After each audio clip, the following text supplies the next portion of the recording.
Well, a very good morning, everybody, and welcome to Lords. It's the 100 over competition.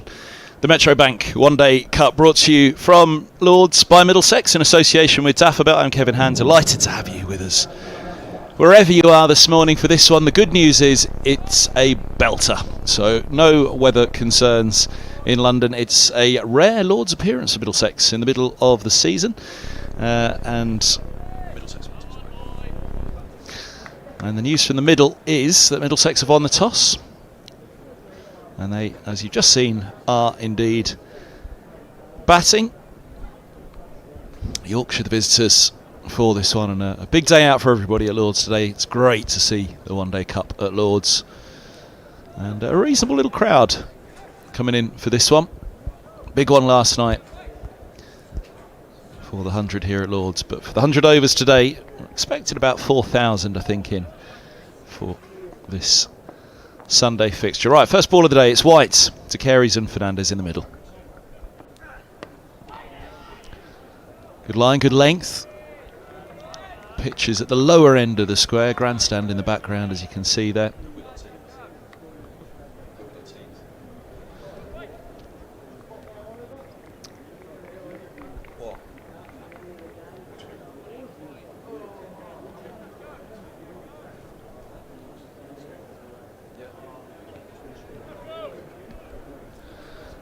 Go through all the teams in just a moment. They called us a little early out in the middle, though. We started, it's not even 11 o'clock. Good to see.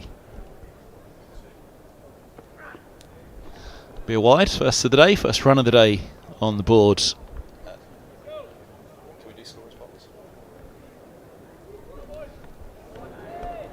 So Josh Carey's and Nathan Fernandez out to open up for Middlesex, who've got a couple of changes from defeat on Friday at New Road. That was a bit of a shock to the system for Middlesex. They've had a stunning start to this competition this season.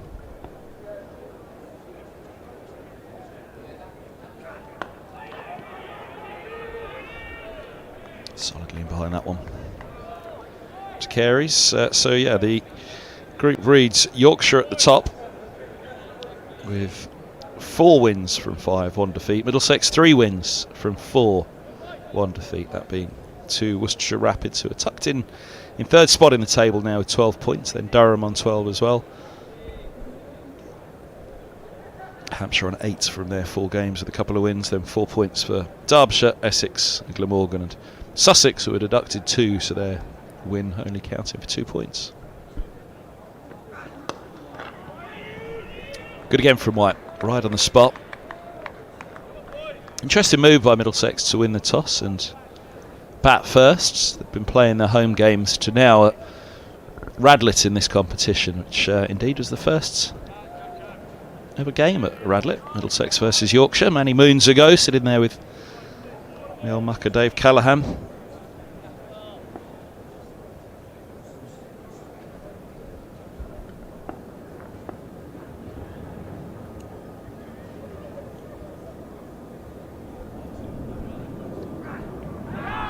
Inside the line, I tell you, that was tighter. I reckon that had a chance. Wasn't the most convincing appeal, but let's see. I reckon there was a chance. If that had gone upstairs, it probably would have been umpire's call that was in line. Was it? Maybe it's doing too much, was it? With the slope, right arm over to the right hander, the slope dipping from off stump to leg.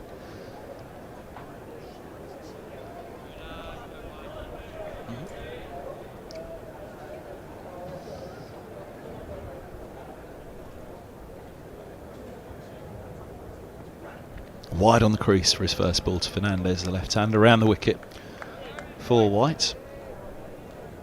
It'll be an interesting decision to go to bat first here. The 11 o'clock starts in this competition. 2 new balls, 1 at either end, and just fancy that there's usually a little bit in it first up, and a little bit, well, there's certainly a little bit more in it at 11 in the morning than there is 2:30 in the afternoon.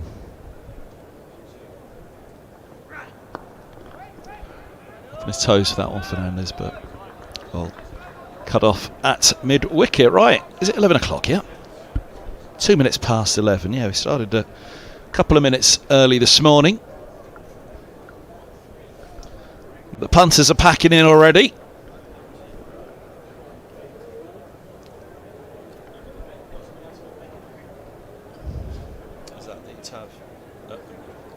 It's the Warner stand there, the lower tier of the Warner next to the pavilion. Here's Hill.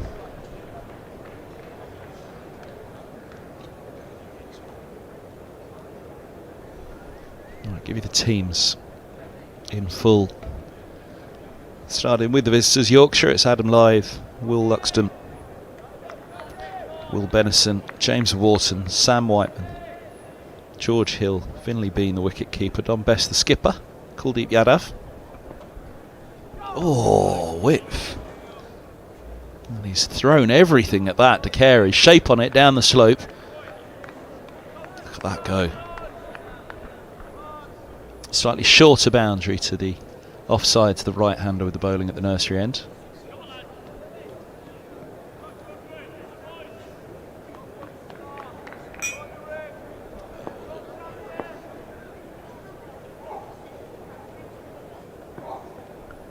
Oh, and again. Just look for the movement here, whether it's off the surface or through the air. There should be a little bit of swing first thing this morning, and there was a fraction of swing on that one just before it went on its way down the slope. Feeling the one before, to look at it again, but feeling the one before was more seam than swing. Well, that's a beaut. Just good solid line of length. Sort of saying the 11 o'clock start. That seemed. Don't think there was any swing on that at all, was there? And again, with the slope, slides off the slope and past the edge of the bat. Kuldeep Yadav, Ben Cliff and Jack White completing that Yorkshire side. Ooh. Nice work by Bean behind the stumps. Umpire Paul Baldwin, Mark Newell at square leg, Will Smith the match official for this one. And the Middlesex team, Josh DeCaries and Fernandez out in the middle, Ben Geddes the skipper.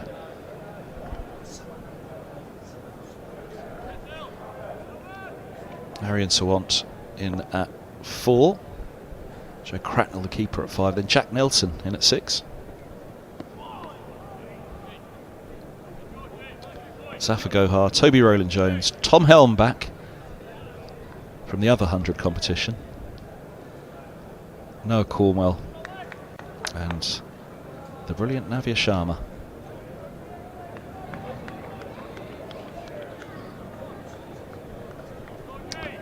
So 3 on the board so far, a couple of those being wides.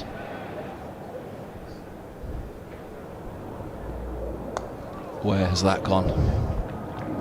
Deep third. First run off the bat. 4 without loss.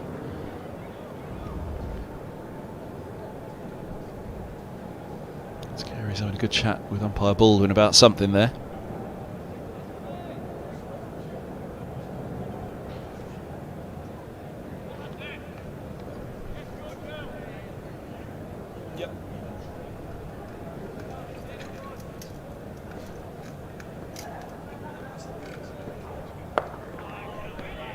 Round the wicket from Hill to Fernandez. End of the second over, 4 without loss.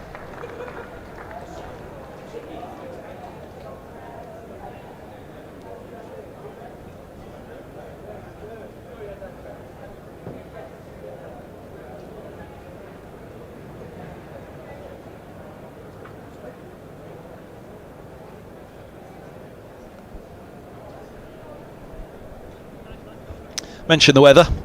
There's the breeze. MCC flag above the away dressing room, but the Middlesex flag above the home dressing room there.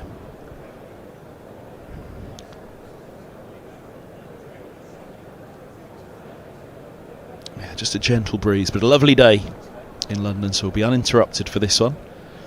Here's White from a well-packed pavilion end. Lofted drive and a lovely shot. It'll be the first boundary.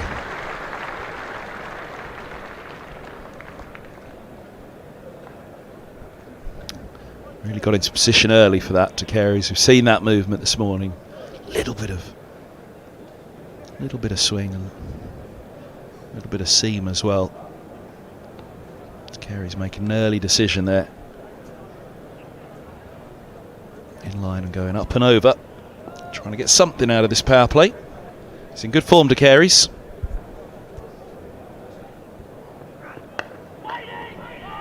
Oh, no ball called. Well, that'll help matters for De Carey's. Free hit signals.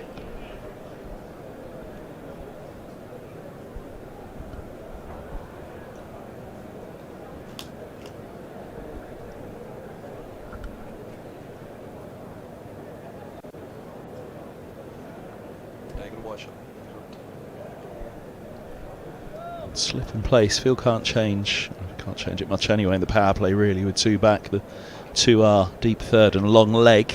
We're just out of shot.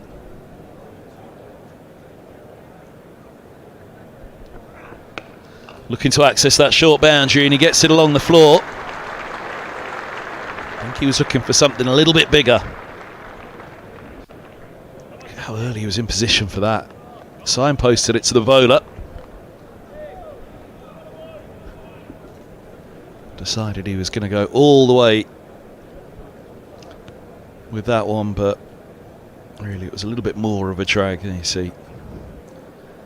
He was targeting the camera with that one to Carey's, but 4 he gets from the free hit.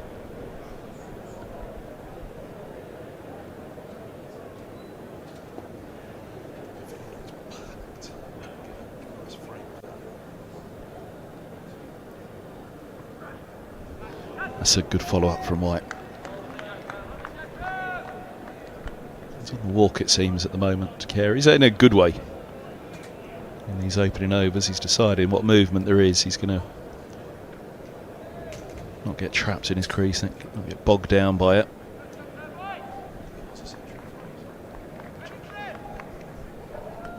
.130 to his name Friday in defeat for Middlesex. Quite an extraordinary chase it was for Worcestershire at New Road, especially when you see, and for Yorkshire fans that haven't seen him yet, Navia Sharma is quite the prospect, and he bowled beautifully in that game as well.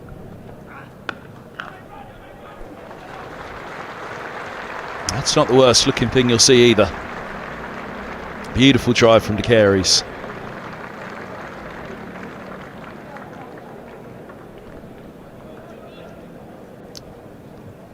Third boundary. This one the most orthodox of them, but still hitting on the up. Positive play. It's that little shuffle use of the feet, just trying to turn a length ball into a half volley.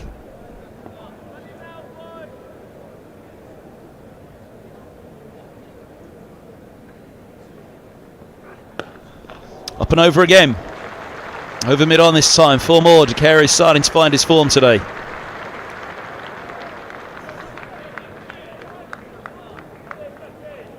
It has to be the best spell of form of De Carey's career so far. The One Day Cup as it's gone. He started as an opener this season in the Championship for Middlesex. Lost his place in the side. He has looked good all season. Sometimes the runs aren't coming. You can see that the bat just doesn't even sit right for a batter in their hands, but De Carey's has looked good all season, and now in the One Day Cup the runs are flowing for him.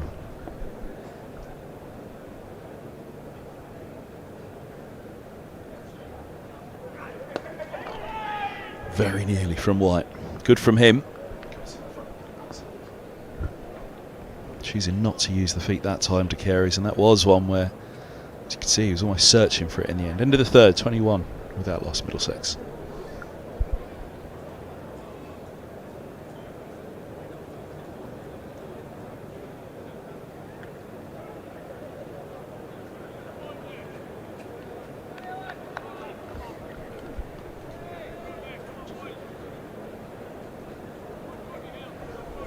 Right, Fernandez, he's been starved at the strike here a little. Just the 3 balls face, yet to get off the mark.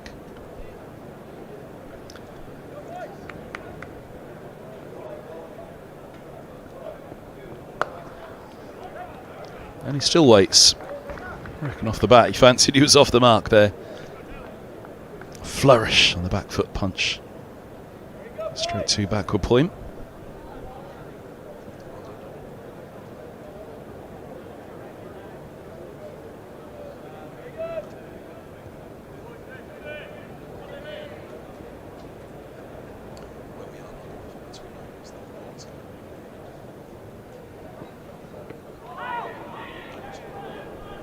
Leg side, keeper's got a glove on it. Umpire is signalling leg byes.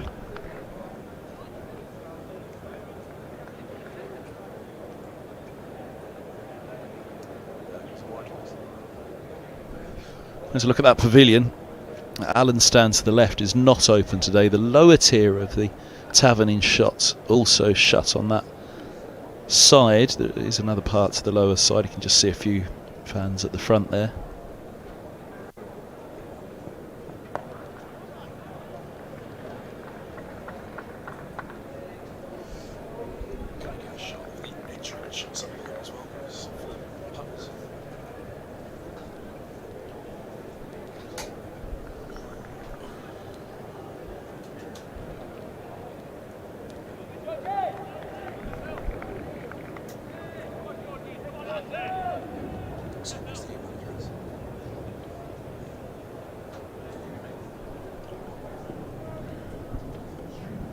No ball.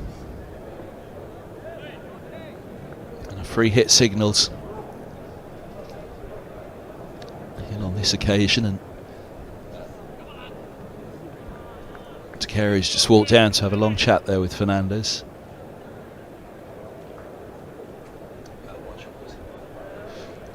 He'll around the wicket here to the left-hander, so he's got the shorter boundary to the leg side. Will he do what De Carey's did and step across? Oh, wow. Wow, keep your eyes on that. Taken. Taken in the stands. Oh, he sits down. He could have a bow. There you go. A little wave for the crowd. I enjoyed that one. Look at this for a pick-up, though. And look at this for a catch. Oh. Didn't even have to stand up. It was appreciated by those around him. There it goes, the launch. Nice way to get off the mark as well for Fernandez. 6 to start his day off the free hit.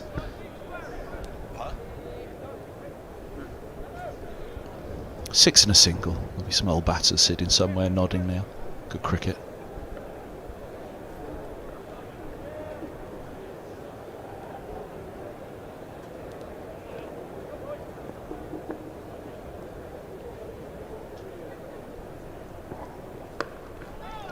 Nice finish from Hill onto the splice. Decent over overall, but the free hit was costly. Costly to the tune of 6 runs, 31 without loss. Here it is. You can see the step across. That wasn't quite as exaggerated as De Carey's, but poor old Fernandez, he was upstaged in the stands. Look at that. And signal to the crowd. Didn't even have to leave his seat. Stood up for the throw, then sat back down for the waves to the applause he was getting from those around the ground.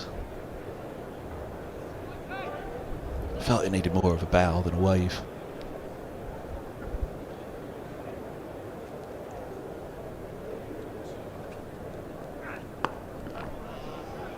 Good start from White. Round the wicket to the left-hander. Again, short boundaries to the offside for the left-hander. Fernandez doing a bit of gardening there. A couple of slips. There's a deep third and a long leg. They're the two fielders that you can't see out of shot just down below. I was up in the media centre. Some of the great and the good in. Graham Hardcastle saw earlier. And mentioning great men, Dave Callaghan. Jonathan Doidge is here as well today downstairs.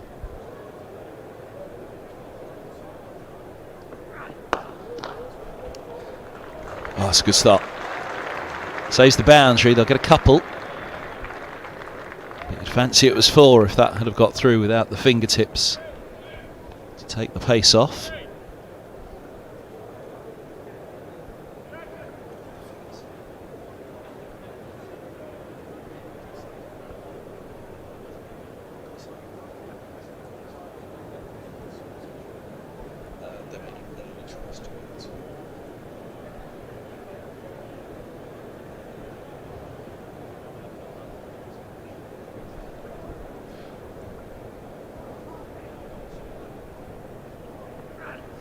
beaut. No noise. Not even a chomp on a biscuit or a click of a finger.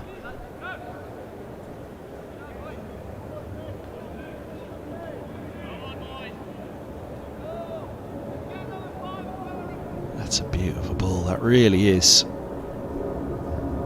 Around the wicket, just leaving the left-hander down the slope, and that's why this angle from the pavilion end around the wicket to the left-hander is so difficult to line up.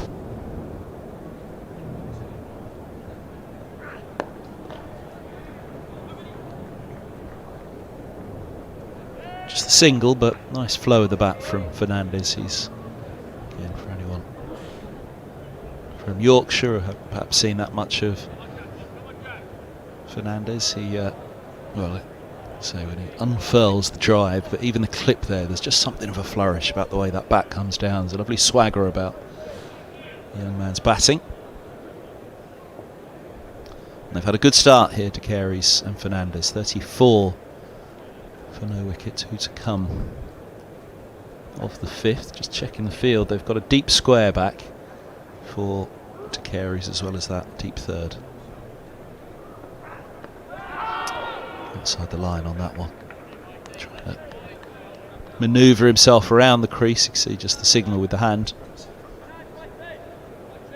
Just see if there was anything particularly on that one that it's probably as much the bounce. It seemed a little, yeah, with the slope really.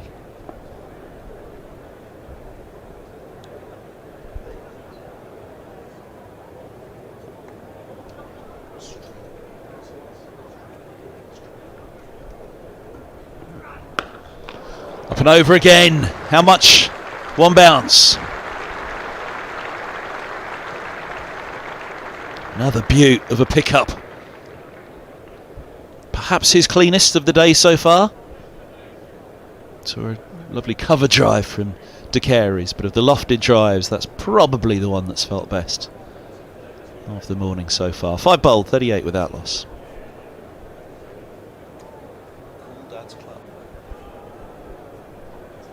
Cool Dad's Club? It's a cool beard, Dad. Do you have to have a beard like that to get into the Cool Dad's Club?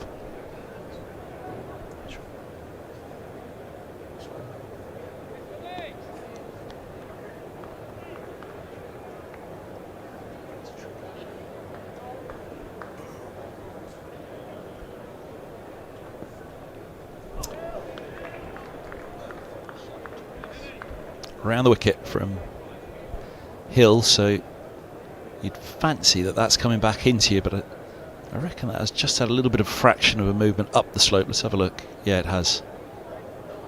That's what's taken it past the edge. Fernandez will be thinking around the wicket, there's not much chance that he's really going to seam this up the slope away. It's only a little bit of movement, but that's all you really need.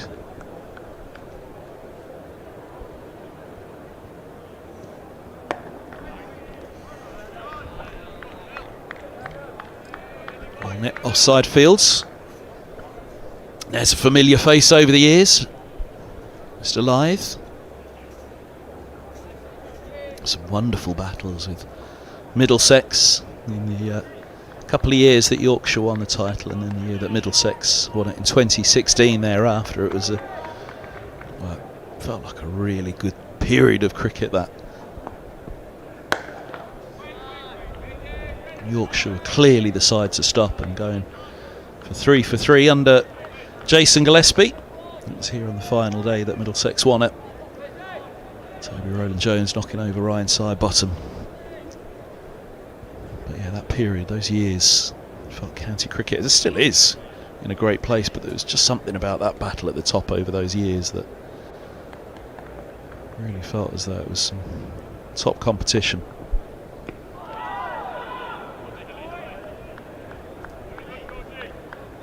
Cyclical nature of sport though, isn't it? At the moment, Middlesex Division 2 were actually relegated the following year, 2017. It took them a few years to get back up. And when they did, it was straight back down. Looking to battle for promotion once again this year.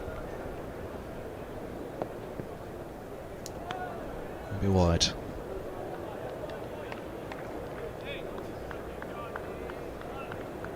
But yeah, Lythe was one of the familiar faces from that team.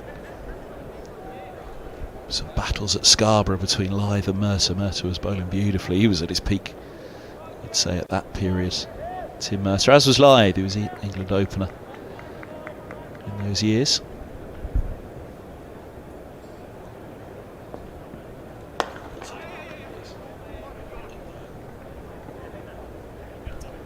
Well run. Just push side of Kuldeep there at mid-off.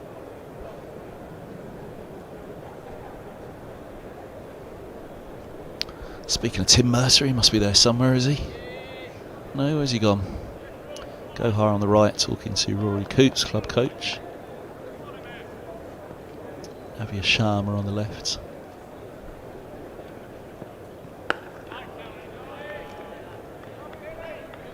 Tots finish, 6 bowled, 40 without loss.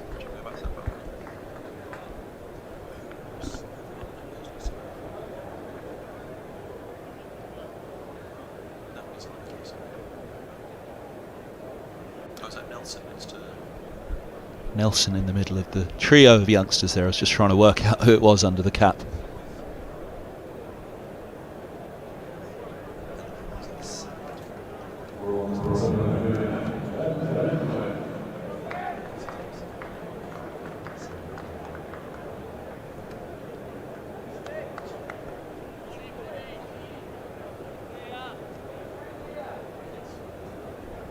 Right, change of bowling. First change of the day, 40 without loss, Middlesex, 6 bowled. So Cliff comes on from the pavilion end.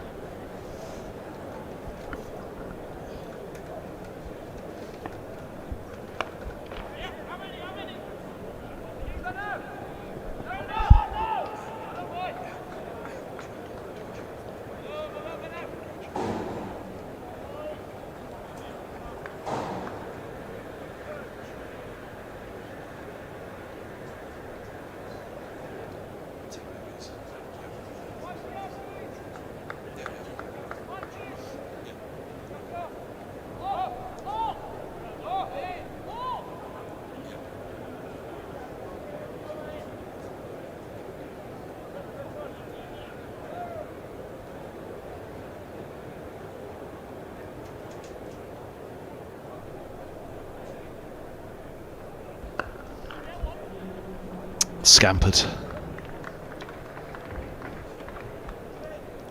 Keep the strike ticking, right-handed, left-handed, to try and unsettle Cliff, or more to the point, not let him settle.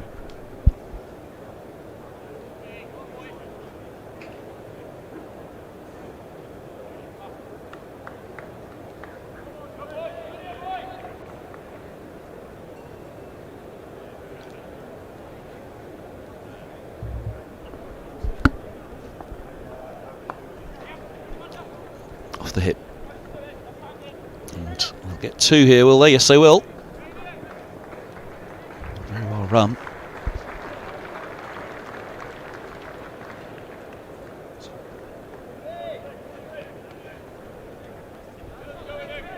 Apologies to anybody with the earbuds in, or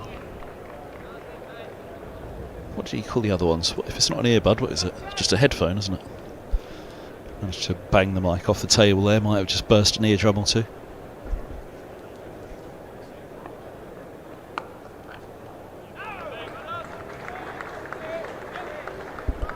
Not a fan of an earbud myself. Stick the headphones in.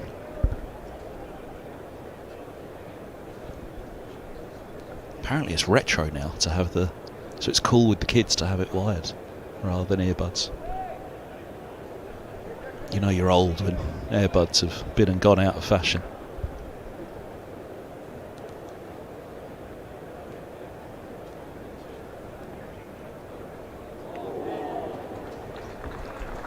Now let's have a look at that. Fernandez lining it up.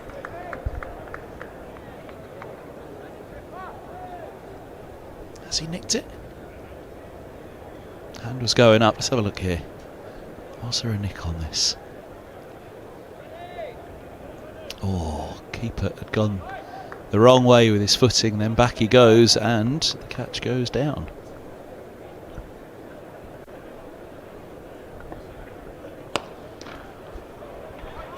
Well, that's a nice way to follow up from Fernandez, and he'll get full reward.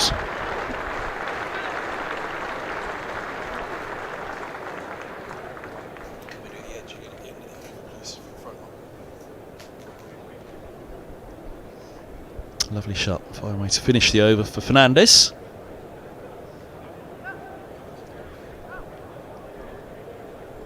Takes Middlesex to 48 without loss after 7. Should it be 44 for 1 though? Was there an edge here? Let's just have a look. You can see the footing. The keeper's gone one way. It's his tough keeping at Lords. There was definitely an edge on that. Can't wholly be sure.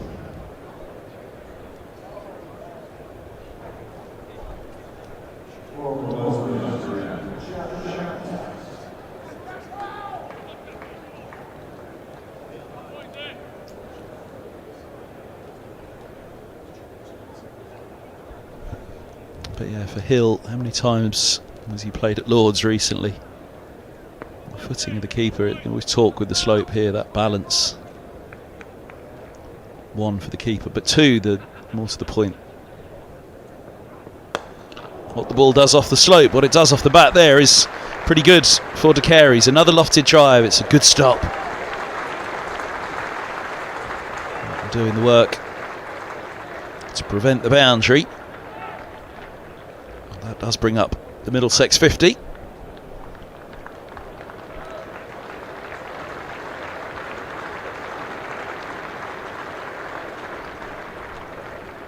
Close, but an excellent, excellent piece of work for the effort. You'd give it to the fielder, the benefit of the doubt on that for sure.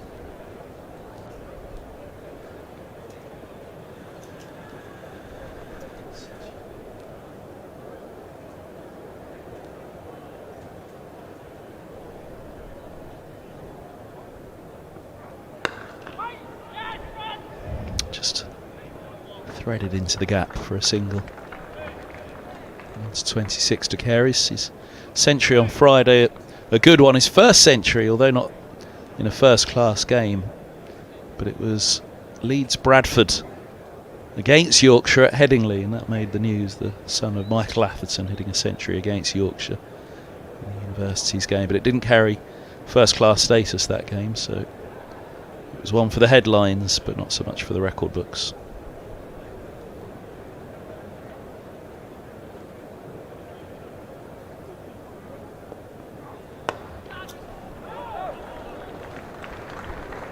Fernandez's first century was one of note as well. He was the first player in the history of Middlesex to score a century on his first-class debut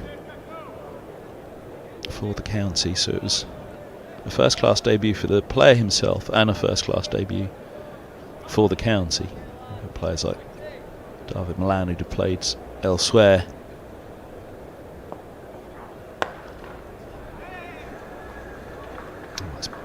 Stung the fingers of Bess in there, but a single it is. Yeah, there have been players over the years that would have scored their maiden first class century elsewhere and then come and scored their first Middlesex century on their debut for the county. But for Fernandez, it was also his own first class debut, and that was a first in the history of Middlesex, which is quite something.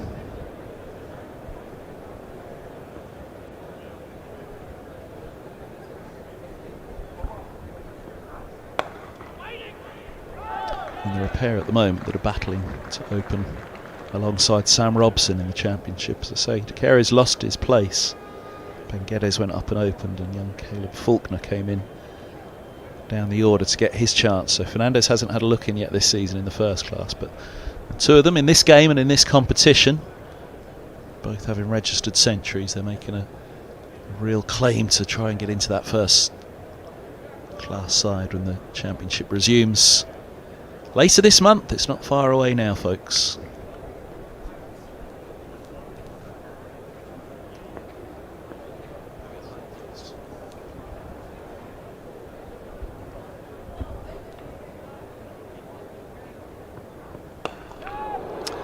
It's going to land safe, I think. And it does. And it might go as well. Oh, that was nearly nasty. Was it Wharton? I think it was. Just nearly lost his foot in there. The first thought is catch it. And they obviously weren't going to give up. They were going to give themselves every chance. But watch that foot. Oh, we can see the mark where he skidded.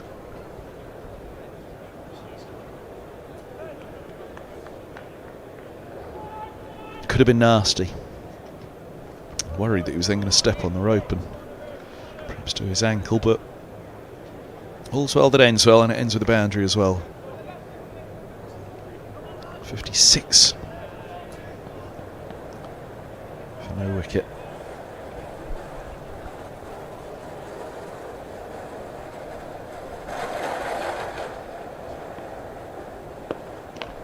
Bowls onto the splice again, man. As Fernandez lining it up.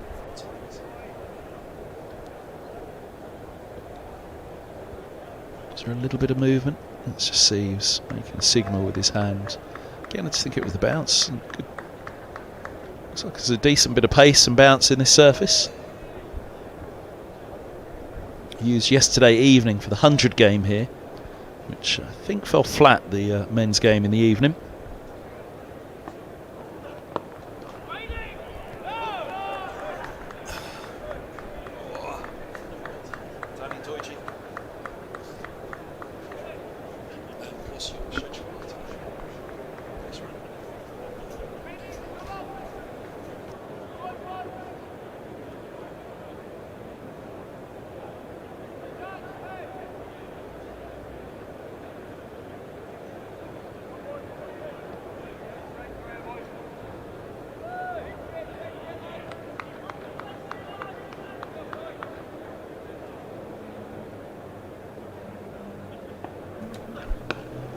Staying behind that one, dot ball to extra cover.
Now, there was movement on that.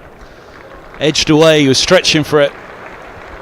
De Carey's, we've seen that a couple of times this morning. No slip in place now. I don't think they'd have been in play anyway. Well wide of first and probably second.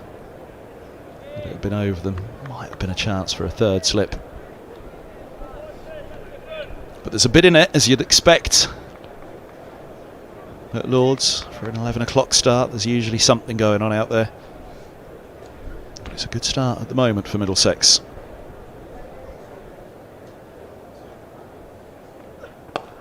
Up and over again.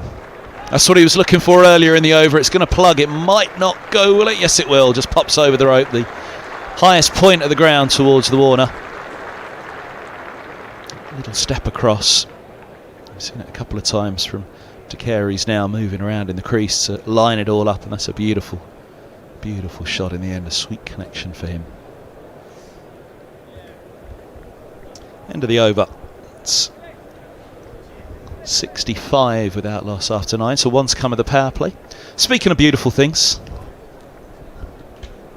Morning to Jonathan Doidge. Great to have my long-time BBC colleague. We gave you a mention earlier as well. Good to see you, Doidge. How's things? Morning, Kev. Morning, everyone.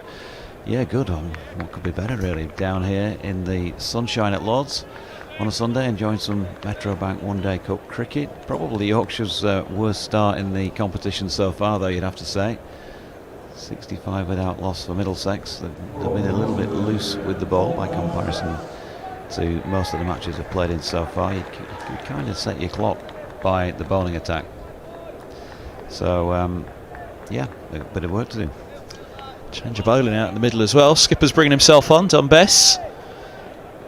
Slip in place. Last over of the power play. Fernandez, the left-hander, is around the wicket.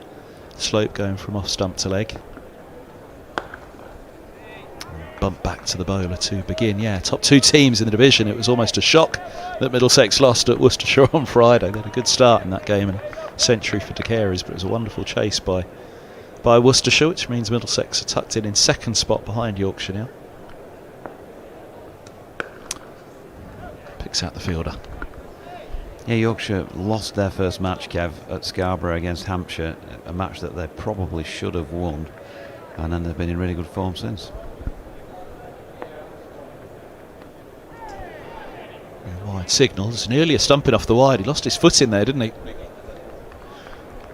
Let's have a look and see whether there would have been any chance whatsoever. No, that back foot was always grounded, but with a full forward, you never quite know. How many of you played at Scarborough this year? Just that one so far. They're back there this coming Friday against Derbyshire. Played a championship game. Well, played a championship game against Warwickshire, and in the back again at the end of August against Leicestershire for a Champo game. Nice stroke again from Fernandez, but can't get past that field. Good stop by Bess, and just wonder now as De Carey's comes down the track, and there's a big round of applause for the fielding effort of the bowler there, whether Fernandez, with 2 balls left to the power play, is going to think about something. But I wonder, did De Carey's just say to him, forget the power play, just get your head down, don't go chasing it. He didn't have to chase that one, nor does the fielder. Sweetly struck by Fernandez, leg side from Bess. Yeah, well executed, wasn't it? It looks a good deck. I mean, the theory was from the Yorkshire players and staff when I was down in the middle before the match that they thought it would play slow and get slower as today goes on. Of course, it is used from yesterday's 100 match here.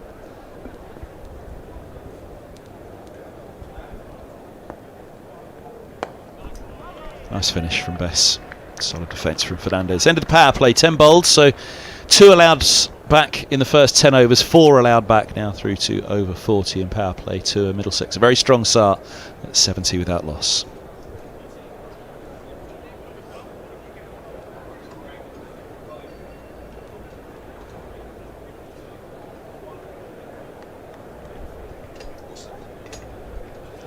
Top of the Warner stand, we saw the bottom earlier.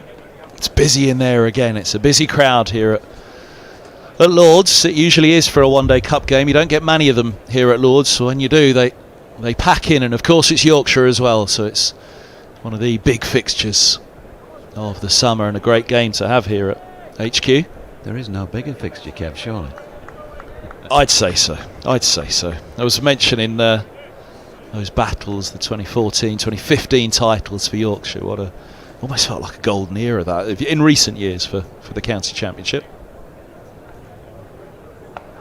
Oh, Cliff continues, and De Carey's continues his onslaught. That's a fine hook. Powerfully struck, again in position early. He's seeing it big. Yeah, nicely played. As I say, it's been Yorkshire's worst start of the comp so far with the ball, no doubt about that. They've been in and among the wickets from the word go in most of the games. They've gone searching for it here. Maybe it might be just that the slope that they're not handling as well as they might. They're obviously not regular players down here.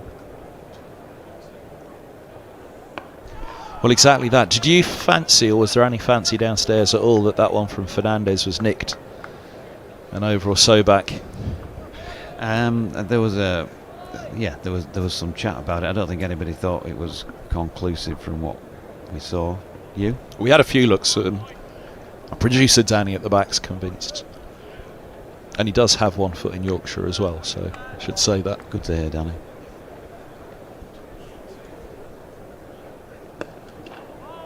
It's the Danny Derby out in the middle.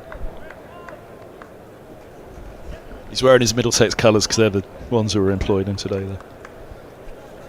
You've got to know which side your bread's buttered on, as we say. Is it your mum or your dad, Danny? Who is it? It's his dad. He's here today. Oh, let's pick him out in the crowd then. Where's he from, Danny? Oh, Cass. Most of my distant ancestors are from that way. Why did he just say Castleford? He never talks like that. Say it again. Yeah, not Castleford. Is that the one northern word that you say? Correct. He's just gone to Newcastle as well.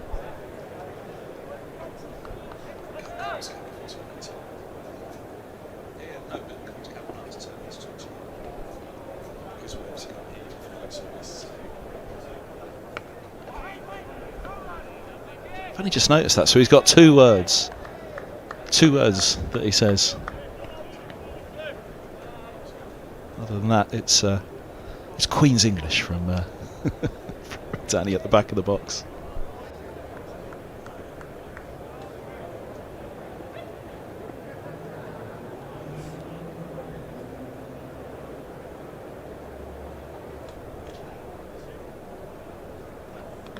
Oh, he's got him. A little inside tickle into Carey's Falls. Cliff with the breakthrough for Yorkshire. Just nipping it back down the slope perhaps to take that inside edge. Either way, Yorkshire needed that.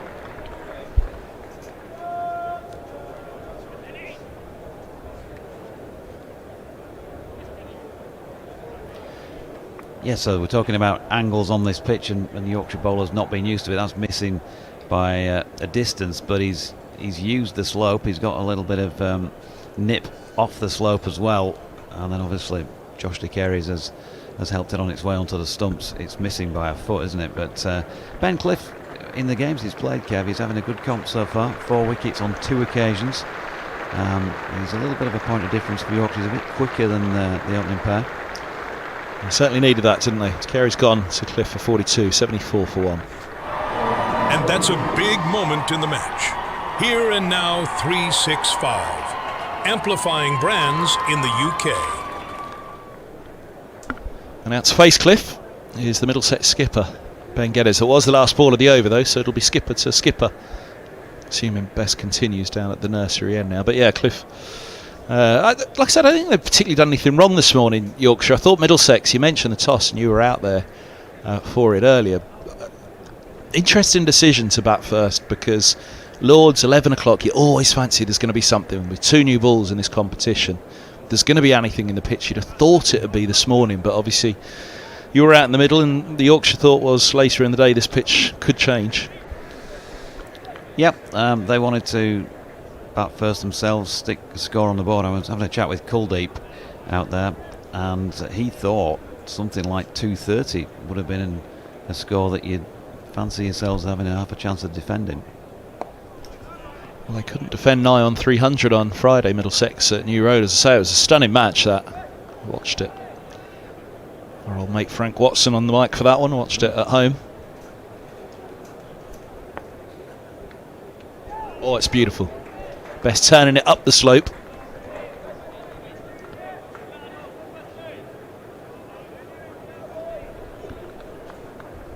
What do you reckon, Deutsch? I think it could be interesting later in the day. Zafar Gohar. I like the look of that. Stroked for the single on this occasion. Could be interesting when Kuldeep gets the ball in his hand as well at some point in this innings. If it's turning that much for Dom, it wouldn't generally be a big turner of the ball. Carey's who's just gone. Even Nathan Fernandez, he'll turn his arm over.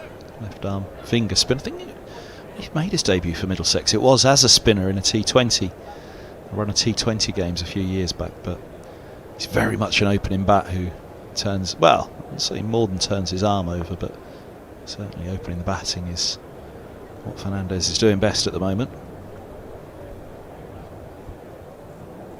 There we go, skipper to skipper. Best versus Geddes. And he's skippered the side well in the last couple of seasons. Dom, he got the captaincy armband for this competition last year, took him to the semis. And this time around, what's impressed me is that in the matches so far, he's really used his bowlers well. Short spells, switch of ends, kept the batters thinking all the time. Single to end the over. 12 bowled, 76 for 1.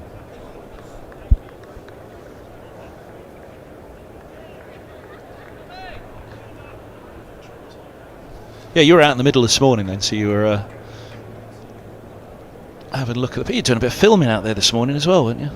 Doing a bit of filming, yes. I've started a new website back in March, whiterosefiles.news, which is following Yorkshire around, as you might imagine. One of a series of counter press sites that are out there. I know Middlesex have got one as well. And covering obviously the Yorkshire County Cricket Club and cricket in general in Yorkshire, so Premier Leagues, women's game, disability cricket, all of that. And the lads have been great with me so far with those calls. Got a podcast on there, Kev. Bumble's appearing as well.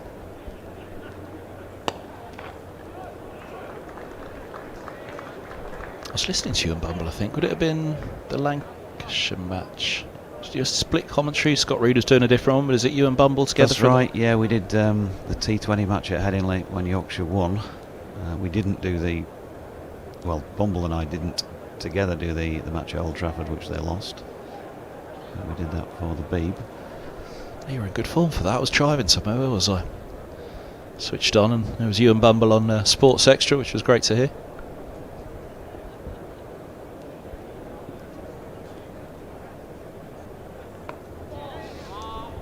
He was misbehaving from what I can remember, which means he was in good form, basically.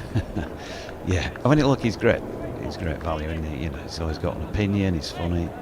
So he's doing a sort of video column with me called Bumble Beyond Boundaries, but just a general county cricket or cricket-related chat as opposed to focusing in on Yorkshire.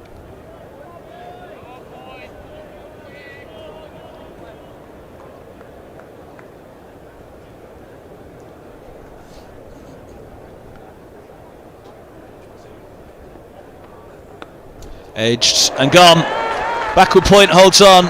Straight to the fielder. He was searching for it, Fernandez. He looks back at the track as he walks off. It wasn't quite there, the length. Through his hands, stretching slightly. Luxton holds on and Cliff has a second. Yeah, just slanted across him, wasn't it, really? I was talking about Ben Cliff having a little bit of a point of difference. He is a bit quicker and he tends to bowl it just fractionally shorter than maybe a Jack White, certainly a George Hill, possibly a Ben Code as well. So he's just caught that on the up, hasn't he? Typical of a Ben Cliff type length, and yeah, 2 for him. Yeah, I think that angle served it well there, didn't it? It wasn't quite there for the shot. Luxton with the catch, Cliff the wicket.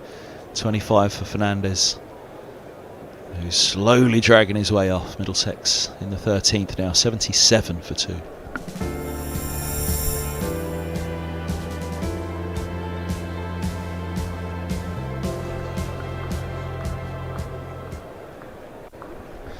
Arian Sawant makes his way out to the middle, making his way into the Middlesex side, makes his way onto the field past Fernandez, who's had a couple of years to have a crack at it now, but this is the debut season for this young man who again went well on Friday. Little cameo,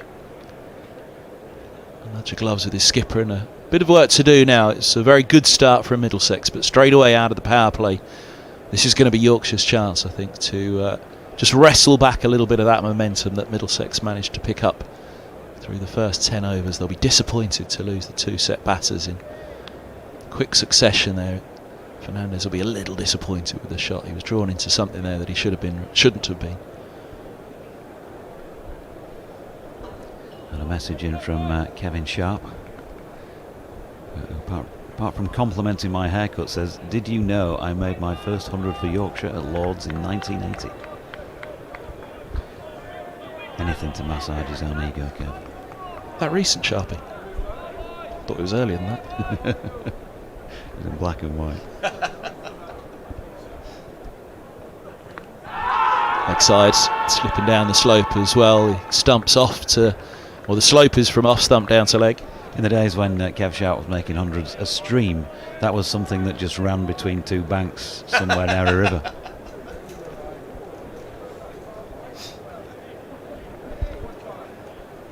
Optimistic, I'd say that one. You'll see it on this angle. You could pretty much see all the middle and leg, couldn't you? And again, with the slope, you've really got to be straightening it on a line like that, and it wasn't.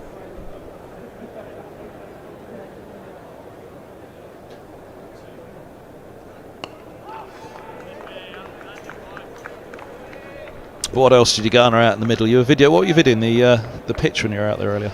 I just took a snap of the pitch. I did a pre-toss video with Don Bess for the website, where Bessie said, "I'm going to win the toss and we're going to bat. And if I don't win the toss and bat, this video will never see the light of day." But of course it did. And then we did a post-toss video where he said, about 30 seconds ago, I said, "I'm going to win the toss and bat." So that was a lot of rubbish.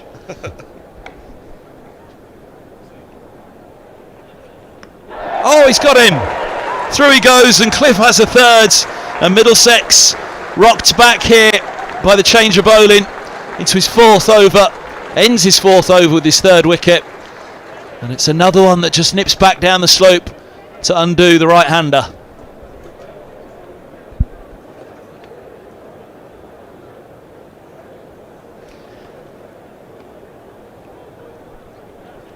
Yes, I mean, he's got, hasn't he? They've got the right end for Ben Cliff. Clearly, he's handling the slope really well to start things off. And for him, this is a big day, isn't it? Really, playing at Lords, first time he's played at Lords in a first team match. It'll be one of the biggest days of his career so far. So to pick up 3 quick ones, he'll be absolutely cock a hoop out there. He's having a good tournament. And that was once debut at Lords as well for Middlesex. It ends with a duck, and Middlesex 77 for 3.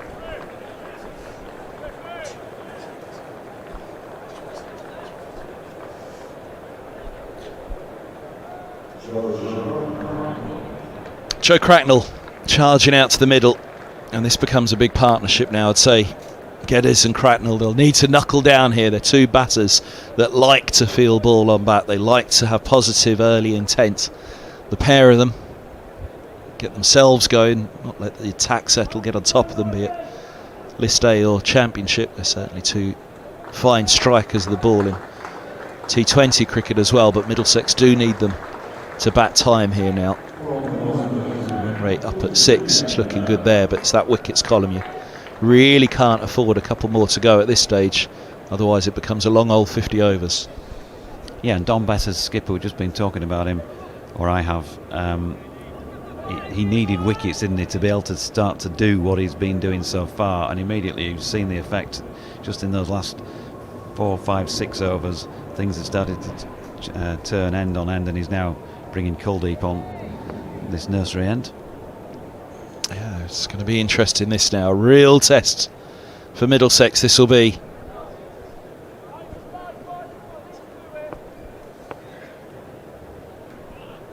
Massive name to have in the Yorkshire ranks. So that's a bit of width, and it may well be a boundary. It is. Geddes is first.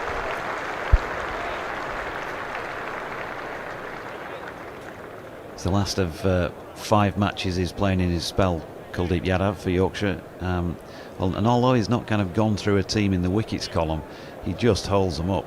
You know, then he's not going for many, picking up a couple of wickets. Just watch for the drift he gets on the ball. A bit wide on that one as well, but it'll be cut off by Live. Single taken. Yeah, he's a superstar name, really, isn't he, for any side, Kuldeep Yadav? He gets, he imparts so much in the way of revs on the ball. There was a dismissal at York the other day when he bowled one of the tail enders. It just absolutely no idea what was happening with the ball. It came towards him. That's a beaut. That's a beaut. Sliding across Cracknell.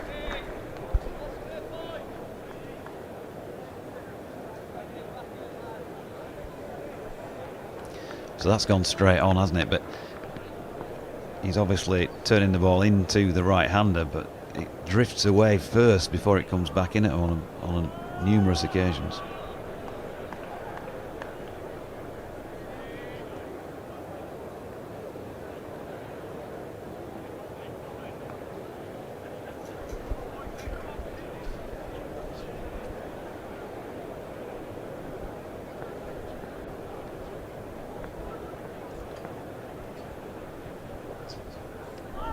Another one that slides past. Better length, that one, that wasn't there for the front foot drive, so Cracknell having to line him off the back.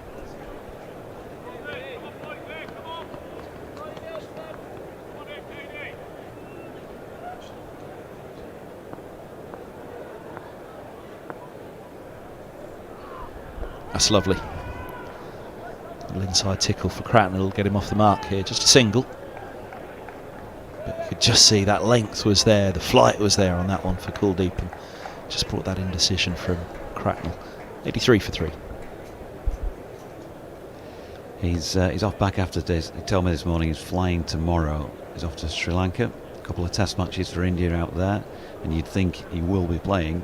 You know, obviously squad member, but you never quite know. But on those pitches, you would think he'll definitely be getting a couple of games, and he's back with Yorkshire for the match down here, but not here, down at the other place in London. What's it called? The Oval. I think it's the first week in September. He plays 3 championship games out of the last 4. And I think there's some hope that he might play all 4.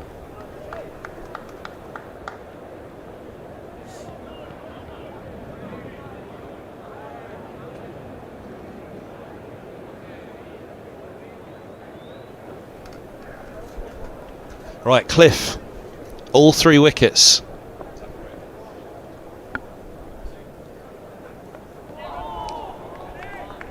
Inside edge again, this time not the downfall of Middlesex. It wasn't an inside edge the last one to go, it was for De Carey's. The other one, it was just back through the gate, wasn't it, down the slope. And yeah, Cliff,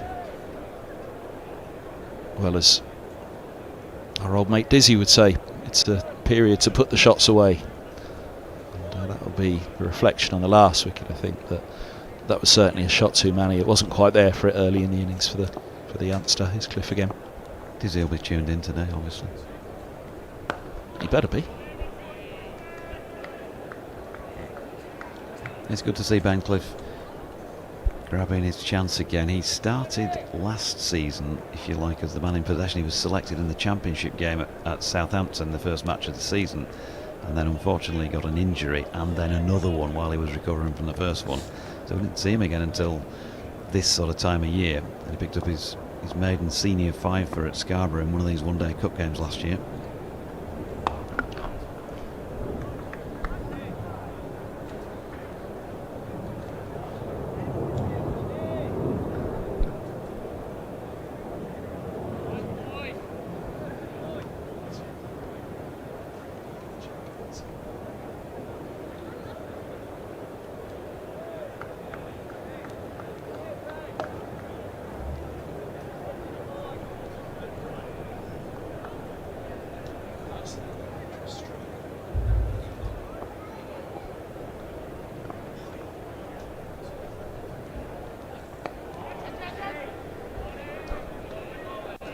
Tickle. Jonathan Doidge alongside myself, Kevin Hand in the commentary box.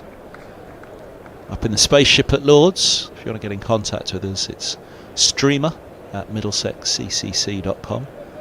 It's stream ER, streamer at middlesexccc.com. You can get in contact as well via the Facebook page. Leave your comments or questions on there.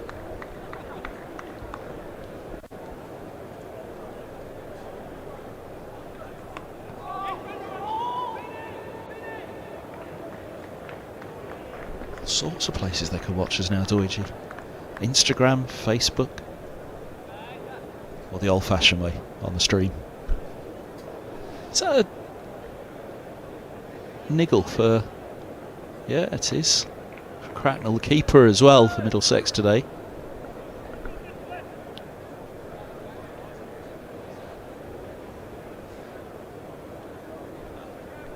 That's what it was. It's caught the back leg, hasn't it? On a meaty bit.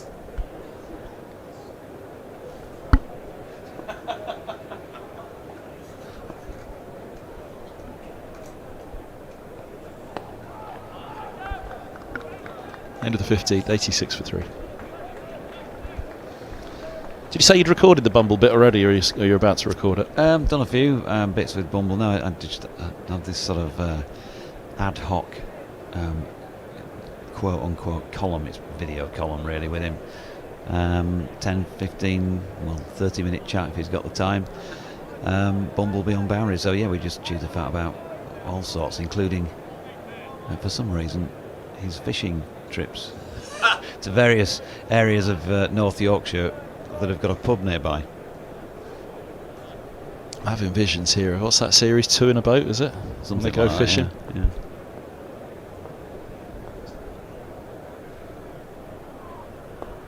Turn again against the slope for Cooldeep. Yeah, we've got a bit of a tour as well. We do done a winter tour for the last couple of years. Start the car tour, which kicked things off 2 years ago. Last year it was the home in an hour tour, because he told me he didn't want to travel any more than an hour from his home. And this year, I'm not giving it a title this year, we've got about half a dozen events during the winter.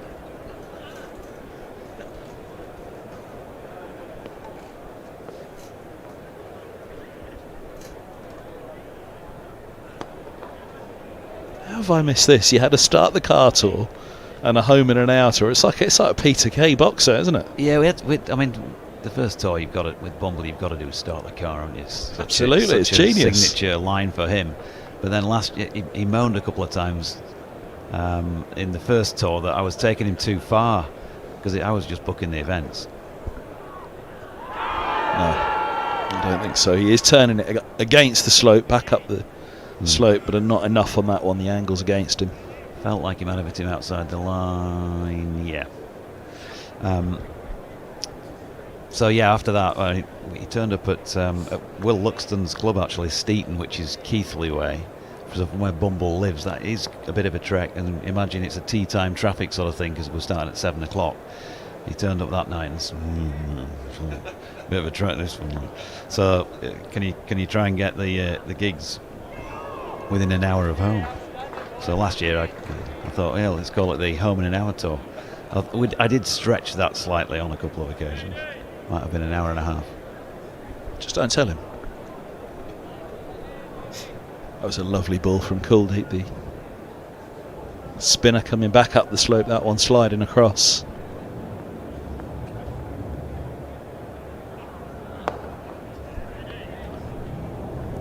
Good from Cracknell. Just push the single. That's what Middlesex have got to do at the moment. The run rate's healthy enough. It should slip away here, but they shouldn't be too perturbed by that at the moment. They've just got to think longer in terms of the 50 overs. These two, you've got to fancy the pair of them will want to be there when the overs are into the 30s.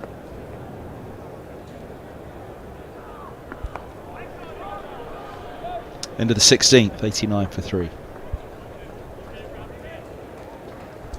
Yeah, we had a night out with Bumble at Old Trafford when Middlesex are up there earlier this season.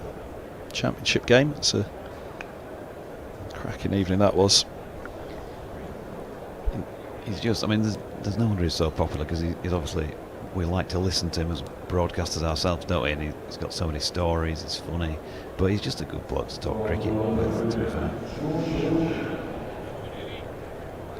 Top man who's been very, very helpful with my site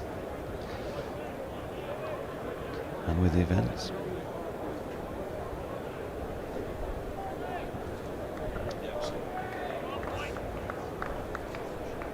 Middlesex swimming in action today against Sussex Sharks. Just a score update from there. There are 103 for 4.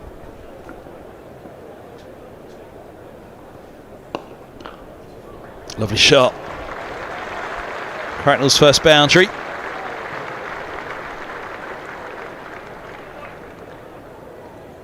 Yeah, just over pitching there. George Hill back into the attack. Yeah, interesting change.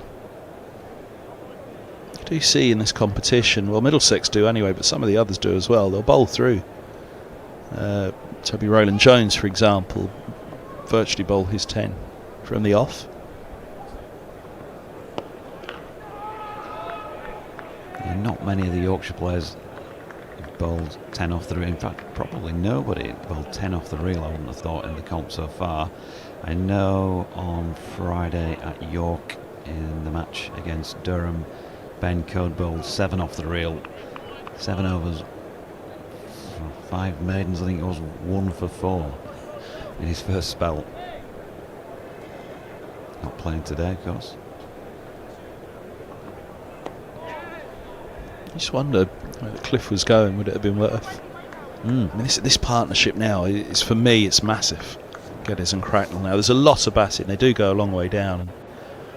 And Toby Rowland-Jones needs no introduction. But even Noah Cornwell coming in at 10, he's the only. I'm sure he's the only person that's cleared the grandstand on the right of the screen there. He clipped it. Well, it was a pickup, really, a pickup over the grandstand. He's the only batter I've ever seen clear that stand, so he's certainly able to hit it a long way.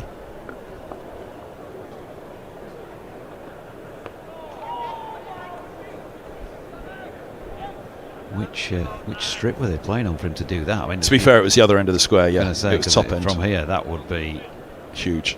Yeah, you'd need to be heading off to the drug testing tent if you got one over, over the top of the stand from here. Saw Kyron Pollard. They were probably the two biggest hits that I'd seen at Lord's. One, he cleared the pavilion roof, but he didn't clear the pavilion itself, which is for anybody that's ever been on the Lord's tour, or for those who are into their stats and history of things, it was Albert Trott, wasn't it, who thumped it back over the pavilion. I think I'm right in saying there was no roof on the pavilion back then. And secondly, when Pollard did hit it over that roof, the reason why it was said not to have cleared the pavilion is it hit like a chimney stack or something on the back. So it bounced back onto that top tier of the pavilion. So as such, it didn't clear it, but arguably that had to have been a bigger shot than Trott's. But equally, the shot by Trott was with a significantly different piece of wood in his hand than Pollard had. 17 bowls. It's 95 for 3. It's a fair old hit. Yeah, there are not many that that used to clear the rugby stand at Headingley. But it has happened on a few occasions. I'll tell you what, if they cleared the 3 tiers now of the Howard stand, it would be enormous. I think Liam Livingston might lay claim to that in recent years. Last time we were together at Headingley, wasn't that the match when Lyth said it was the flattest Yorkshire track he'd ever seen? It was a dull old 4 days for us, wasn't it, that game? It was, wasn't it?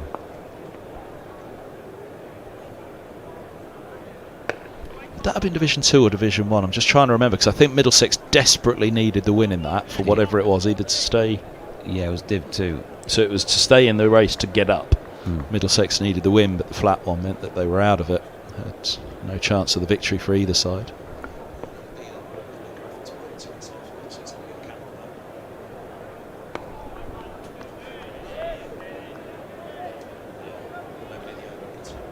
And of course, they'd come down here with a stellar lineup, if you remember. Shan Masood, Joe Root, Harry Brook all played, and they got stuffed by Middlesex. That was the first of the 2 matches that season, wasn't it?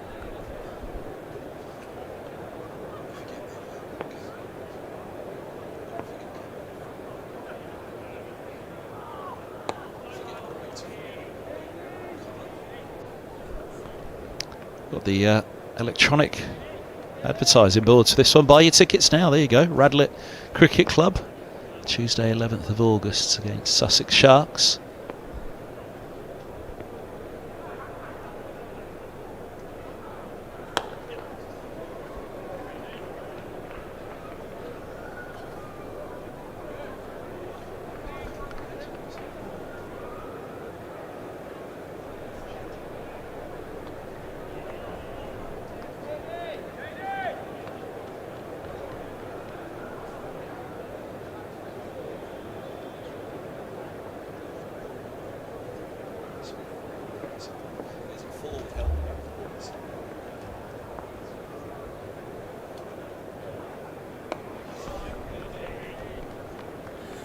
Any sign of Johnny Bairstow at the ground today? I haven't seen him myself if he's on the ground. Obviously involved here in the 100. A couple of other Yorkshire players missing for that competition as well. Just going to squeeze through for a single to end the over. Nicely done by Cracknell, but another good one from Kuldeep. And for 11 for him off 3, 97 for 3. As I mentioned, Kuldeep finishing this little stint today and then back to Sri Lanka, back again for some championship cricket at the end of August. During this next little period, I mean, there have been hints, although no confirmation, that maybe Jaffa Chauhan, I don't know, maybe possibly Matthew Revis, they may be able to play in the next couple of, what is there now, 2 games left after this, and Yorkshire have got 2 more in the group stages.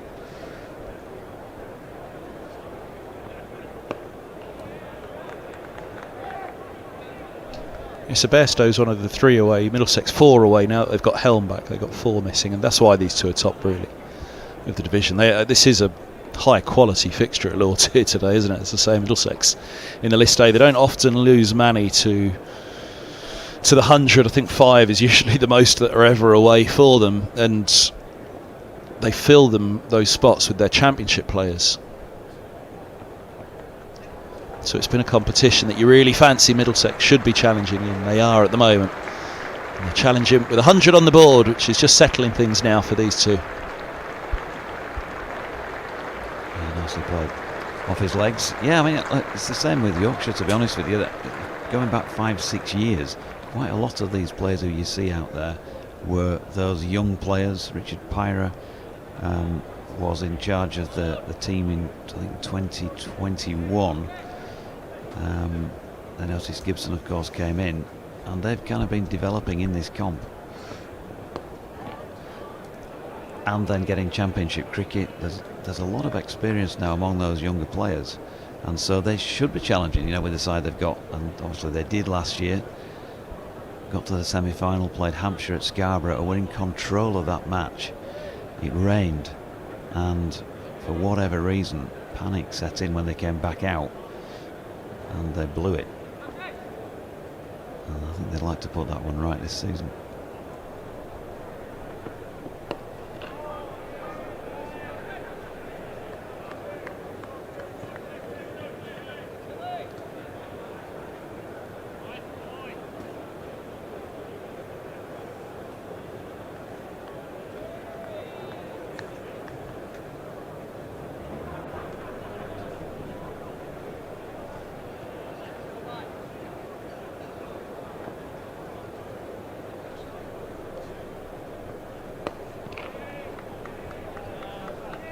Rolled again by Hill, challenging that off stump. Yeah, it's a competition that I think Middlesex would dearly love to try and get to. It's been a while since they've been in a final. The last final they were in was the Blast in 2008. And they won that competition. A couple of quarter-final appearances. Had a playoff in this competition. I think it was called a playoff at that point, against Lancashire here at Lord's. Got themselves in a real mess. Something like 5 down, chasing a big score very early on. But John Simpson and James Harris, they came up with absolutely stunning efforts. I think Harris got a century in that one. It might have been his maiden century. And just as you thought, my goodness me, they've turned it and they're going to win it, they both got out and missed out on going through. I'm trying to remember who it was for Lancashire that went through Middlesex that day. Somebody at the top went through Middlesex. It wasn't Anderson. When was Middlesex's last white ball trophy? What's the 2008? Prior to that, the last List A one. Let's go back to, what was the 90s, wasn't it? So it's been a long time. So this would be a real.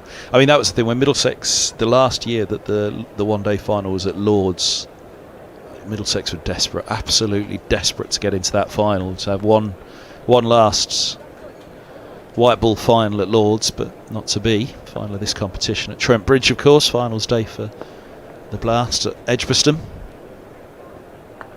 all edged. Bess is back, and he nearly gets his opposite number with his first ball. Yeah, good delivery. Bit edgy. 4 runs. Yeah, I mean, Yorkshire's last white ball win in a trophy sense was here, of course, against Somerset in 2002. So that is a long time between drinks. So the last trophy was 2015 then for Yorkshire. Yep. Middlesex 2016. Yeah, it was. There were long breaks. There was the 90s through to 2008, and 2008 to 2016, but a 10-year gap now since the last trophy. So they'd be really keen in this competition. It's genuinely a competition that I really look forward to. This, and there was a lot of concern, wasn't there, for the one-day cup being played at the same time as the 100, the other 100 competition. This being a 100 over competition.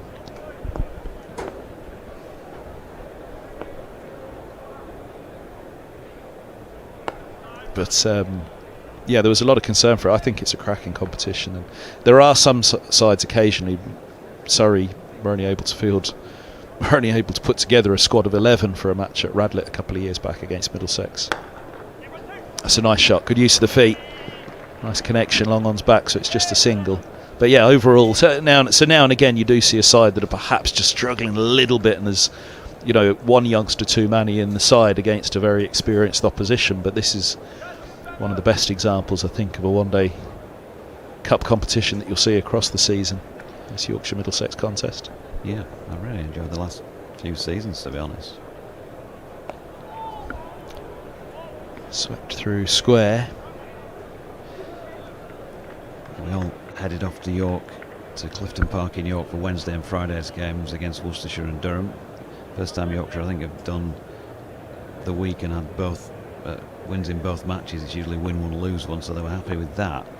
But to see 5 going on for 6,000 people, I think it was, something like that.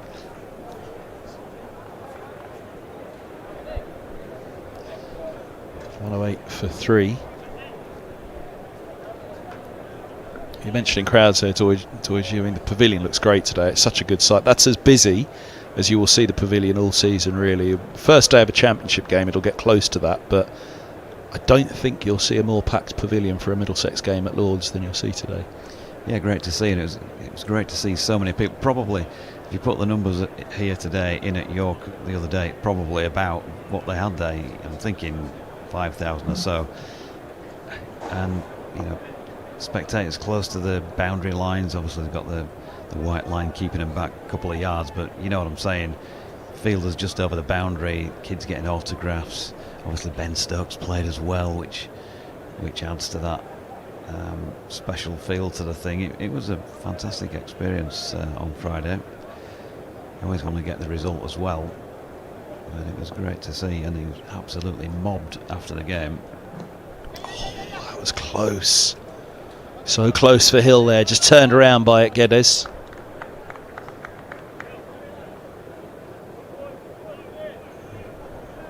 Bit of in-swing and then just held its line, didn't it, off the pitch. Squared him up a bit. So yeah, great to see. You know, there's a posse of kids all around Ben Stokes as he came off, and to be fair to him, you know, just got beaten in the game, but he just stood there for quite a long time signing kids' bats and autographs and selfies and all that. It was really good to see.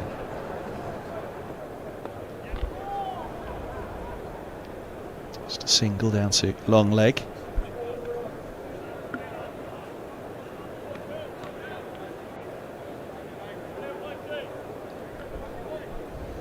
But yeah, that quality of, or the depth of quality in these sides, I reckon that both of these will really fancy being in that final at Trent Bridge.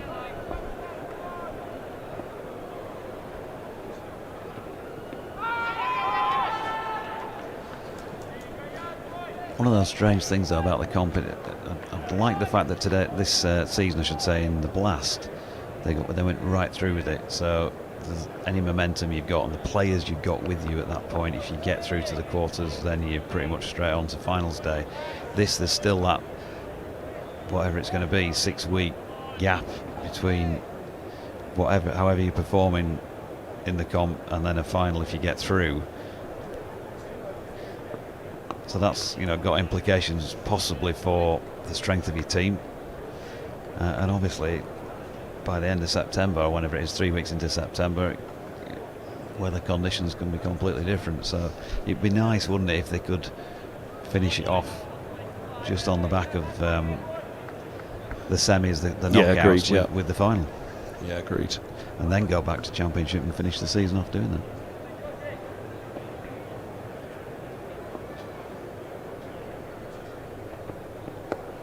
I think that aside, they've probably got it as close. Perfect's not the right word, but as best as it's been for a long, long time, the schedule. The way that the season's going to finish with those 6 games now in September, it's going to be, well, August and September, so it resumes this month, doesn't it? But that 6 weeks, it's so mouth-watering. You know, that run of Championship games back to back, it should be a thrilling finale in both divisions. Start to finish from Hill, 21 bowled, Middlesex 112 for 3. Yeah, Yorkshire needs some points in it as well, so they'll certainly be looking to hit the ground running. I think it is a trip to Southampton first in the block, back at Scarborough, and then back down here, as I said, to London for the match at the Oval. They play Somerset and Essex at home, and then finish off at Trent Bridge.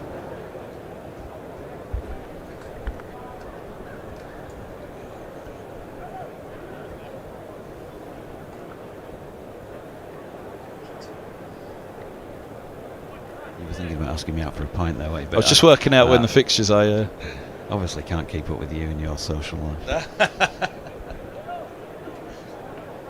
I'm just trying to work out whether that week when you were at the Oval is when Lancashire are in town for. That would be brilliant if it was Surrey, Yorkshire and Middlesex, Lancashire, but the Lancashire fixture is going to be played at Merchant Taylor's School, not at Lord's when it is. I'm not sure it is the same week as when Yorkshire are at Surrey. Can you imagine Scott Reed? He's looking at BBC colleague at Lancashire, Scott Reed. He's looking for a hotel around here, even though the game's at Merchant Taylor's School. He wants his London nights out. He thinks he's a party animal, Scott, but you know, he's a Lanky after all. They've got no idea how to have a good time.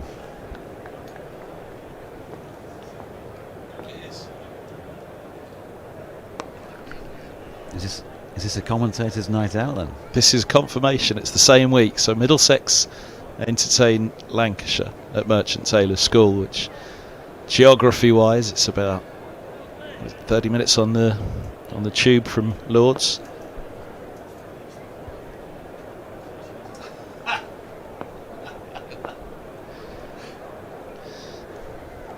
And sorry, entertain Yorkshire.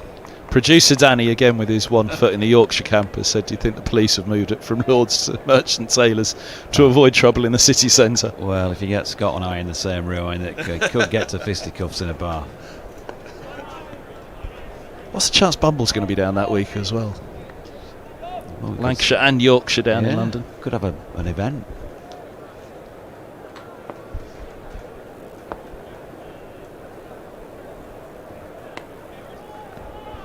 I think the party planning is going to have to start now, isn't it?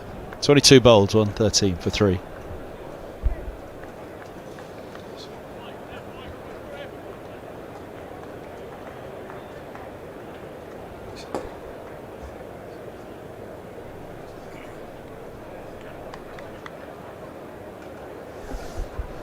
Champagne? Get that booked in as well for the party week? Definitely. Looks like Jack White is coming back into the attack at the pavilion end. Not a lot of wickets around elsewhere, Ken.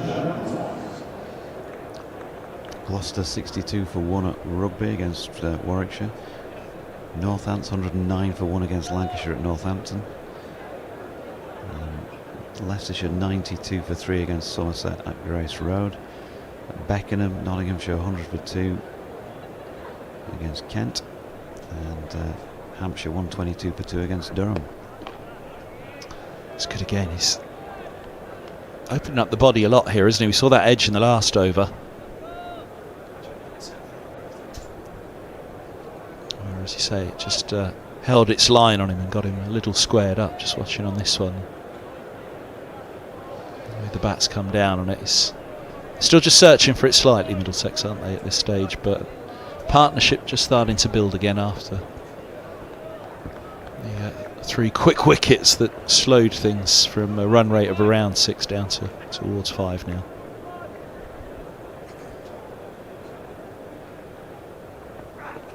Oh, look at that, what a ball. Absolute beaut from White, his first.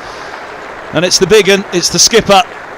Geddes just been turned around by a couple in the last couple of overs, just so much squared up, turned around, but just the body was searching for the ball as the way it was coming through. And again here, look at that, absolute dream delivery from White. And Geddes has to go. Yeah, it's a superb delivery, isn't it? Because naturally you're expecting that just to come back at you, Ben Geddes, and he just gets it to hold its line. Negates that little side-to-side slope, and yeah, he's just played inside it, hasn't he? Superb delivery, Jack White. It's been really good signing for Yorkshire these last couple of seasons. Geddes gone, Middlesex 114 for 4. And that's a big moment in the match. Here and now 365. Amplifying brands in the UK. Jack Nelson makes his way in at 6. Young man, a couple of games now under his belt. First appearance at Lord's for him though. Got his own column just down the road as well. Essex 153 for 1 against Worcester at Chelmsford, and also in this group Derbyshire 117 for 2 against Sussex. That's Yorkshire's next opponents, Derbyshire at Scarborough on Friday. I am now wondering what his nickname is. It's got to be Lord, isn't it? You would have thought so. Or Horatio. I was here a week or so ago for the main sponsor of Lord's at the moment is Barclays, and they had their main day.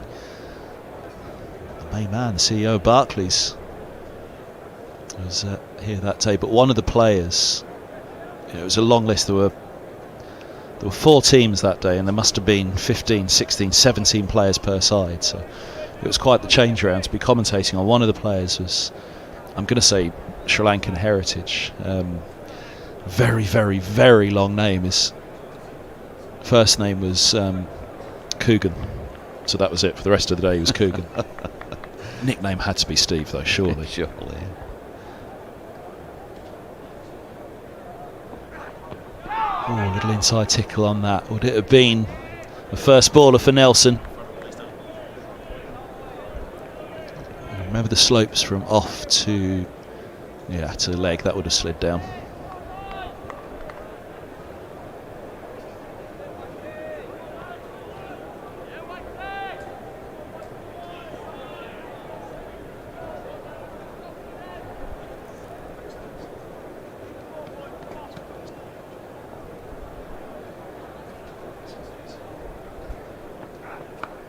A little bit of width, and that'll get Nelson off the mark. That'll get him off the mark with the boundary as well.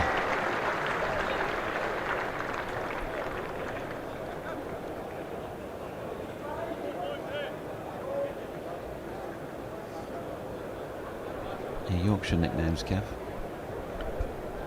Go on. Well, Adam Lyth has been known as Budge. I think that's he's actually loosening up right on cue at mid wicket at the moment, so he might be getting an over or 2, or Peanut. Just have to think about the shall I say in inverted commas hair style.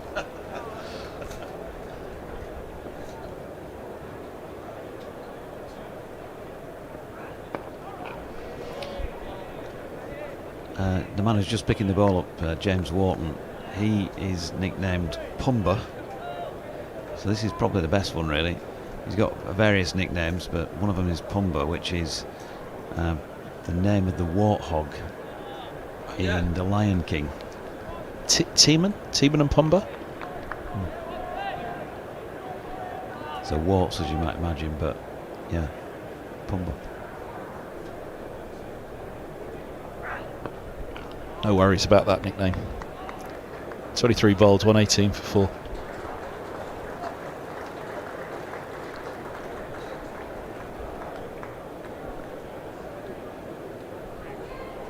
Is that what it was? Hakuna Matata, is that what it was? No worries. Apparently, yeah. No worries over there. The beers are on the go already. I'm not too sure about potentially rude nicknames among the Yorkshire players. Well, I was just about to say, have to edit a few of these nicknames nowadays. Mostly you hear Hilly, Cody, Luxie,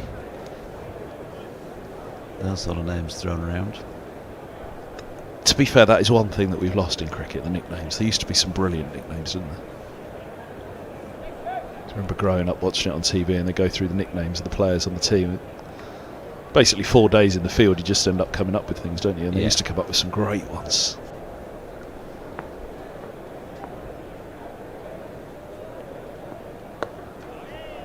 David Sales, it was always too easy, wasn't it? Middlesex had a youngster called... It didn't roll off the tongue, this nickname, but it was clever. They had a player called Dan Housego, a youngster who broke through at one point, but didn't go on for a long career. Was he mastermind? Dan Housego? Yeah. Well, Fred Housego once won mastermind. Ah, did he? I didn't know. Could have been mastermind. Probably showing my age. Or they could have just called him Mind, which would have been... Yeah. No, his nickname, Dan Housego, was the estate agent.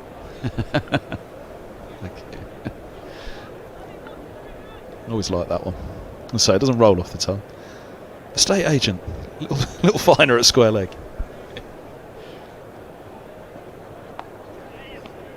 I think that was a David Nash nickname given to him. Nashy was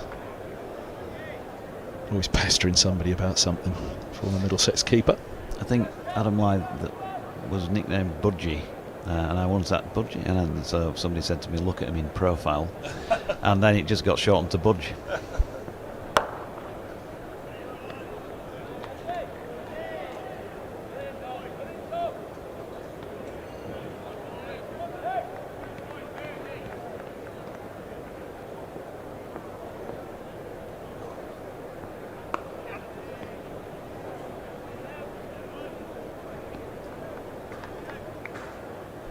Peter Such's one was good as well, wasn't it? The Screaming Lord. Yeah. Still around, isn't he? Doing the match referee and stuff.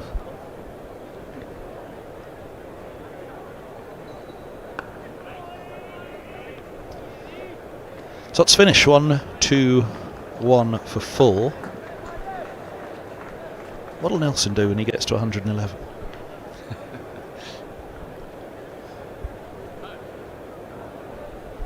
Something you want to see now, isn't it? Nelson batting and a Nelson on the board. Yeah, will he hop around until he's got to 112? Can he bat on one leg? Yeah.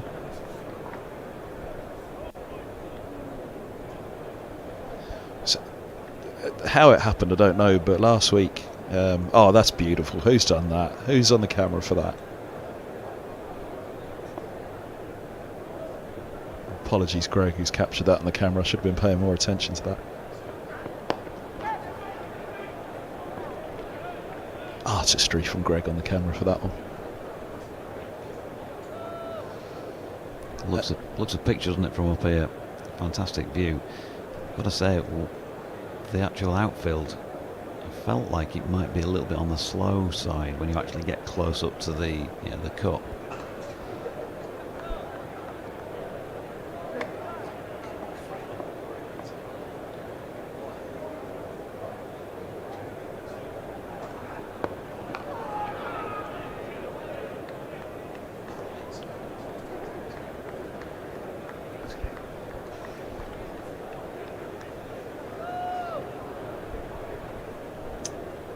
Yeah, I don't know how I did it. Or for whatever reason, probably because I watched too many cricket streams. But the 1995, 1996 Benton Hedges Cup final here, Lancashire against Kent. I ended up watching that. Let it go. The highlights package of that game. It was brilliant, and Shep was the umpire in that. And a packed house, of course, for the one-day final. And when the Nelson was on the board and he was hopping and skipping away, the roar that went around Lords for it was just brilliant. Absolutely brilliant.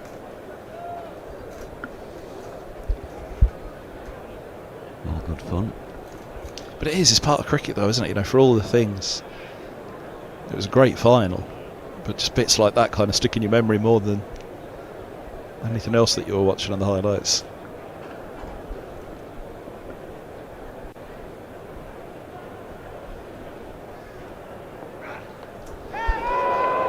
Gone. Straight down the throat of long leg. Cracknell falls, he can't believe it. Picks out the man in the deep and, well, off his hip. I think he was eyeing it up all right. Almost the Suryakuma Yadav off the hip. Going for the big one, but straight down the throat. Yeah, I was about to say as he was starting his run-up that he's been better, hasn't he? Quite a bit better, Jack, since he came back on.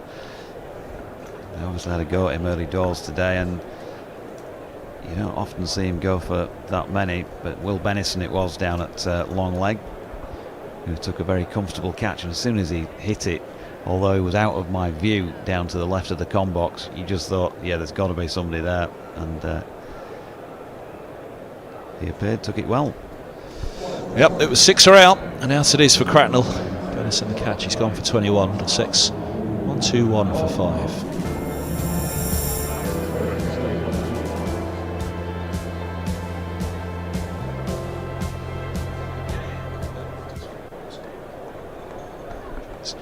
Well, there's a scorecard. They're going to take drinks with that wicket as well. 2 to go of the 25th to the halfway stage. 1-2-1 for 5. This is trouble, I think, for Middlesex now. It's halfway stage of the innings. Your top 5's gone. Youngster, first Lord's appearance, second match. And this is Yorkshire's moment. It was a strong start with the bat from Middlesex, from De Carey's and Fernandez, and we're reflecting that it was the toughest start that Yorkshire had Doidgy. What I'd say is De Carey's and Fernandez are in cracking form. I did wonder whether winning the toss and batting first was the right call, but as you say, the thought is that later in the day it will do a bit. Both sides wanted to bat, but this is the chance that a side has to try and get on top. Now, of course, that ball is getting softer.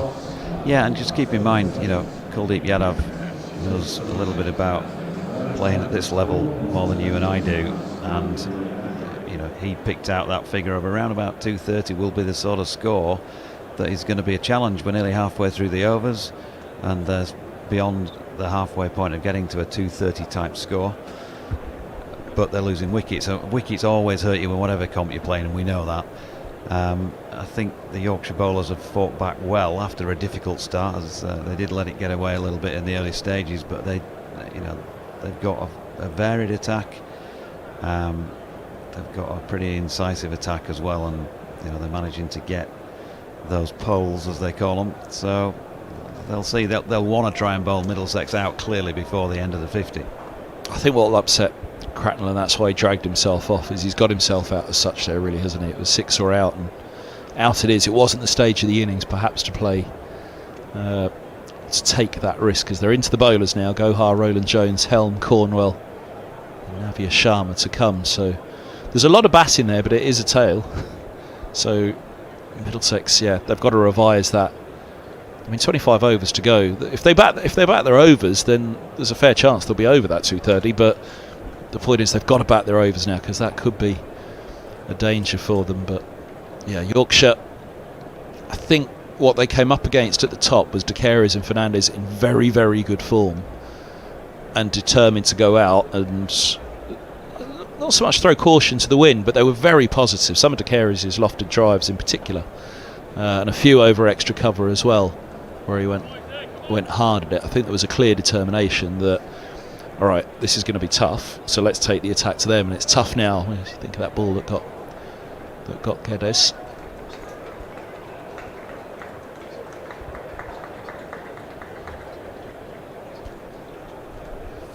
So 2 to go the over, and it's Zafar Gohar, who is a very fine bat with a big job to do for Middlesex. Here we go. Around the wickets, the left-hander. He's on the move, trying to negate anything off the surface, or indeed through the air. You wouldn't think there'd be as much through the air at this stage now. Ball into what? It's 13th over now. Remember it. Couple of balls in play out there in the middle, one at either end. And the rule change this year as well, that after 34 overs, you pick one and bowl that one through. the end of the innings then, which is an interesting innovation to the rules this year. Dots finish on 2-1 for 5 with Cracknell going, and a wicket maiden for White. Doidge, you're off. Thanks for coming up to join us, Jonathan Doidge. You're off doing a bit of filming around the ground. What are you up to? Yeah, just going to go and do a bit for the website. That's just to repeat, www.whiterosefiles.news. It might interest Yorkshire supporters more than it might Middlesex supporters, but anybody's welcome. Give us a try. I'm just going to go, do a bit of filming, get a few different angles on play, and might pop back and see you a bit later on. Thanks, Doidge. Jonathan Doidge. Everybody wants a hotline to you, Doidge. If you're not on the BBC comms, then they've got a hotline to you with this. So, good man. We'll see Doidge in a bit. We'll see if we can pick him out. Where are you heading to, Doidge? Warner stand. We'll see if we can pick him out in the stands in a bit. So be careful. You've been warned. You're on watch. Lyth second over from the nursery ends.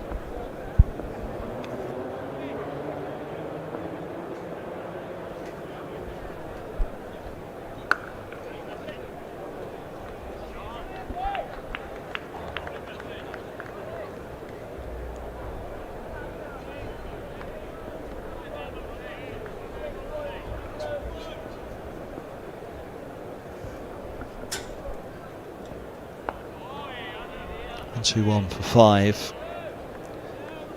Yeah, could be a problem this for Middlesex. They've just got to knuckle down. As we were saying, it was up at 6, that run rate, when Takeris and Fernandez were together at the end of power play 1.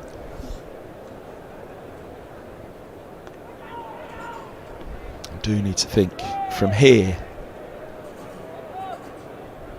Well, you double your total at least really from 25, so 250. Kuldeep Yadav was saying 230 might be testing on this. Middlesex still got to have that 250 in mind.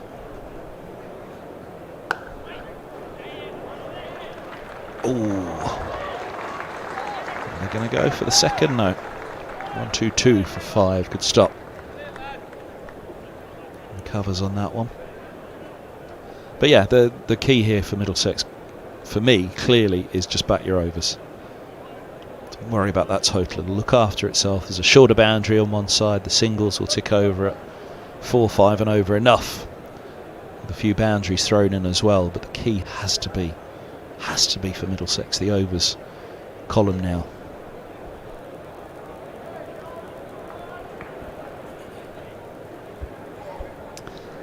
Lyth's enjoying himself. Yorkshire enjoying themselves at the moment. He's being meticulous with the field.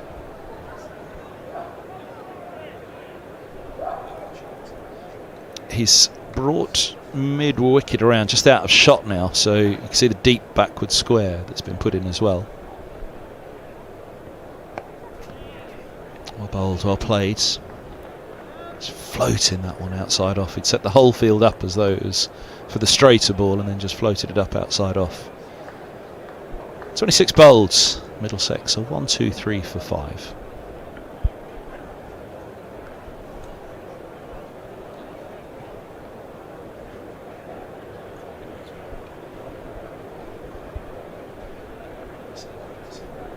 Don't forget you can get in contact with us on the emails as well. Streamer at middlesexccc.com. Streamer at middlesexccc.com. Or you can get in contact via the Facebook stream as well, so you can stream this on Instagram, Facebook, YouTube. Stream to your heart's content. You can get in contact with us through the Facebook chat as well with any questions.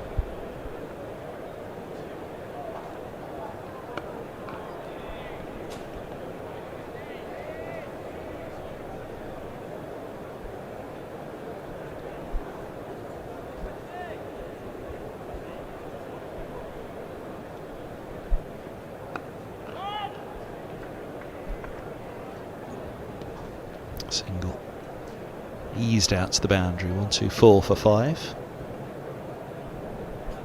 That's what it's got to be. Nudge and nurdle.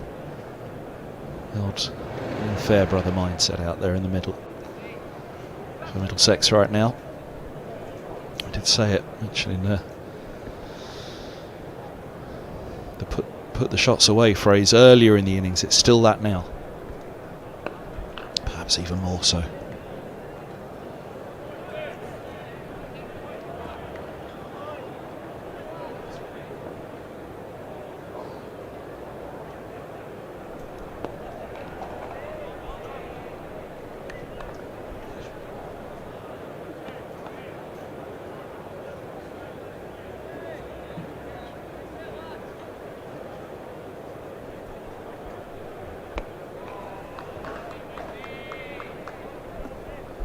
This is good from Yorkshire. Tight from Best. They'll know turn the screw now, even if they're not taking wickets through this period, which they'll want to.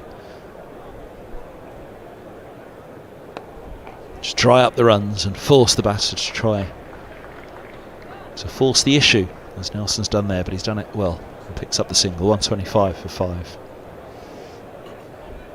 Dan has got in touch on the email, streamer@middlesexccc.com. That's stream ER at middlesexccc.com.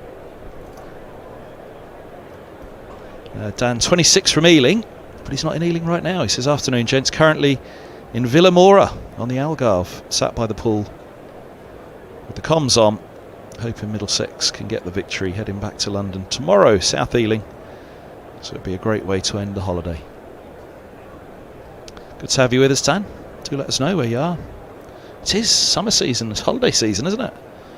Let us know where you tuned in.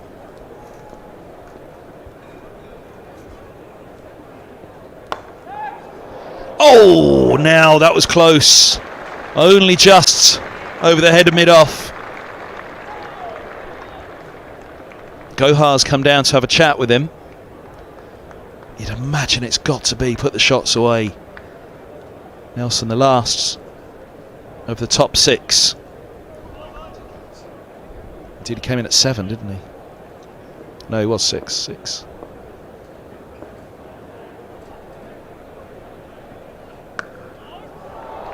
Back to back. That was a better shot. Little bit of width, and he was onto it early. Just gave himself that extra bit of room.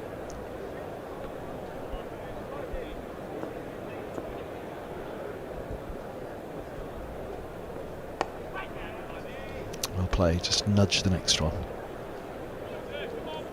Couple of boundaries for the over. That'll do. Keeps that run rate up around 5s, which I think could be more than healthy enough today.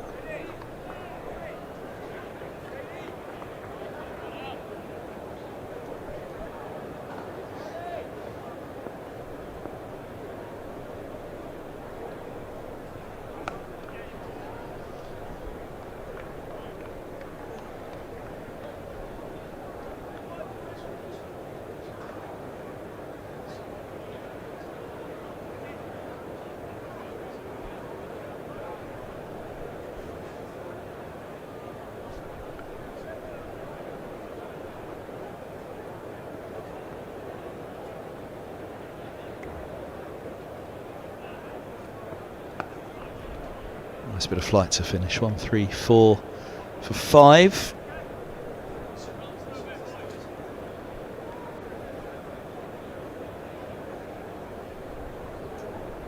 Getting in contact with us via the Facebook page. Remember, it's streamer@middlesexccc.com if you want to email us, but you can message on the Facebook stream as well, the chat on there. Andrew McGill he's talking about Doidgy. Says Doidgy's off to the bar. Don't believe that recording rubbish.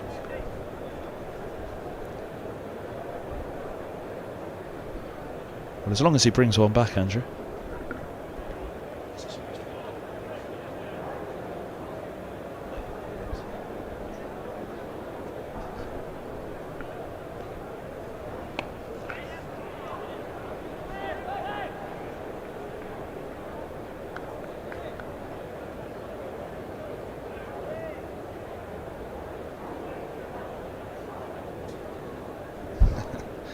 Good one on the emails from Anne Wright, who says the best nickname I always remember was Chili for Chris Old, which of course read on the scorecard C. Old. enjoying the commentary here in Cambridge. Thanks, Anne. Good to have you with us.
Nine bolts, 135 for 5. Another one coming in on the Facebook messages via the Facebook stream of this game from Andy Brook. Afternoon, Andy says, great commentary watching from Morera on the Costa Blanca in Spain. Great comeback from Yorkshire after a great start from Middlesex. Yeah, it's a fair encounter, this one.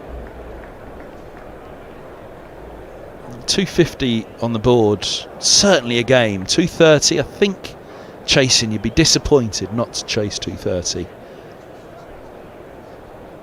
Kuldeep Yadav having a chat with Doiji in the middle this morning, saying that he thought 230 could be a testing chase on this. So we shall see, but I think most sides, especially if you're at quite full strength Yorkshire, but pretty strong, I think you'd be disappointed if you couldn't manage a 230 chase. 250 mind just starts to push. I think anything over 260 and Middlesex might even start to favour, but that would be my grey area on this one.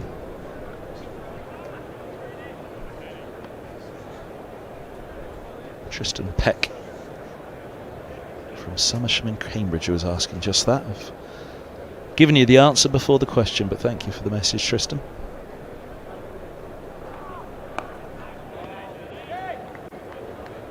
Yeah, I'd put anywhere between, well, let's say 220 and 260 being something of a grey area for this. Below 220, you'd really be disappointed not to chase it. And the words from the man bowling, Gordy Yavan, that 230 could just start to become testing. There's a little bit of grip out there for the spinners. There's been a bit of seam. There's some early swing.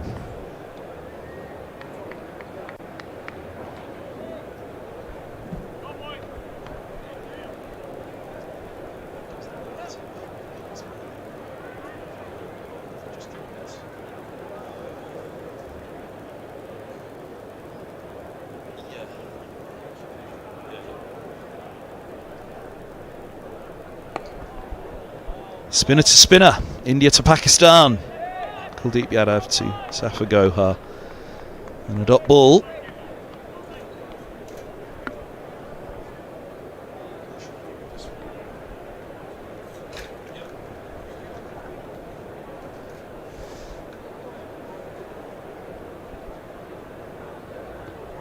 Oh dear. There's a lot going on out there. Spinners. Bowling to spinners is always a fun game to watch. Middlesex need that man, Zafar Gohar, to very nearly bat through here, I'd suggest. And they need him to do it for Nelson as well. Talented youngster at the other end, but a youngster nonetheless.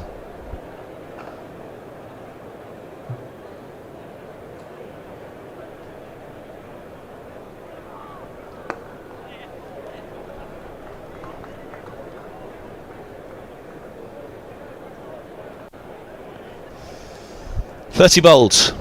Middlesex winning the toss, 137 for 5. If you're just joining us, there's the card through the side early. I know Sam Robson, he's got a slight knock, so he's out of this one. I'll get confirmation on what it is at some stage for Robson, but De Carey's and Fernandez got it off to a flyer. De Carey's bowled off an inside edge, attacking Cliff. Fernandez through the bat at a drive that wasn't there really, length ball, caught at backward point. Guedes squared up by White, caught by the keeper.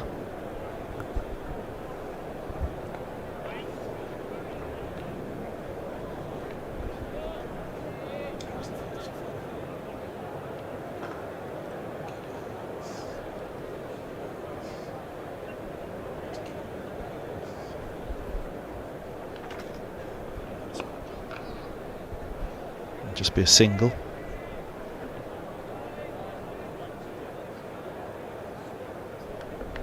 Swan was bowled. Swan was bowled, looking for a drive, left a bit of a gate, bowling it back down the slope.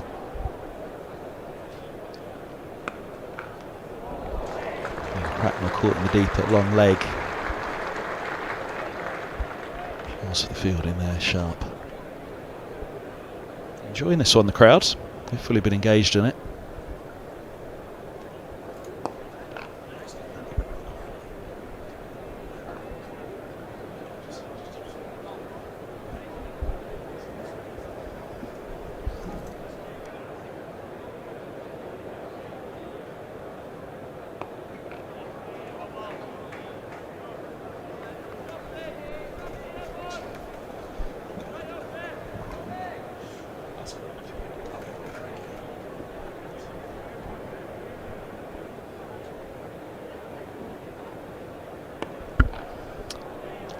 Squeezes that one through, hand to it at cover, but can't prevent the single.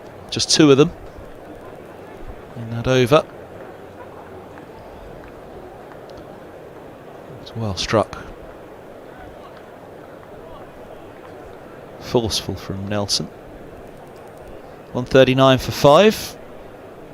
Ray, the Middlesex snapper. Asleep on the job, Ray? Oh no, he's awake. What's he spying?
Oh, it's crunched through. That was a nice shot. I mentioned they've got to be careful here, Middlesex, at the moment, but just a small shuffle. Turn it into a juicy half volley. Bold though from the youngster. Facing Kuldeep Yadav, using his feet, 5 down. Another 32nd over. And feels a glorious drive. Long off going back now, as well as long on, just dropping out of your shot there, bringing up the long leg to pretty much 45.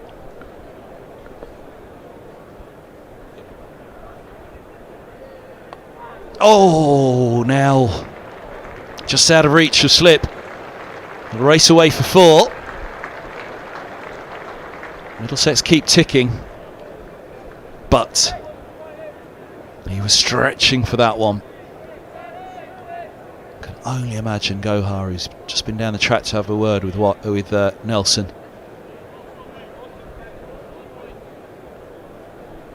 The word has to be play the long game here. It's nearly a run of ball from him at the moment, but again, Middlesex's 2 biggest concerns at the moment are the wickets column versus the number of overs remaining in this innings.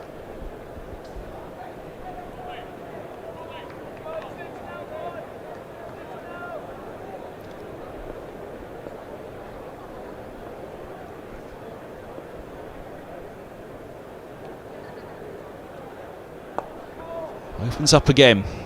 Just a drag through mid-wicket on this occasion.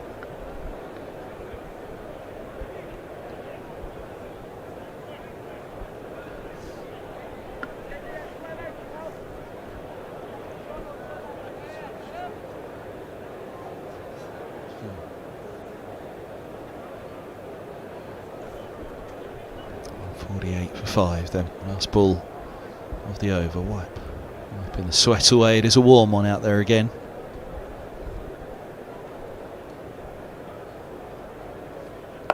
Ooh, a little bit of drift on that one. Single to end the over. 149 for 5. Just looking through the air on this one though. Just there. Look at it go.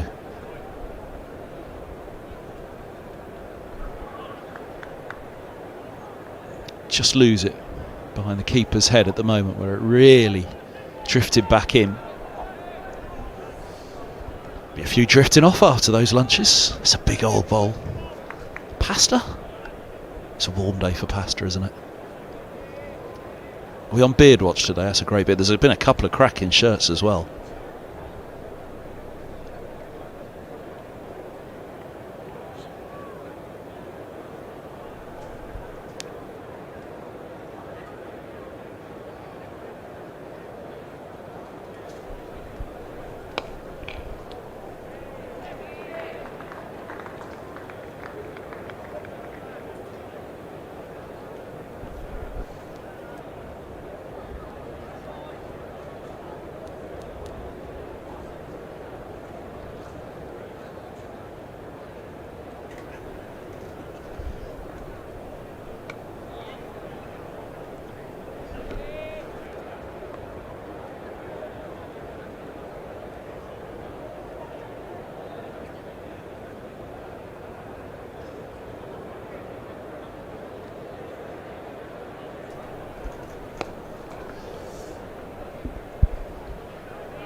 .50 up for Middlesex in this over. 150 it remains, 150 for 5.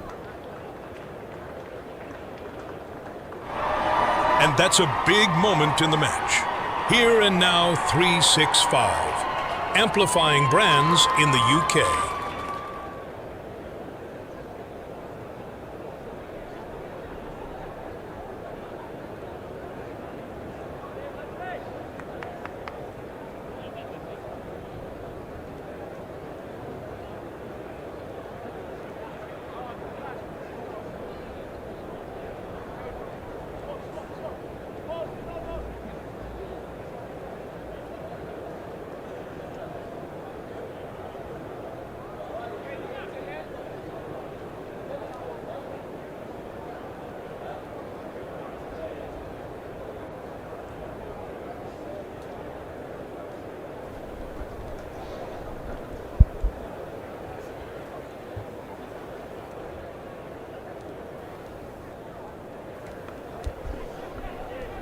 Squeezes that one fine, that's well played.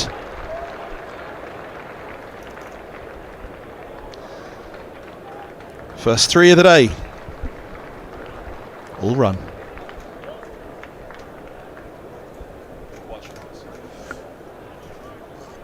I think that's something that at this stage Yorkshire will be probably saying to themselves in terms of the big shots. If you bat long here, there's enough gaps out there. There's enough twos, there's enough threes, as we've just seen. Big boundary on one side.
Danny tells me I got someone on the chat on the all run 3 comment.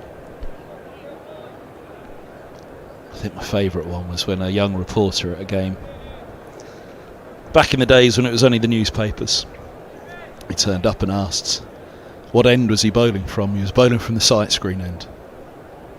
Legend has it that actually made it into the paper the next day.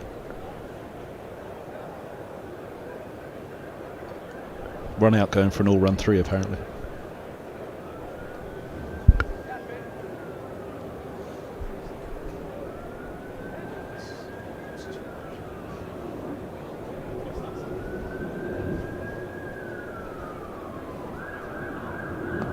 Oh, now that gripped. I reckon there was a little bit of drift there as well. Let's see. There goes the drift. Look at that. Well, Zafar Gohart will not mind that one little bit.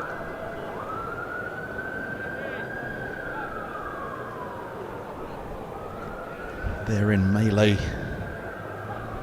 The game. Still 4 overs of Kuldeep to come.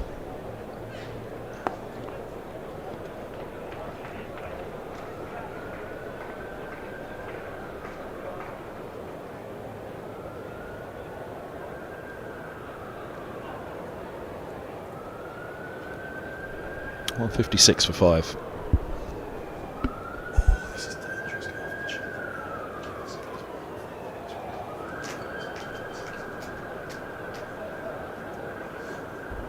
Right, we're on Jonathan Doidge watch.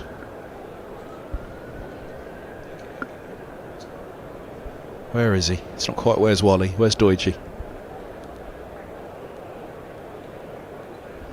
So he'll pop back up in the second innings to tell us what he's found from his travels.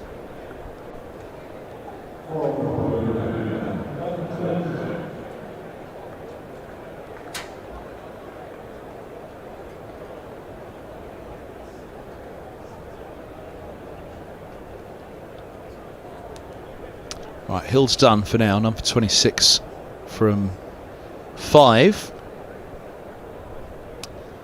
So at the pavilion end, Yorkshire go from Hill to Cliff.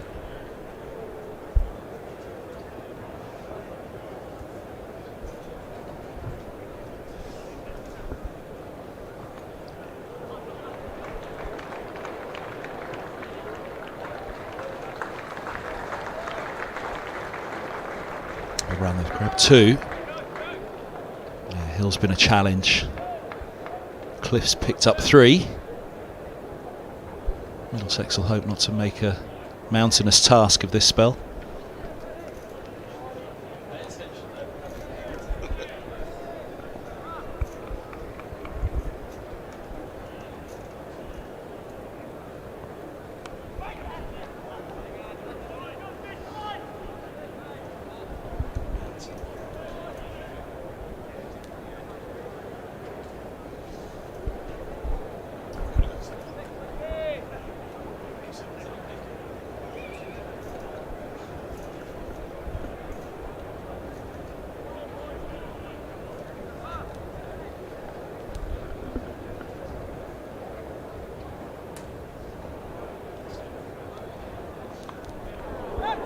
It's up in the air. It's not going to carry deep third. It's Kuldeep. We've got a couple.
Grab a quick singles, well run. Again, for me, that's what Middlesex need to think about here. Just keep it ticking that way. Cracking strike rate from Nelson given the match situation, but they need more than a cameo here. They really need him to keep going. I think it was when Geddes and Cracknell came together, I said at that point that those two really needed to be there for Middlesex through the mid-30s.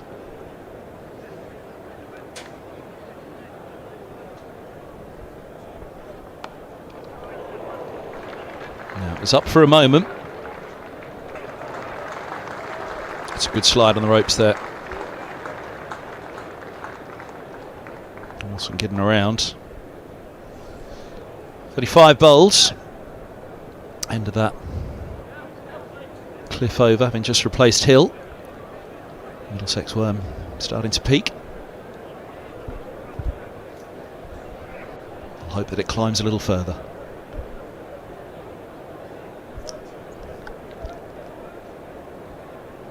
Where's Doiji when I've got all these puns? He'd love them. He actually wouldn't, but just to see his face would be worth it. Now, which team is that? Team taking a tour of Lords by the looks of it.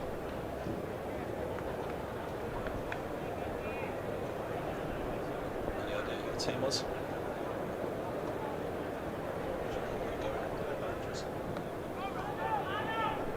Bess is back.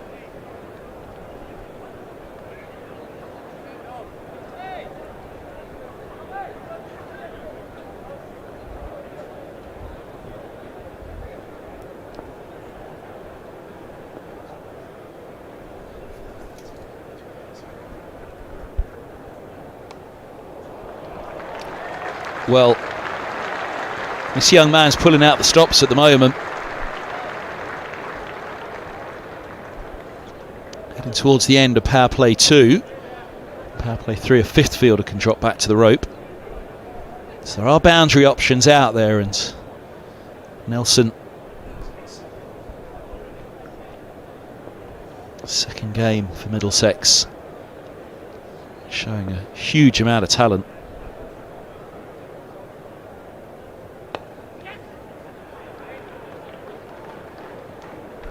Hats off to him, because it is more than a cameo now. 40 from 44 at a cracking strike rate in a difficult match position. They really couldn't have asked much more from him. My fear for the youngster was that he'd go after one shot too many. Well, it's not been the case so far.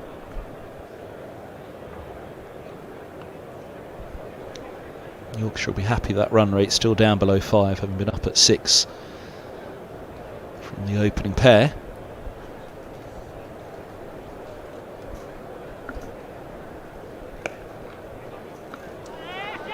Grab a single.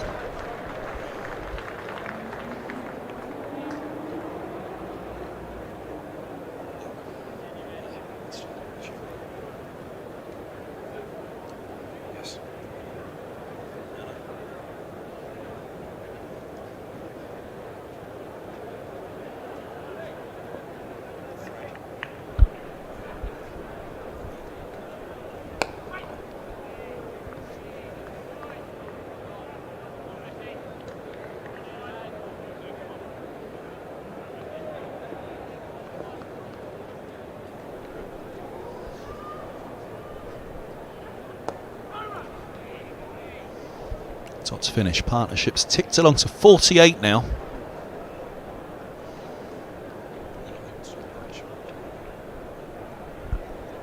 So Gohar on 13 of those. Nelson on 35 from 40. That's it.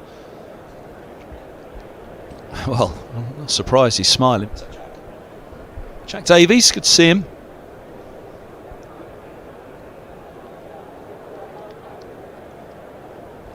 Lost the gloves to Joe Cracknell. In all formats at the moment. He'd have had a hope, I'm sure, that Cracknell would have got the 100 call up again. He hasn't had one for a couple of years.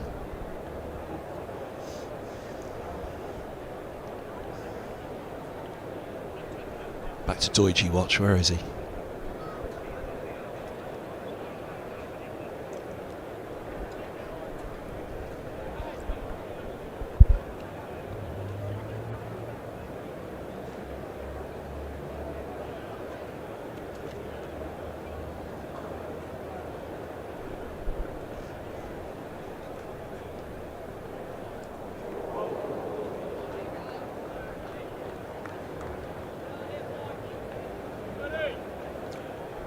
See that again.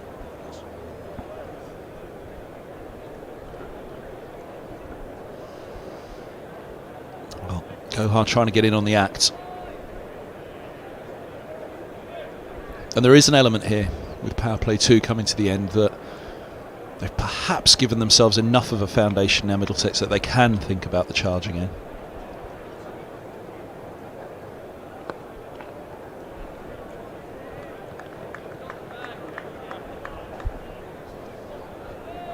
Change over the years in this format, probably the biggest change. More in the mentality, there's been lots of changes in terms of the power plays, but with that power play 1, power play 2, I do enjoy it because it goes through the gears, but it goes to the gears that teams will look for 100 off the back 10 now.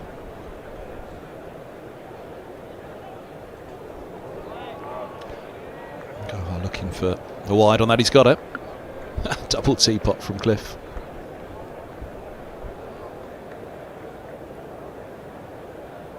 Yeah, I think so. He was just off the ground. He was up on his tiptoes. May have left the ground for a moment, and at that point it was, well, at best it was grazing the helmet. Cliff doesn't like it, but I think that was a fair call.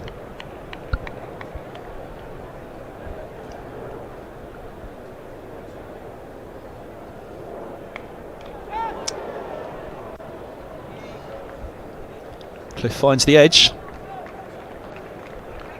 But it's a single more for Gohar. Brings up the 50 partnership between these two, of which Gohar has contributed 14, 35 from Nelson. 71 balls, it really is a brilliant effort from Nelson.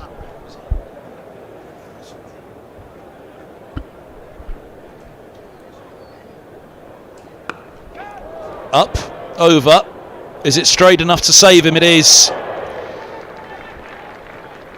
It was the fact that it stayed straight meant Walton had too much to do for a mid-on. Mid-off was going as well. It went gun barrel straight back over the bowler's head, and that is really, as much as anything, what saved him. Might have just had a glance of the fingertips on the way down that one. He had to go a long way, but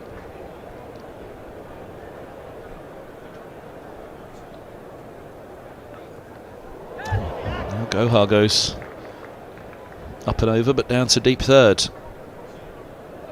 Well, they're certainly thinking about the end of power play 2 now, no doubt about that, these two.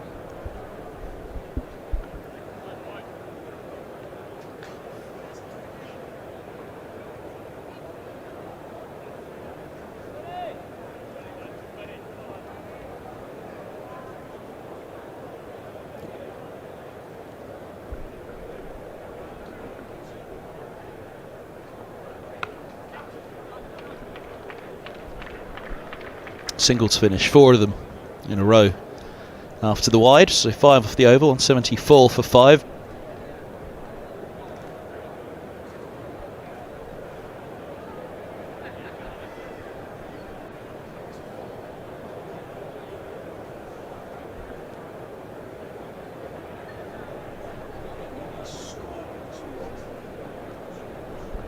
Oh, and we thought the shot was for the scorecard. Third best beard of the day. Oh, speaking of keeping count, the scorers. It's on Shelley. Alongside Mr. Potter.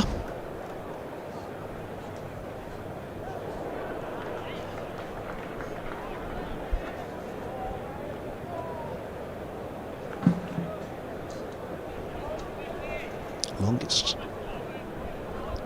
serving scorer, we think. Yorkshire's on the county circuit.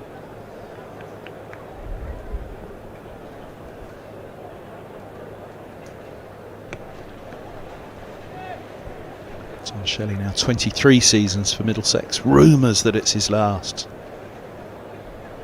Been rumours of that for many a moon. Keeps promising me it is this time. It is this time, Kev. Still don't believe him.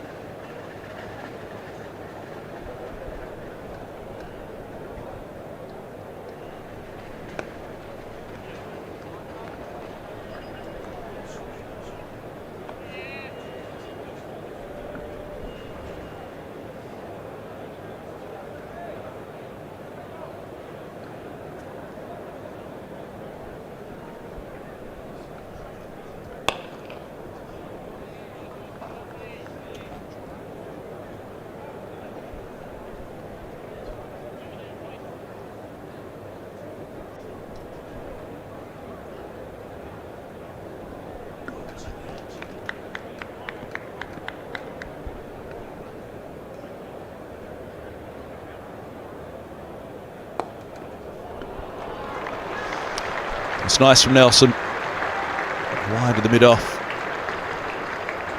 Straight of the extra cover. But over them both anyway.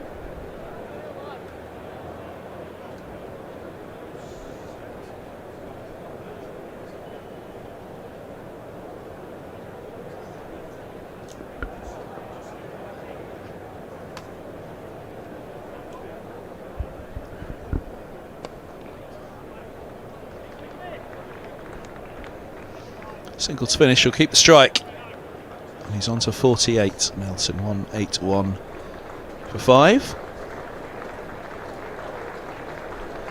So 1993 was the first year for Potter. Don Shelley in the middle there with the cap on, in the middle of the trio. Well, actually it's 5, yeah, so he's in the middle. That's right first time. Don Shelley 2005, sorry, same year as me, 2005. Even I was still in school when Potter started.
the track again. A few of those from Gohar now.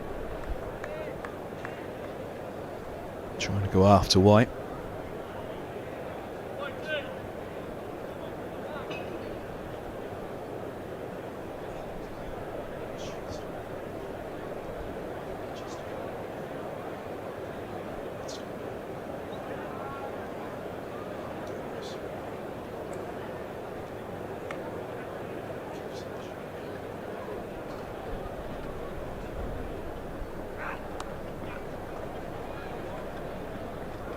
Single brings Nelson back onto strike.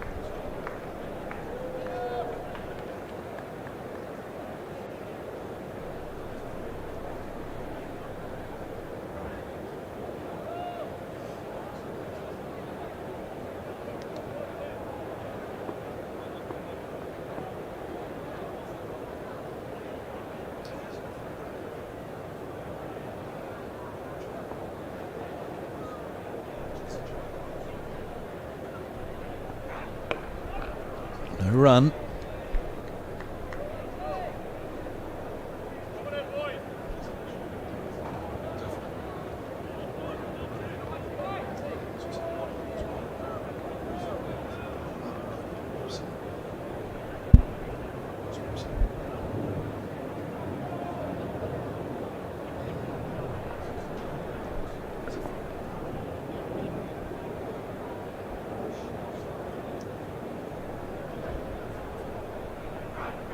Oh, goodness me. How? How has that missed everything? Eyes lit up. It was a nothing shot, really. Well, the eyes closed in the end. Well, that was his moment. There haven't been many, if any at all, in this innings.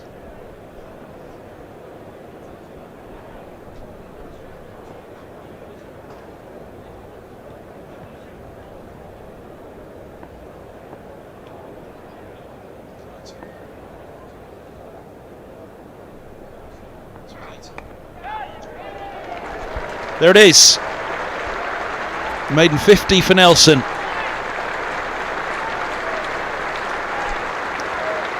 Yet to have a number on his back, but he's got a good number to his name in this innings. 51 from 55.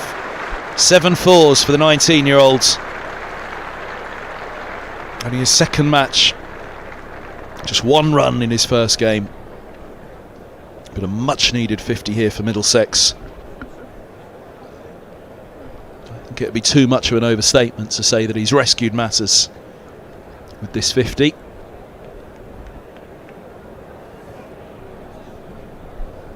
Ship hadn't quite sailed when he came to the middle, but they were teetering on the brink of some trouble. But this 50 has settled matters.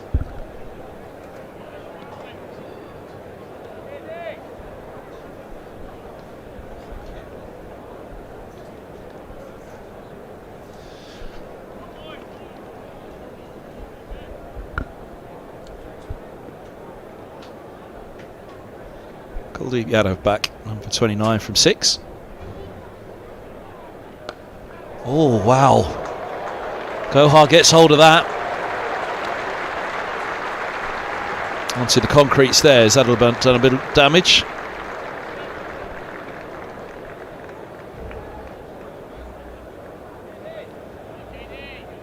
No one going for the catch this time. Gohar finally gets hold of Yadav. He's had a couple of goes.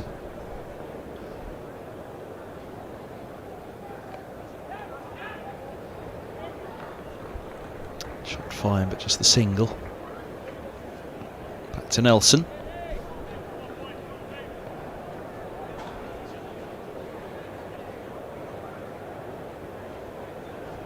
No need to run. Just stand and admire for Zafar Gohar.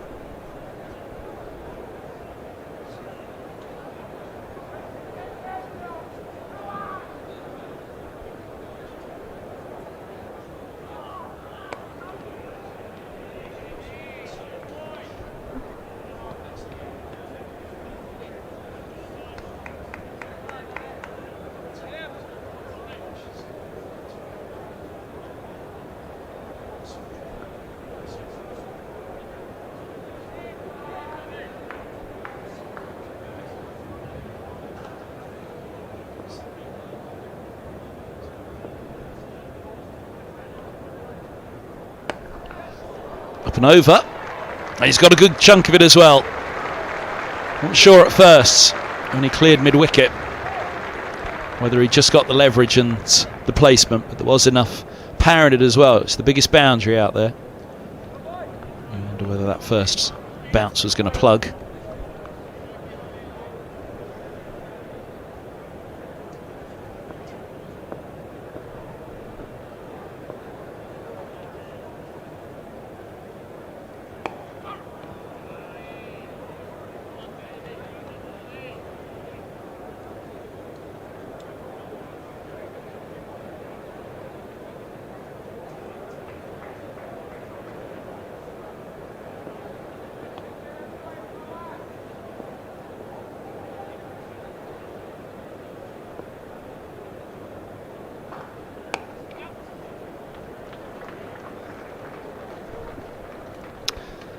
So from the over, the final over of power play 2, 197 for 5 Middlesex.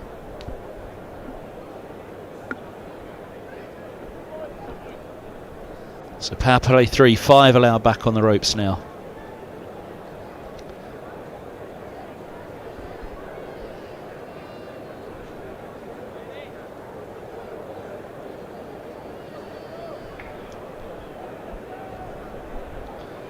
Producer Danny tells me that 2 glasses of wine that were in shot in the gentleman's hands previously, it means he's double parked. 2 on the go. Lunch has come early over there. We still haven't found Doiji.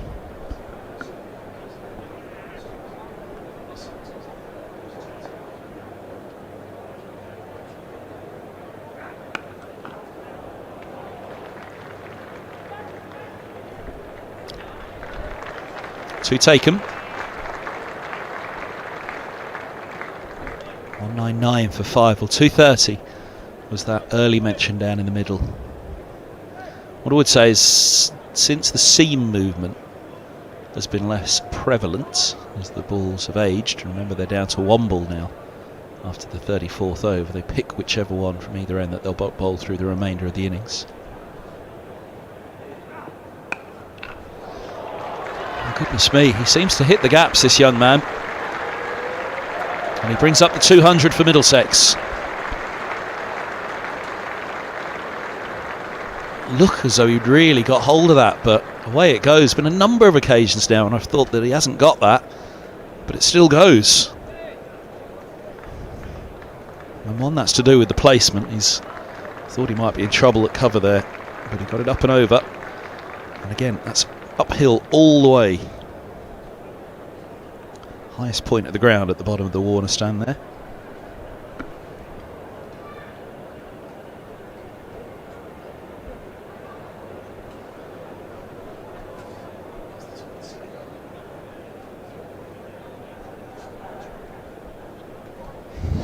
Pedantic producer Dan is telling me the highest point of the ground is the floodlights.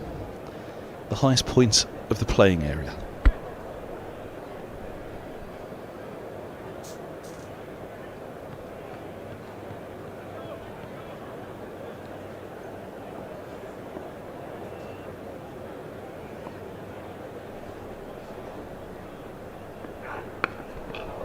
Now,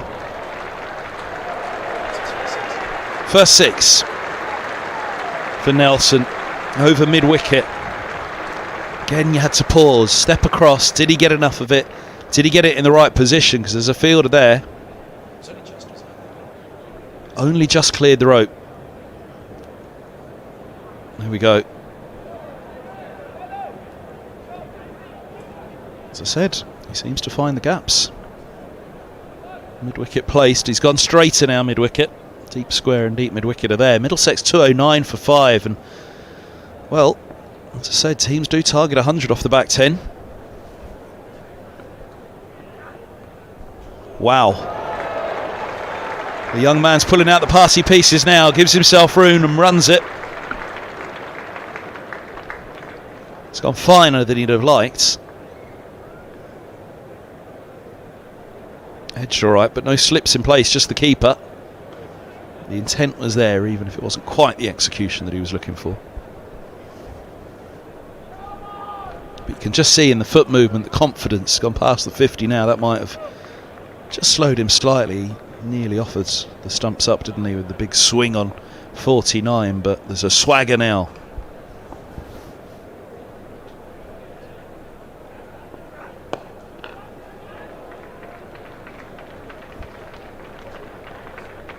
And he's doing this against a serious Yorkshire side as well.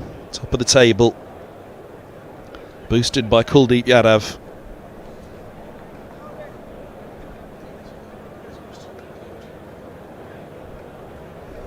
Codes rested for this one, but it's still a pretty mean attack that Yorkshire have out. So all credit to the youngster. 73 off 64 now, and Gohar, the support act.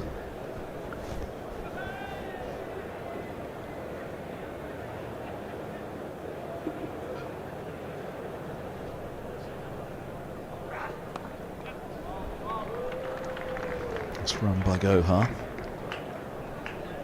18 off that over from White. 2 for 60 for him now. Excuse me, 2 for 59 from his 8. And Middlesex 215 for 5 from 41.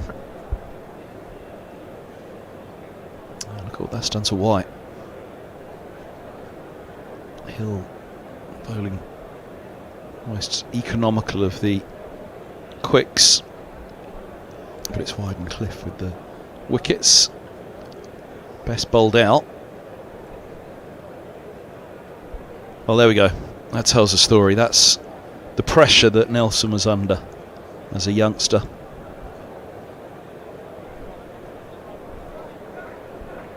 Geddes and Cratton had threatened to get it going again, but once they both fell,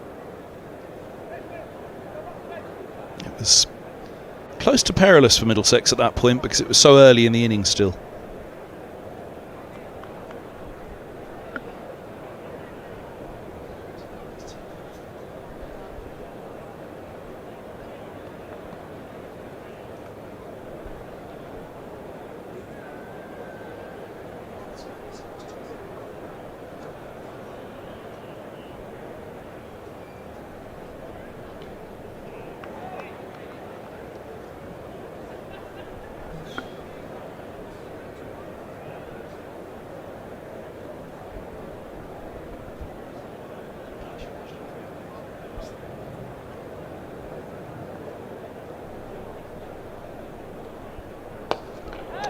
Up in the air and gone.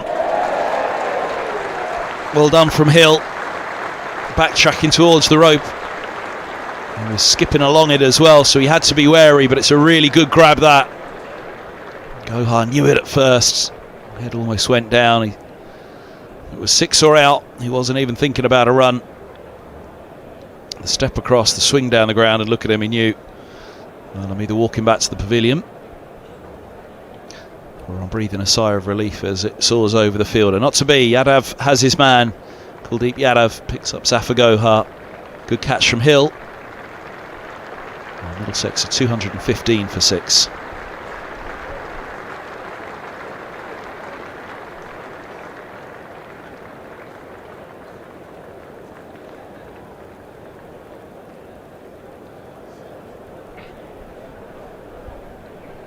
Toby Rowland-Jones makes his way down the pavilion steps. Very capable of some big shots. I haven't seen too many of them this season, so he's due. Middlesex will hope there won't be too many dot balls going into that book from here on in. Well, not in this innings anyway. Careful, don't make a mistake now. Oh wait, hold on, indecision, hesitation. Has he got it right? I think he has. Tobias Skelton, Rowland-Jones. Oh, he's running out of room. Pressure's on. He's gone low.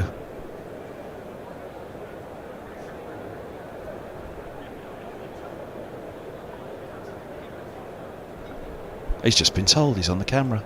Give us a wave, come on.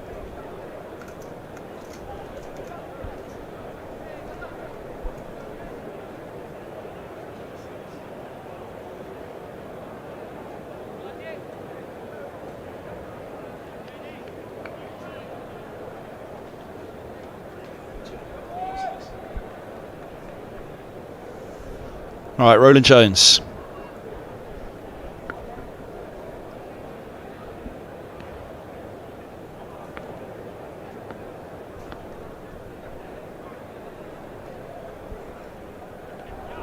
Well, that's a beaut to get first up.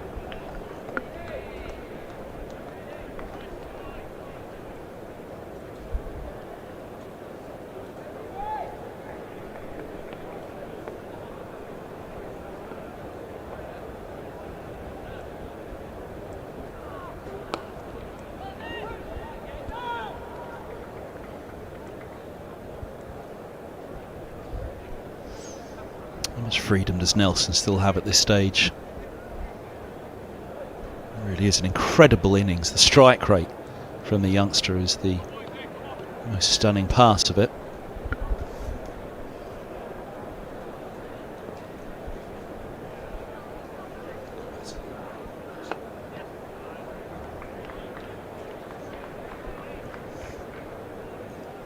Look at what he's done for Middlesex's run rate. It slipped down to about 4.7 probably at its lowest, maybe a little bit below that, having been up over 6 from power play 1.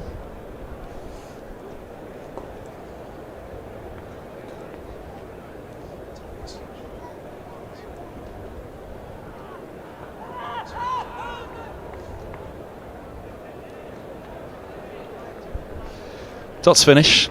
Optimistic that from Kuldeep Yadav. 217 for 6. Well, it's standout. Nelson's innings. 42 from 34 to Carey's and Fernandez in the power play. Chanced their arm a little. You'd barely say he's chanced his arm at all, Nelson. There was that one shot on 49 when he potentially got a little bit carried away looking for his 50 and swung at a ball that wasn't there, and he was lucky not to have his leg stump taken out of the ground. But other than that, it's been a composed innings, but a tremendous strike rate in the match situation. Hill's back, number 26 from his 6 so far.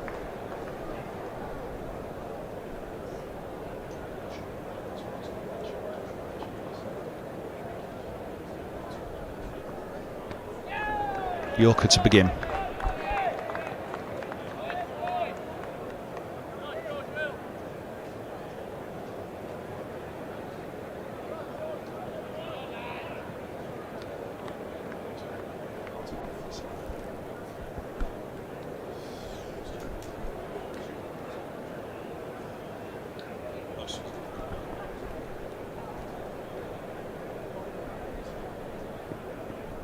Now that would have been a wide, incredibly slow ball from Hill. But interested to see the speed gun on that one. Was it an off break? He really gripped it. Yeah. And if it had been left alone, well, it nearly turned with the off break and the slope. Nearly turned back inside the tram lines to get the single, but I'm sure it would have been a wide anyway. But just gripped it too much on release and dragged it down.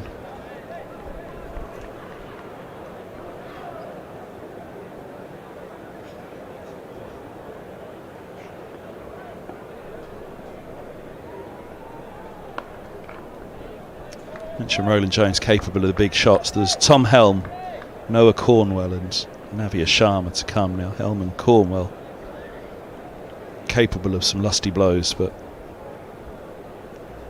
I think for Roland Jones here, he's got a bit of a support act to do for the youngster as well. Not to put Nelson in too difficult a situation, having lost his partner, and a considerable partnership it was for the 6th wicket in Gohar. Outside the line. Oh! Oh, well, maybe not. My eyes deceived me. We'll have another look, but Hill has his man. Roland Jones has to go, nips it back in. It's a Roland Jones style delivery.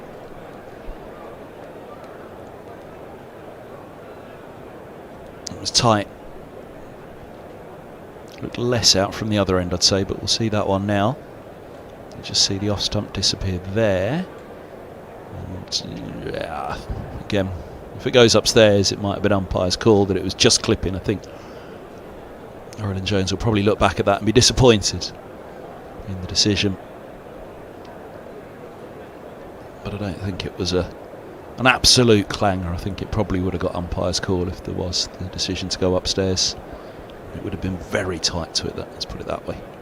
2:18 for 7. And that's a big moment in the match. Here and now 365. Amplifying brands in the UK. So Nelson still there on 75. 1 from 5, Roland Jones. Here's Tom Helm. Middlesex just need a partnership again here to get them something around that 250 mark.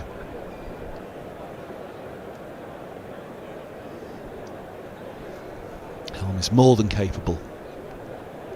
Middlesex will just need him to knuckle down, play straight. As much for the youngster as for the team, but both. I'll let Nelson have the chance to launch again at the end. And whisper it.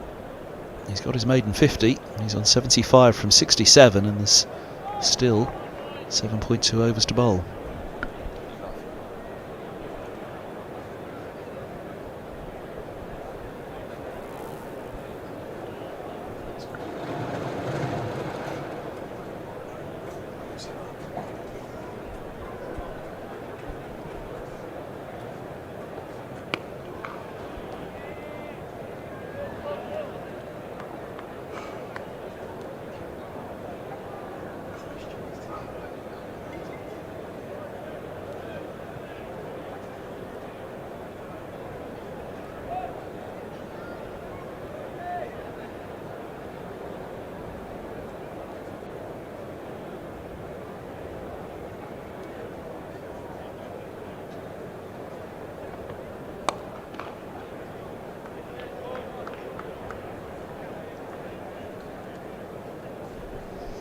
.43 bowled, 2:19 for 7.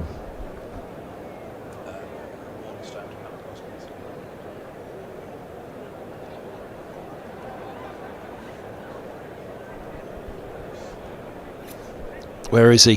Where's Doige? He's got a black polo on today. Where is he?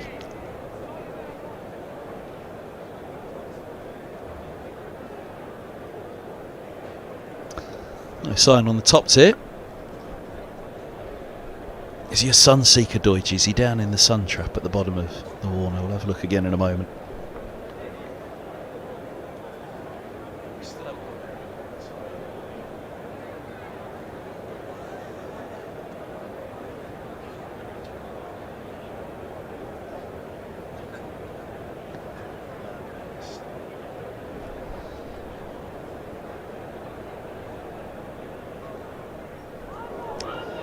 How has that missed?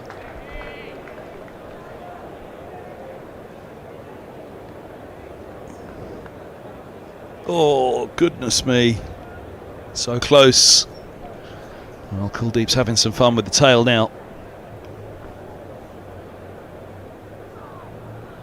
And again, quicker ball. Skids it past the outside edge.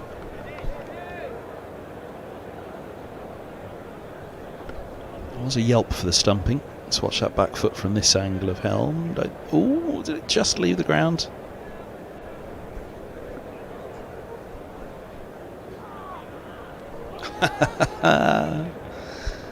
Well, he saw the width on that Helm. Decided his best option was the sweep. Arms freed up. I think with Kuldeep, 9 balls left, Middlesex could probably suck up these 9 balls and allow that gentleman with the scorecard to put a few more dots in there.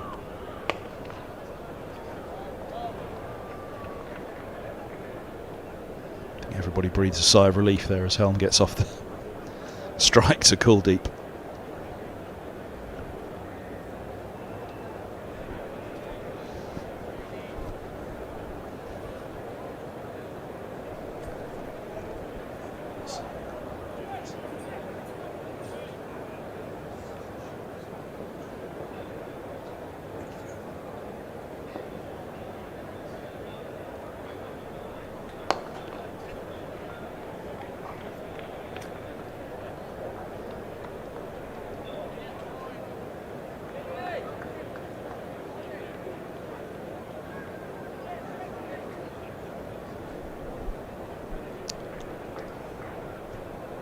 Ooh. Last ball of the over. Kuldeep's got something in mind here. He's on the attack against Helm. So he's going to come around the wicket.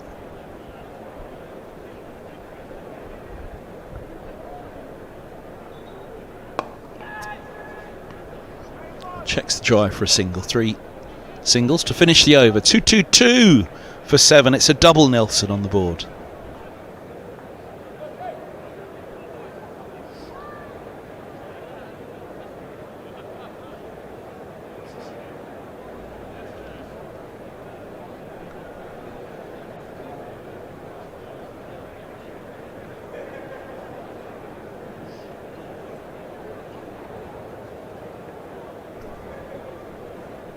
Edge of the gloves. Reassuring chat.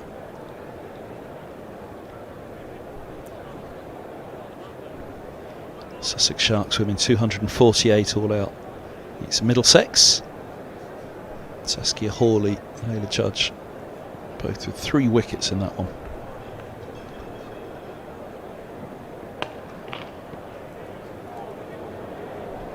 That was tight. Very, very tight.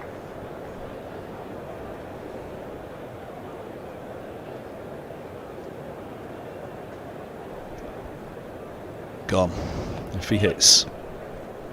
Wasn't tight at all.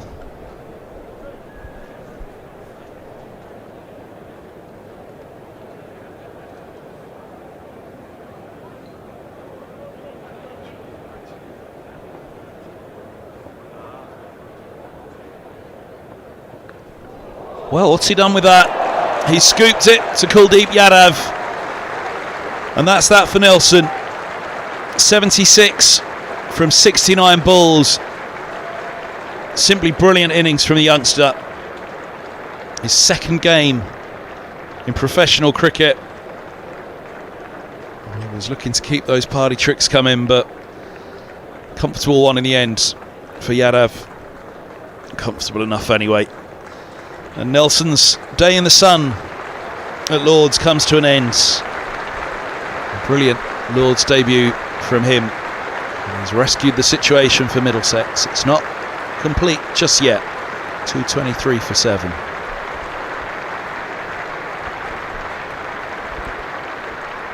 And still need to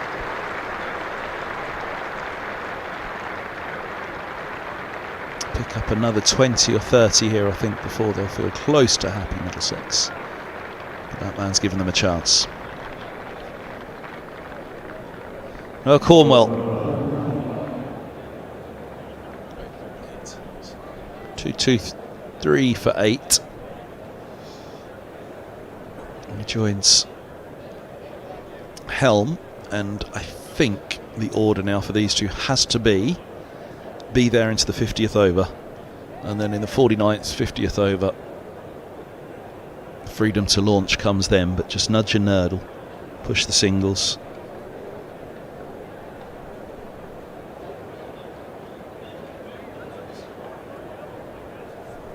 .34 balls remaining. The singles alone gets them to that 250 mark and beyond. They can take that and have a swing the last couple of overs, then who knows.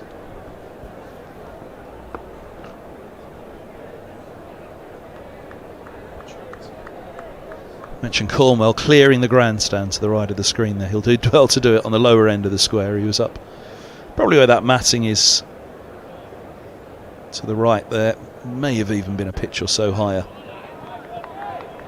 It was certainly on the edges, but nonetheless some shot to clear the grandstand.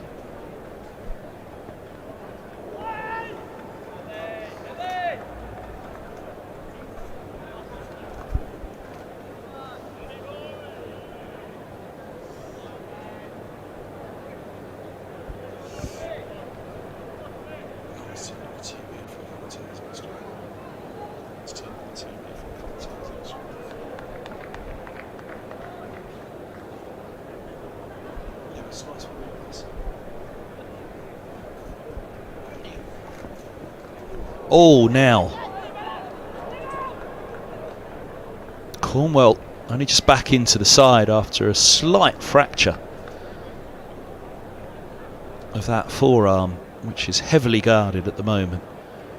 He was struck by a bull in the Essex T20, a bumper, where he'd put the arms up like that.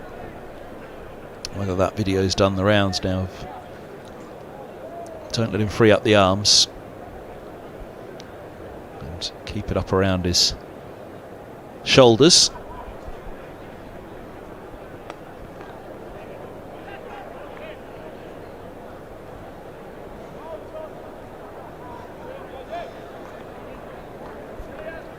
Singles finish 2-2-5 for 8. Well, there we go. That tells a pretty clear story. I think what Middlesex talks about, how Yorkshire, I think, will look at doing this in the singles and the twos, using that big boundary, not having just to go for big shots. I think Middlesex will look at that first 10 overs and back Roland Jones and Sharma and Cornwell to keep it a lot tighter than that in power play 1, and that could be decisive today. I think if Middlesex win it, and Jonathan Doidge was saying that was the worst power play that Yorkshire have had in this competition. If Middlesex win it today, then it may well be the power play that they'll look back on.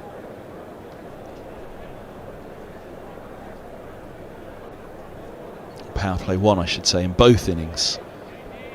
I'm sure that's what they'll be targeting. Whatever the total is here at the end, I have no doubt whatsoever that they will say they'll give themselves a very good chance of winning it with just a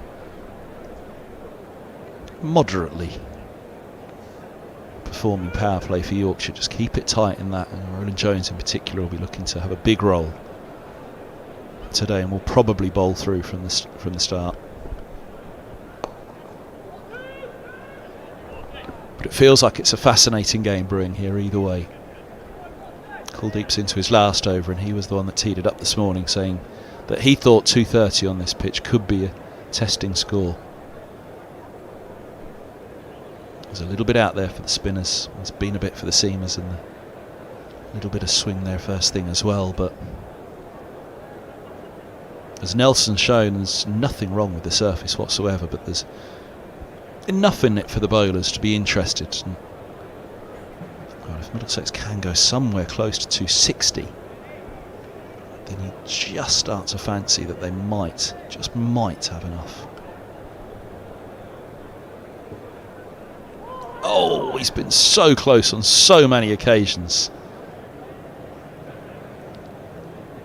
Helm's off stump, shaved, but on this occasion the leg stump of Cornwell.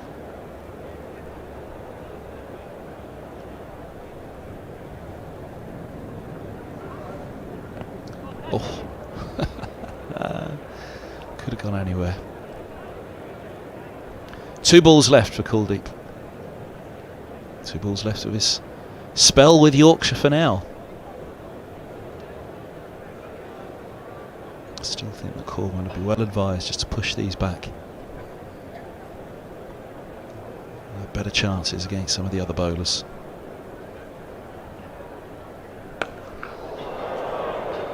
Or wallop him. What a shot that is from Cornwell. Long levers, and he has sweetly connected with that. Say that's his shot. That's the area you don't bowl into to Cornwell.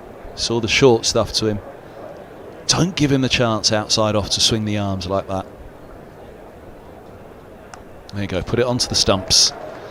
Gets the inside edge, and they'll get a couple here. They even thought about an all-run 3. Kuldeep's done for the day. He's done for his spell with Yorkshire in terms of the ball. Might have a job to do with the bat still, but he finishes with figures of 1 for 55 off 10. Probably feel he could have had a couple more. Had luck have favoured him a little more.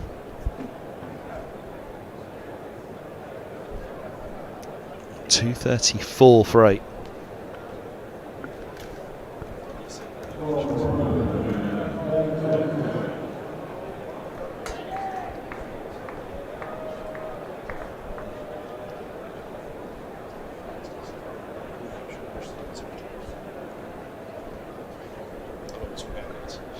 Right, 4 overs to go.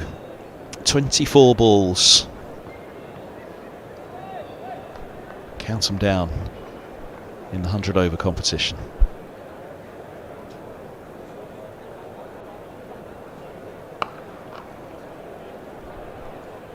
A single to start the over for Helm.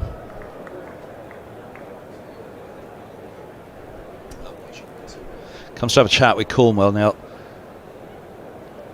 That's the second time, it's not just the second time, but when I've seen Cornwell bat, it's just freeing up those arms, having the ability to get that swing through the line of the ball, just drag it to mid-wicket or long on, a sweet pickup shot.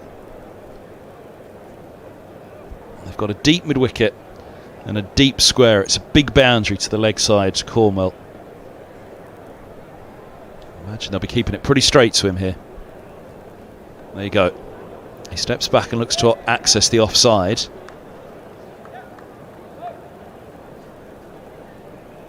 Now what? Deep mid wicket's coming up. I think it's just the change of the fielders. They want a different fielder in the deep, so deep mid wicket stays back. There's a different deep square, and they're going for a different backward point. There's the change in the field. So it's the change in personnel, but the positions remain the same.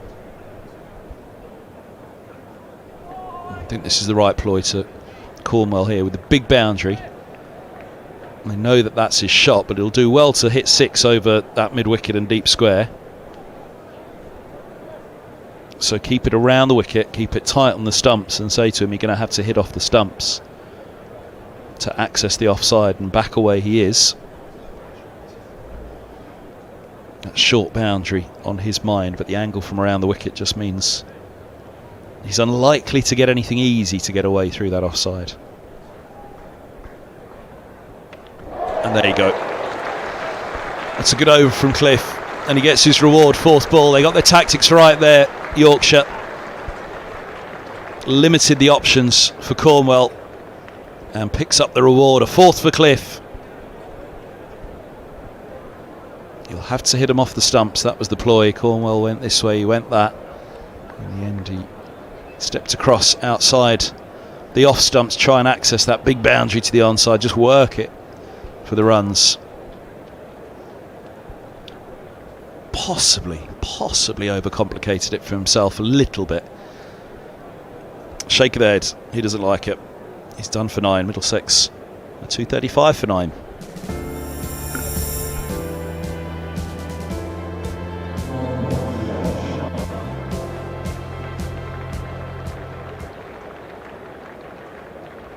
Navia Sharma's the new batter for Middlesex. And again for Middlesex now, it is back to that scenario. And this is why the partnership between Nelson and Zafar Gohar was so crucial to this innings. Middlesex might not bat out their overs now, but they're close, even with a partnership of that size and that duration. Must have been near 20 overs. I'll look it up now exactly what it was, but yeah, they are back to the scenario that Sharma needs to block, and Helm, when he sees the opportunity, he sees the bowler, he sees the scoring options, then he can swing for it. And whether that's getting on strike to the bowling from the pavilion end as it is at the moment to access the short boundary off, which would be his leg side, or whether it is going inside out when the bowling's from the nursery end, we shall see. Cliff searching a 5 for. Oh, they'll scramble a by. Just skidded through slightly on the keeper, that one.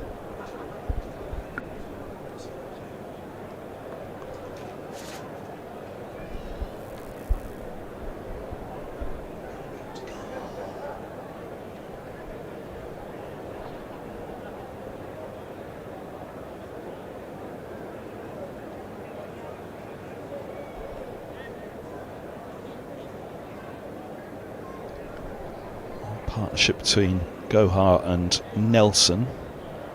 It was just shy of 17 overs in the end. Came together in the 25th and separated in the 42nd.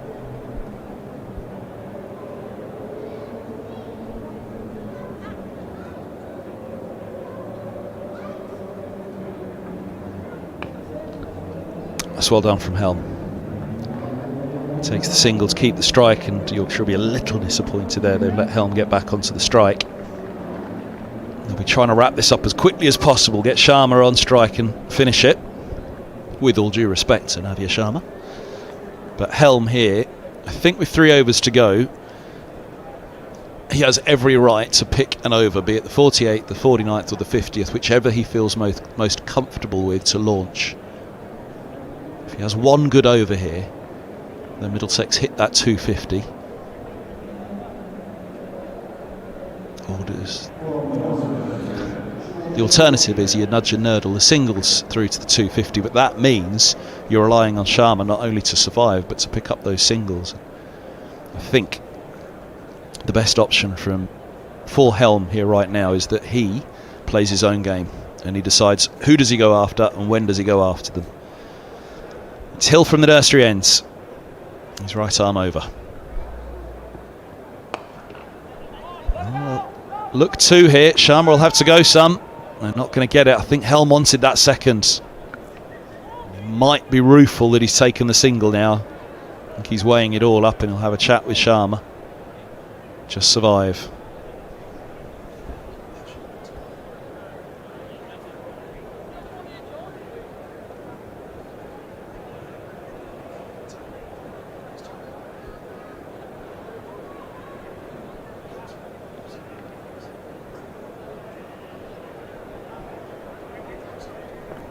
Phil comes up here for Sharma. That's well done. He's dug out the Yorker for a single. There'll be relief for Helm. Relief for Middlesex. They'll still want something above 250 here. They're particularly greedy. They might even be able to get to 260, but it's mainly going to be on Helm to do that.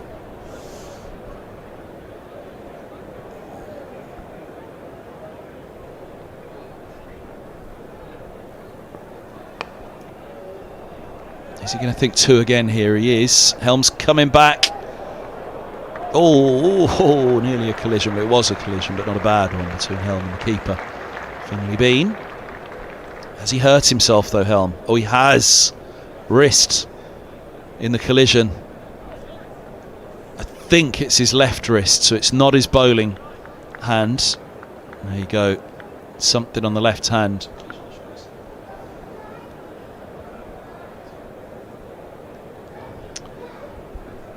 Well, he'll mostly be wanting to use the bottom hand at the moment anyway, Helm.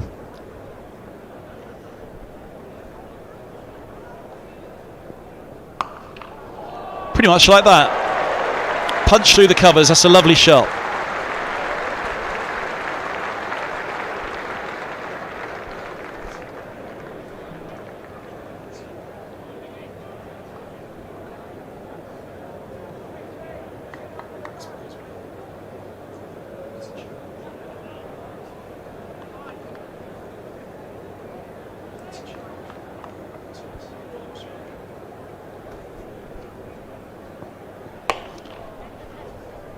Single taken off the 5th ball. Did they miss a trick there, Yorkshire? I don't think they did, because even when it was in between mid-off and mid-on, so even if long on had been up, I think they'd probably have got through for that one anyway.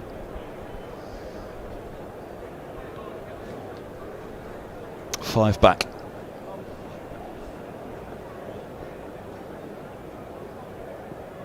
Oh no! Sharma looks for the shot. Helm would have wanted him to block, so with the team I think. That might be a little bit of an error there from the youngster. Easy game from up here though. Gave himself room. And Middlesex don't bat out their overs, but I think crucially there, Helm could have gone first ball and next over, but I think Helm would have really fancied the launch in the 49th, and if he got a launch in the 50th as well, so be it. Not to be though. 246 it is, and 247 should be a competitive score. There's enough in it, or there was enough in it for the bowlers in that first innings, and the spinners, I think, Zafar Gohar in particular, will hope to play a big role on a used track here at Lord's, but the seamers as well at the start. I think There'll be a lot of focus on power play one. Middlesex will say, win that power play, and there'll be a good chance of winning the match. We'll be back at 2:44, maybe even 2:43 if you're lucky. Play to resume at 2:45. It's 2-4-7 to win for Yorkshire. Thanks for your company in the second innings. Do join us back in a little while. The live stream here at Lords from myself, Kevin Hand, brought to you in association with Tafabet.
Oh, welcome back for the chase. It's Toby Rowland-Jones from the pavilion end to get things started.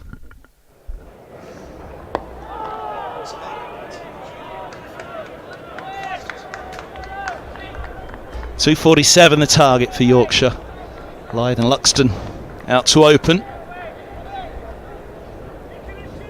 The feeling is Middlesex are about par. With that, I fancy that the game could hinge on the power plays. Middlesex had a good one with the bat.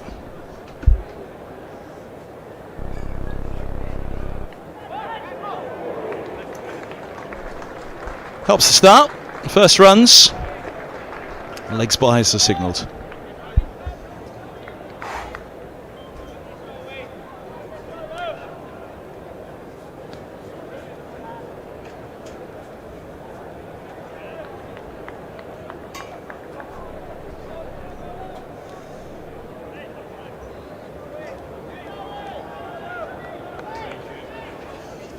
I literally had to jump. It was like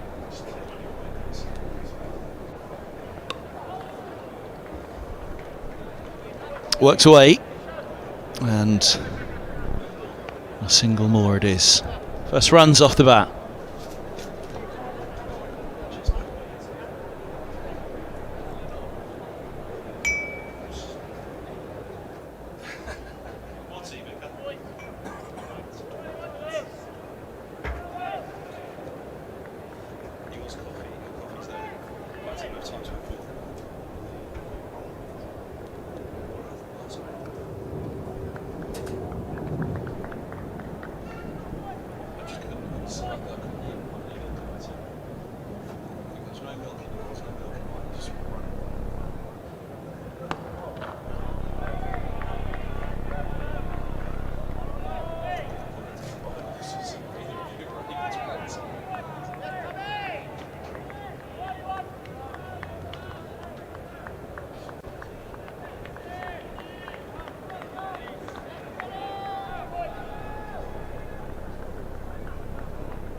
What's the umpire going to signal on this one?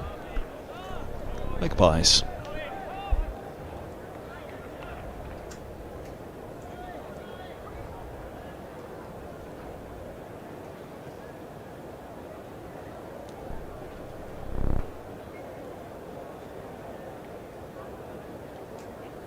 So opening over done, 6 without loss, solid start. That's what Middlesex were going at in the power play, 6s through to the fall of the first wicket.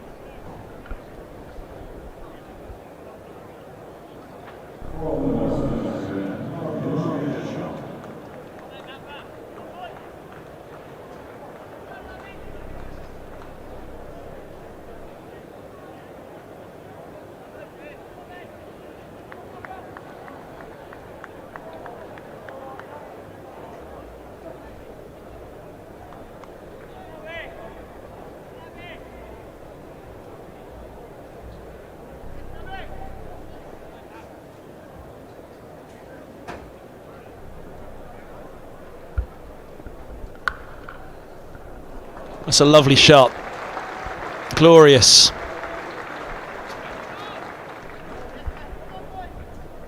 First boundary off the bat. It wasn't a bad ball from Sharma. He's just stood up tall to it and punched. Oh, goodness me. I hope Ray had his eye on the ball. Look at this skip up. Oh. Could have been straight down the lens, that one.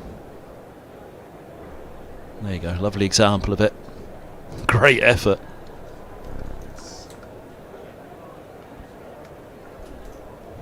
saw onto cover was the diving fielder.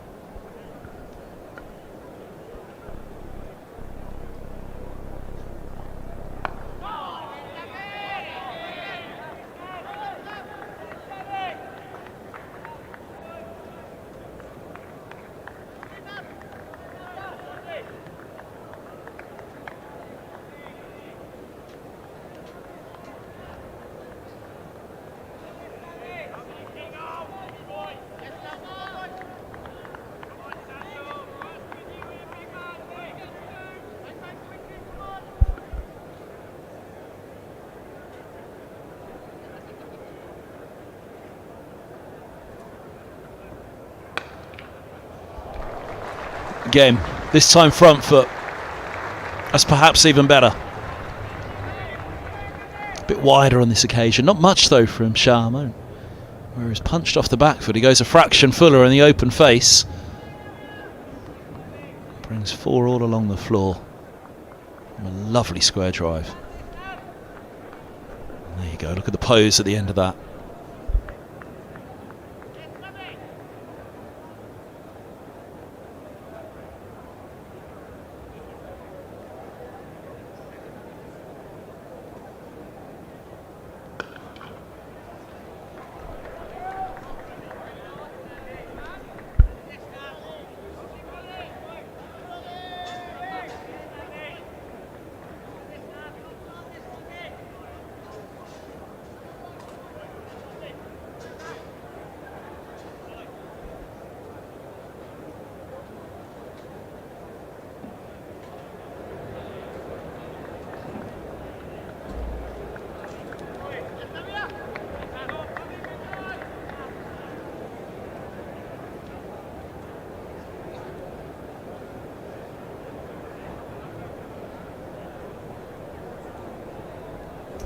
Now that is where he wants to leave it, and that's why Lythe's gone. Up the slope, there was lift for Sharma, there was movement. Was there an edge? Lythe looks very disappointed as he makes his way off.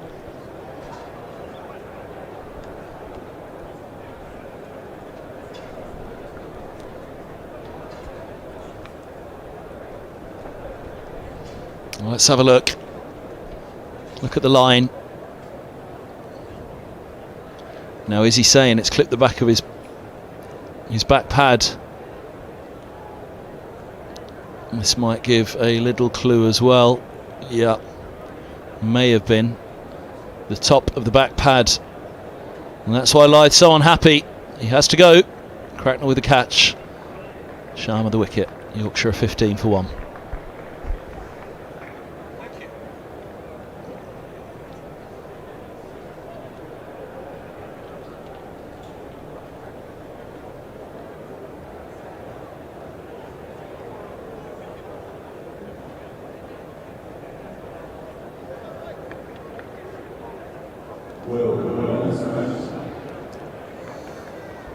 So Benison it is. Plucked a good one in the field earlier. In the deep. And, well, Luxton's got away a couple of glorious drives in this over, so there's 9 off it already, and look at the run rate. Unlucky to lose Lythe there, it would appear. We don't have Snicko, of course, to see if there was any little edge on the back onto the back pad, but by the looks of it to the eye, it was just the back pad.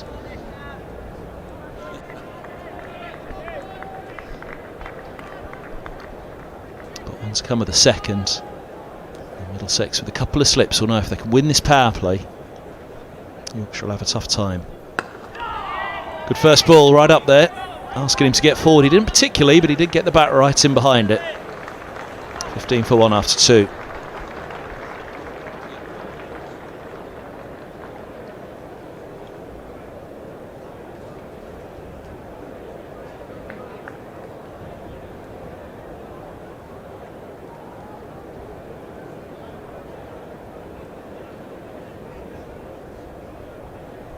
Well, Middlesex were convinced behind the stumps.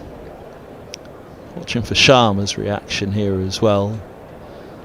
How is that?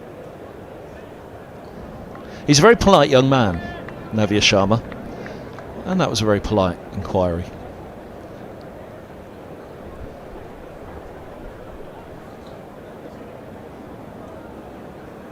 Oh, now Luxton falls for 9, and it's Roland Jones at the pavilion ends. As we saw Hill and Cliff earlier, you fancied Roland Jones up there would have a good day as well.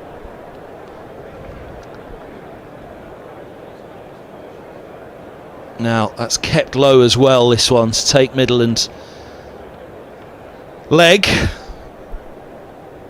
Let's have a look. Yeah, it wasn't so much an inside edge as well. I was about to say, it wasn't so much the seam movement on that one. We saw a couple really seam back. De Carey's Sawant. But on this occasion, there's only a little bit of seam movement, but you know from the pavilion end if it does seam back, then it can keep a fraction low as well. Luxton falls. Yorkshire 15 for 2. And that's a big moment in the match. Here and now 365. Amplifying brands in the UK.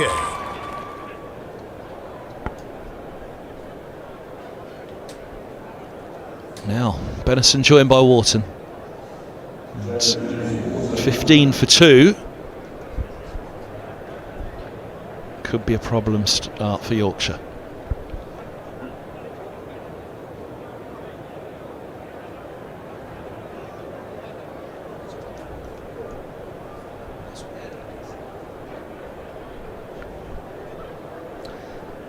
As I was saying this morning, on winning the toss, Middlesex, their biggest gamble on batting first was the 11 o'clock conditions in this competition. 2 new balls, where you think this replicates championship cricket. Navia Sharma said that following the Glamorgan game on interview, that he and Roland Jones, it felt like they were bowling in a championship game. That Glamorgan was skittled for virtually nothing, and the game was over by 1:30. 2.5 hours it took to complete that game with a 30-minute interval.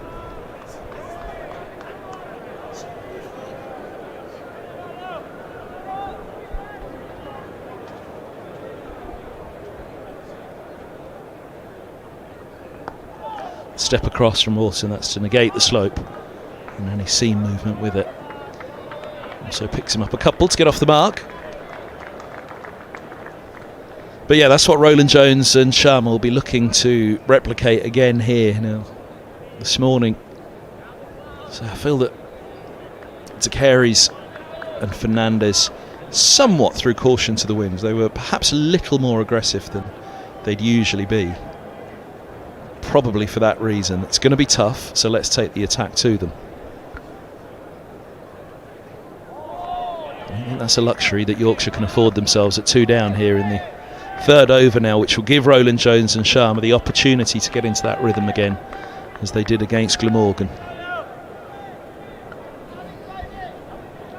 But as Kuldeep Yadav said this morning when Jonathan Doidge spoke to him out in the middle, this is a track which could bring the spinners into the game later in the day. It's a used wicket, and that would have been a big part of Middlesex's thinking to bat first.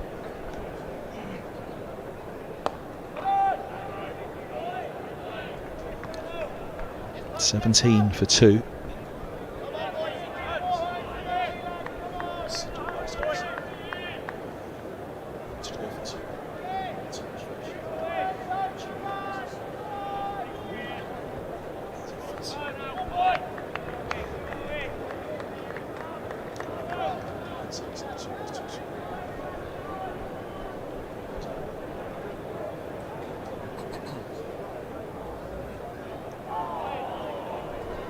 In the channel. Oh, hold on a minute.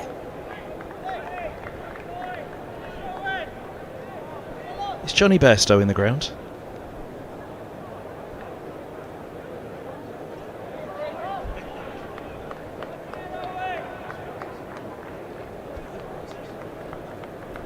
So when we get Jonathan Doidge back up, we'll have to see if he's found Bairstow on Yorkshire watch today. London Spirit here at Lord's for Johnny Bairstow, but you'd imagine to be in the ground somewhere watching Yorkshire.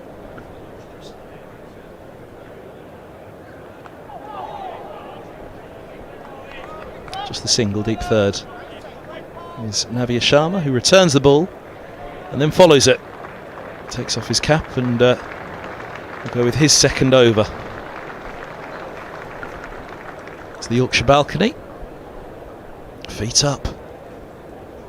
Feet up everywhere at the moment.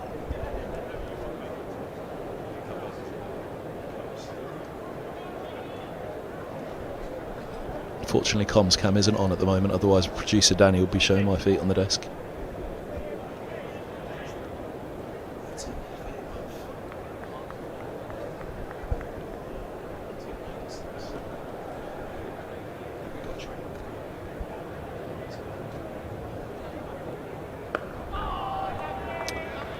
It's good from Wharton in behind from Sharma, because his line and length is usually immaculate, and that was really a mark of those couple of drives that got away in his last over with a back foot punch.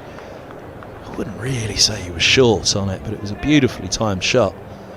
Then he went a fraction fuller as a result and was driven. But he's there or thereabouts pretty much all the way in the channel, and then at the death. An unerring accuracy with Yorkers.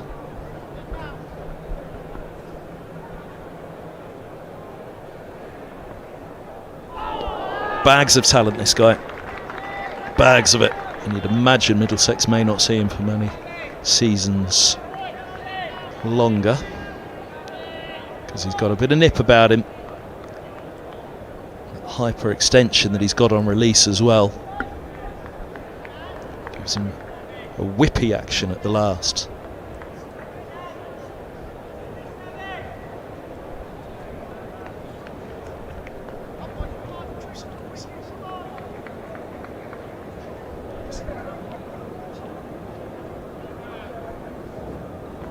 Leg side. There may have been bat involved as well, but I'd imagine that even with the slope that was sliding.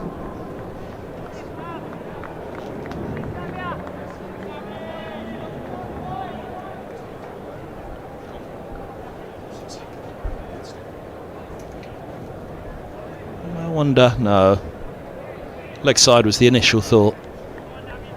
May have been a little bit in terms of the height as well.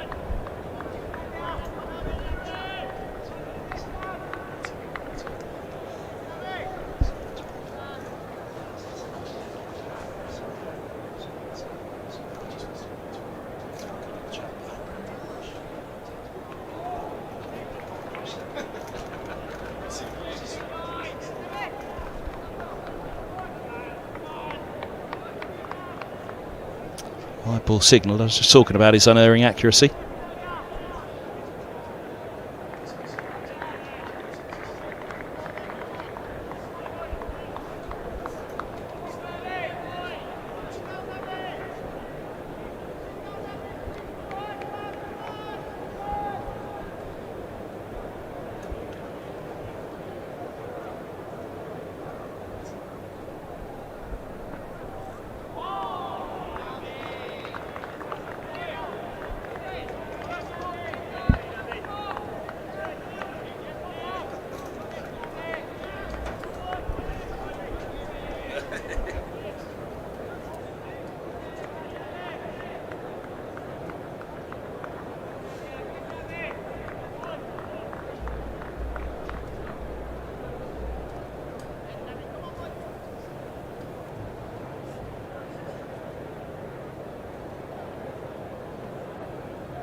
It's looking good, and it's through. Oh, that's the lowest point of the grounds, so you're always downhill at that point.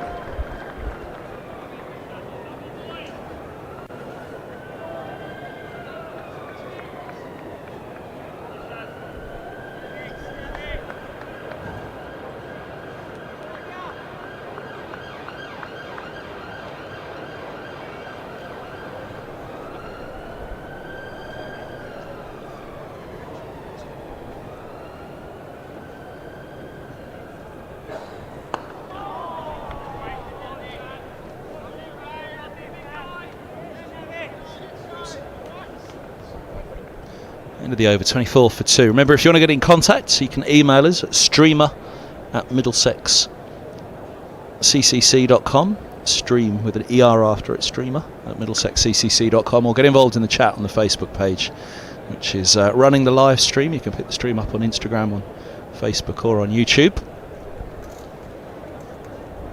BC Historia says, spicy tuna pasta or beef stew for dinner. This is being passed me by producer Danny. You hungry, Danny? He's just had his ham and cheese sandwich.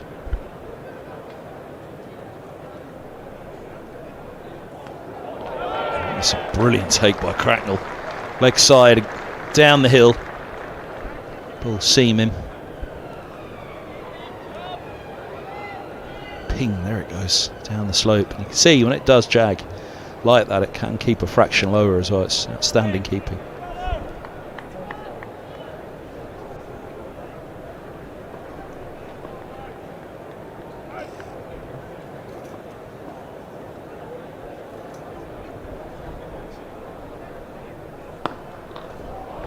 Oh, that's another glorious drive. Walton doubles his tally.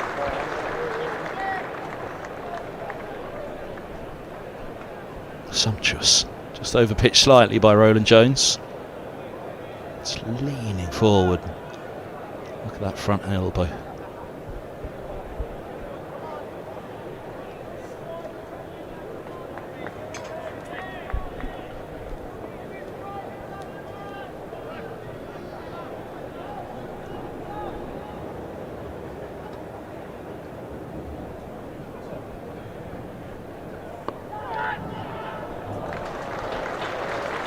Back to back.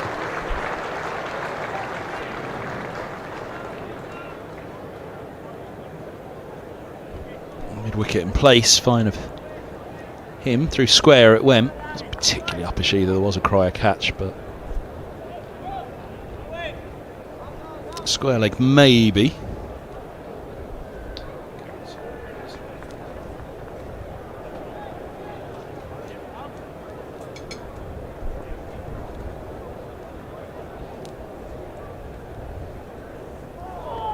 Nice.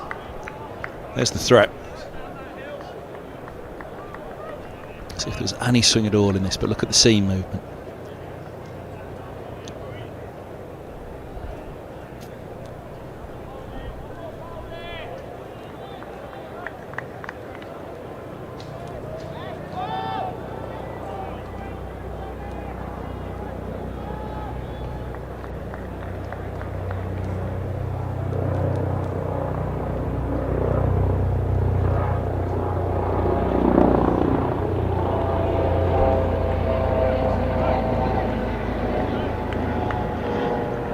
Food chat. We'll get Jonathan Deutsch back up here. We'll get him to review today's soup at Lord's.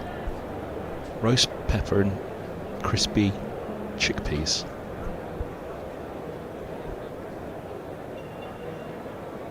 Apparently our cameraman Greg has reported that it was just a little too sweet. Fussy so-and-so.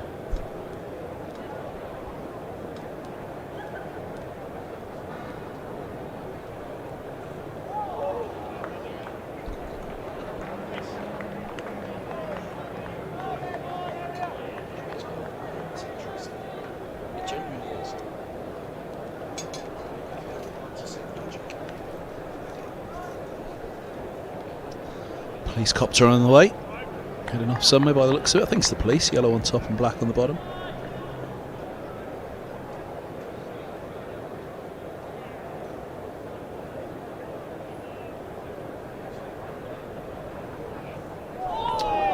And this is good channel bowling from Roland Jones here. And I like the couple of boundaries that he conceded back to back. There's where he wants to be.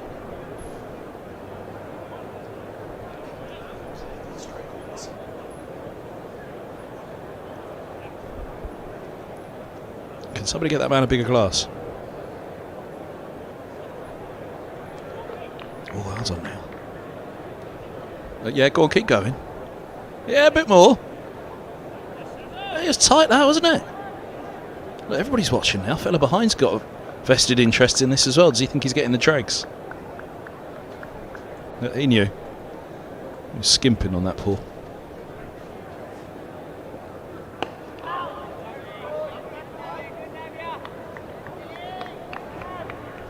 Red wine on a sunny afternoon, 30 odd degrees. I'm here for it.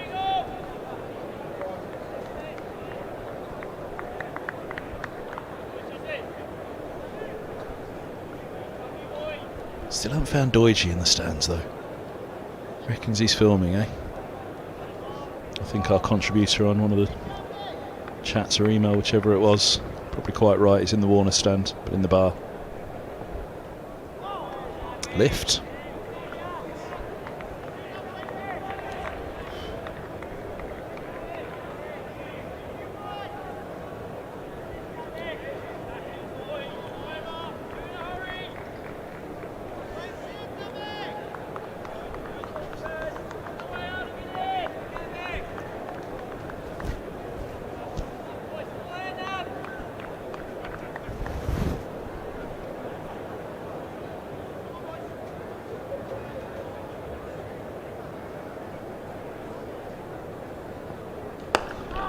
Nice looking shot. And a good stop by Sharma.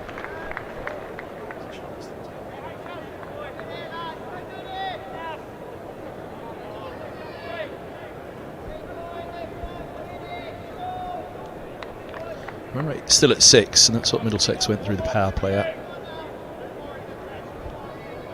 But they entered power play 2 after 10 overs with none down.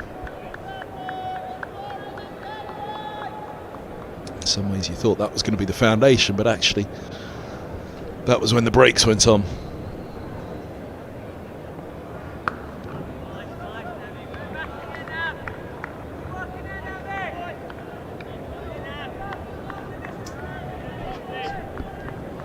No width on the offside from Sharma here will be the order. He's got a slip in place, but it's a short boundary to the offside for the right-hander with the bowling from the nursery end.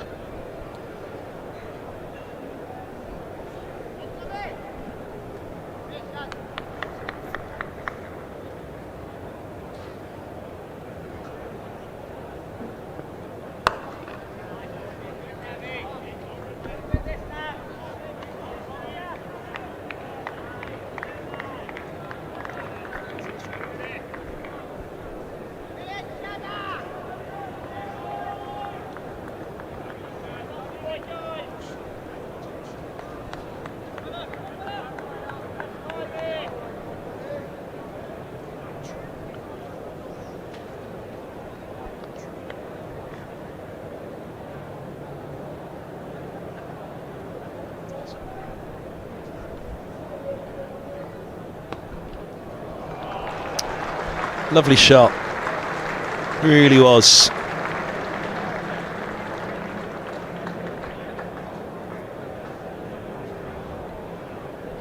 Bit of width, and the eyes would have opened for the batter there.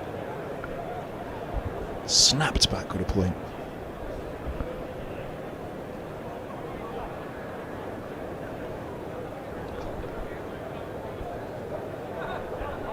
Someone's tired. Dozing off.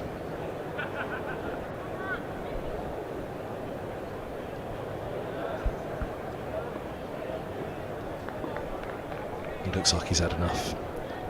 This man's only just getting started. 3 overs in, he'll bowl the majority of his 10, if not all of them, in this spell.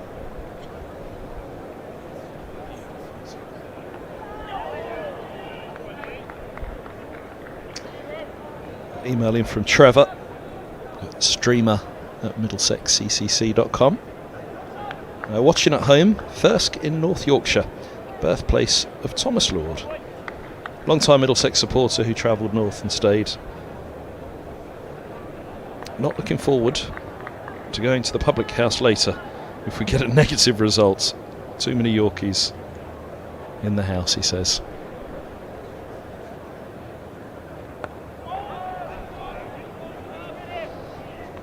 Going to travel up to Chesterley Street to watch Middlesex in September for the championship fixture.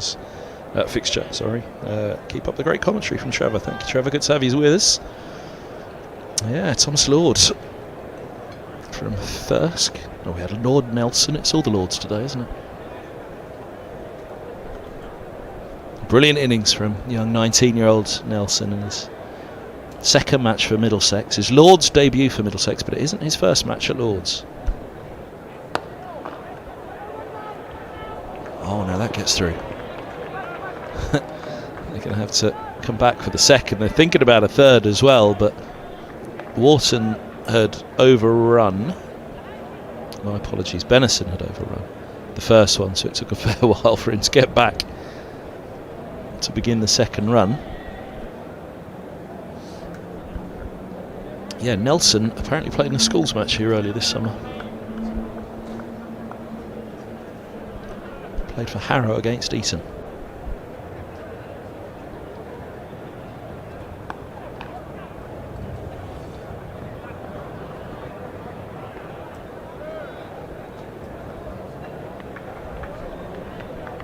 So yeah, not the first batting at Lords for Nelson, as it so often is for youngsters making their debuts for Middlesex. They don't ever get a second 11 game here, so. Oh well, now hardest working people in show business.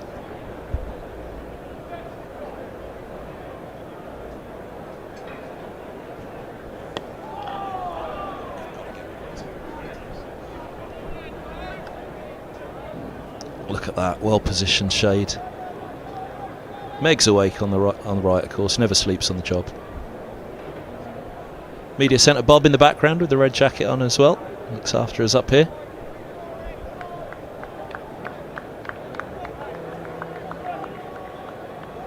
What do you reckon they're dreaming of? Lawnmowers? Hose pipes? Grass seed?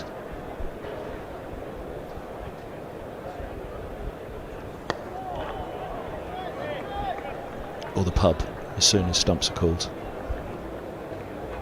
7 bowled, 40 for 2.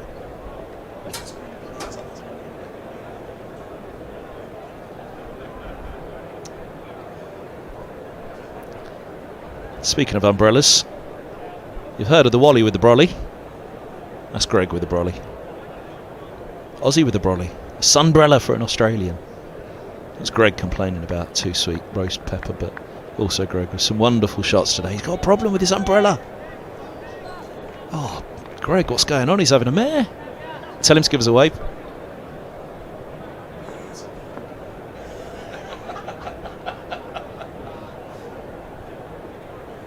We couldn't get the message through the wave quickly enough. He's back on camera duty now. The things these guys have to do in between overs.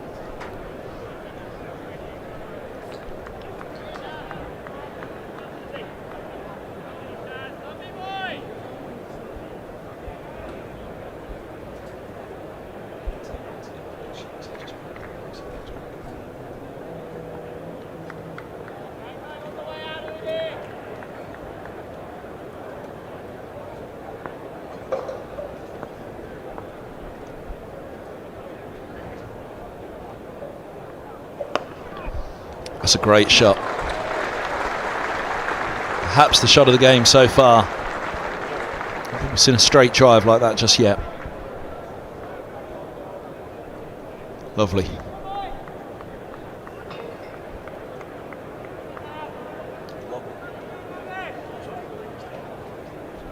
Look at that wobble on the ball. The spin on it. It's like a snake through the grass.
Bat and pad together, close enough.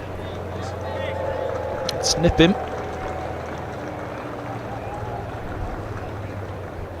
Let's have a look. Yeah, perfectly together. Had to be. Now, what was that huge cheer for that we just heard in the stands?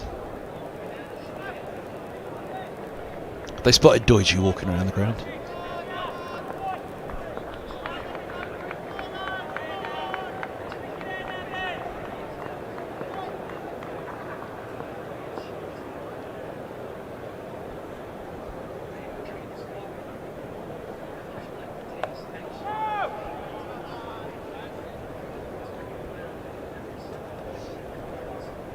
Dots finish, 44 for 2.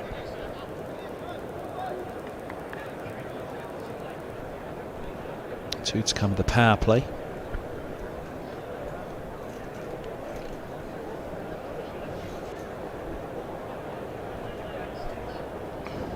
Okay, Middlesex. Get another one in that column. The wickets column to cement this power play.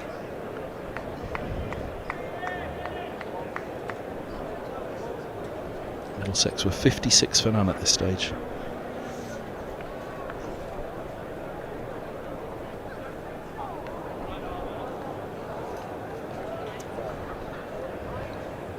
$45 for 2.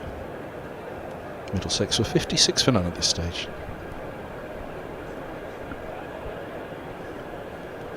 And start the over again.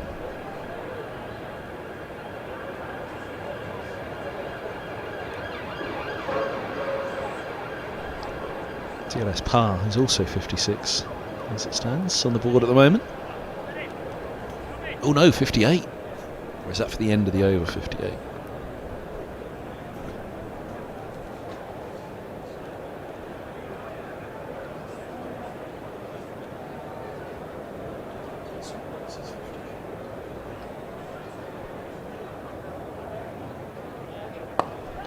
Now that was nearly back to Roland Jones, one-handed.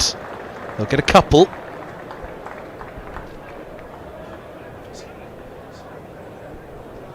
Watch his bottom hand come off. Threw the shot too early.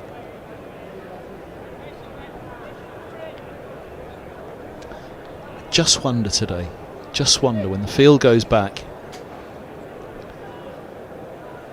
is the control there to really slow that run rate in power play 2, that runs that they're picking up here? Can they continue that through power play 2? Middlesex couldn't, but was that as much wickets? Was it the dimensions today of the ground? And as you've just seen, the forceful shots that you need to get away when the field is back.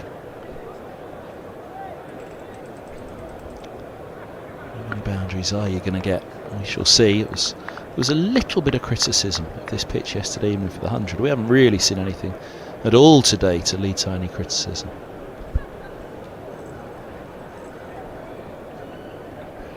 Of course, when an innings goes wrong for a team, as it apparently did in the first innings of the men's game last night, then it's the pitch's fault.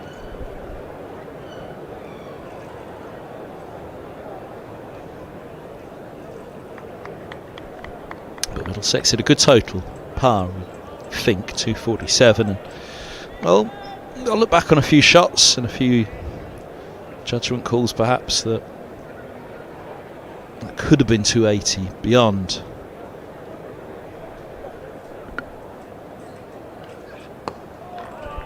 So that's what they have to be careful of here, that Yorkshire. If they can get that kind of partnership going between Gohar and Nelson for Middlesex, they can get something similar, then that's the foundation that they'll think, come on, 250 can be scored.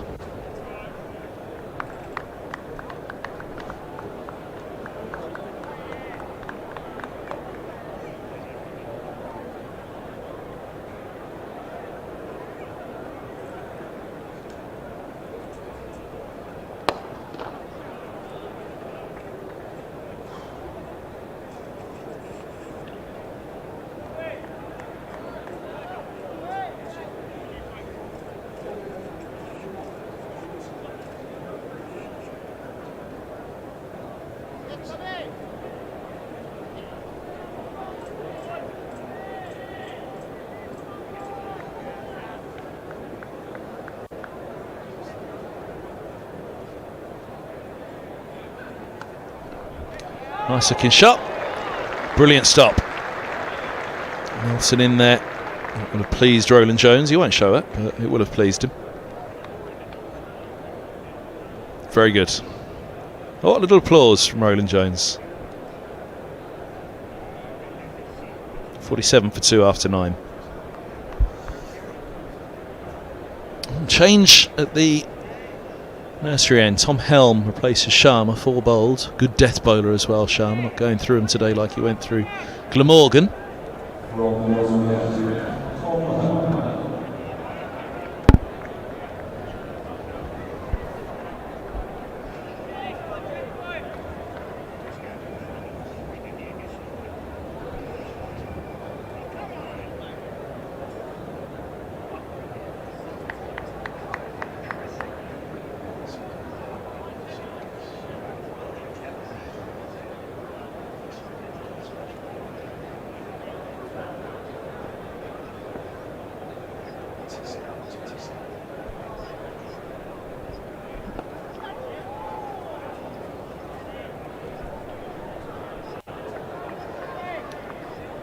That's George Morley on the emails. He says, "Hi Kev, just landed in Katowice for work and watching the stream while sipping on a Tiski," which I'm reliably informed by producer Daniel, who's only just reached drinking age, is a Polish lager.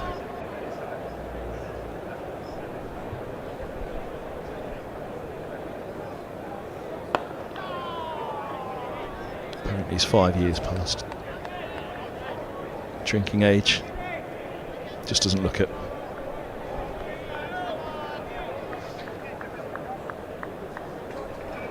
Just to get ID to come in the media centre. Nelson is a player, finishes George. He certainly is. It was a cracking innings, that. Streamer at middlesexccc.com if you want to get in contact.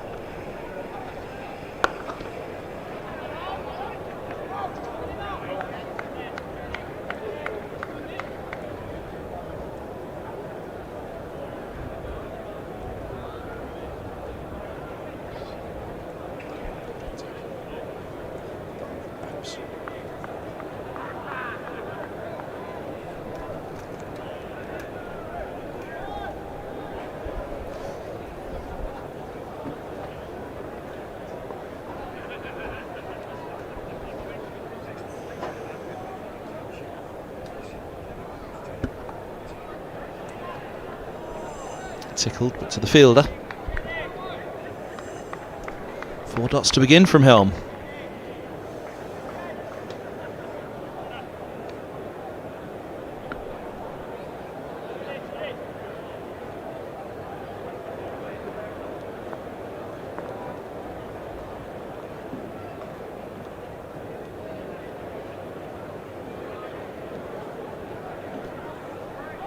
Lovely.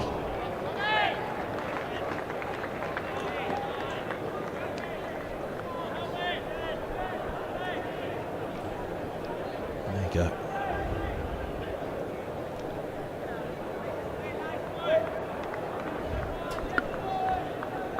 Six on that spot. 5 dots so far.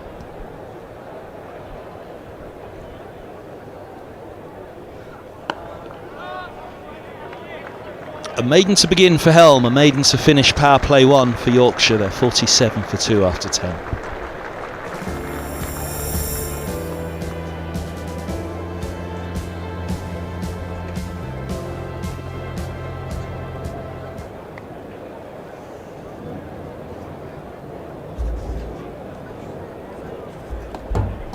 Middlesex was 70 without loss at this stage. Partnership is certainly the key now. Yorkshire cannot afford, you wouldn't have thought, for a little topple of wickets at this stage, as Middlesex has.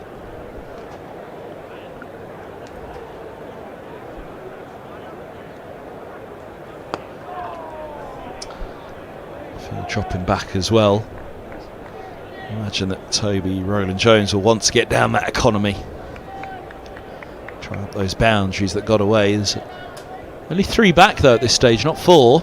That gives you an idea of what Middlesex are thinking and feeling. There's a deep square and a long leg, as well as that deep third that you'll have seen and shot there.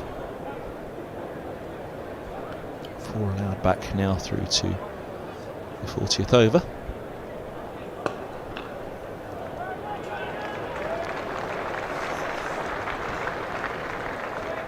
And a good stop.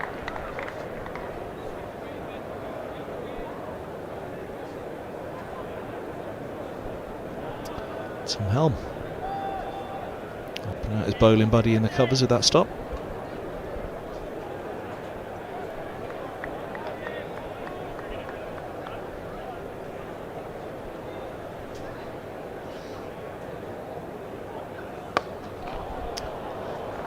Well, it's a bit of a drag, but it will be 4 runs. Toby Rowland-Jones is less than impressed. I think he may well be telling the batter as much.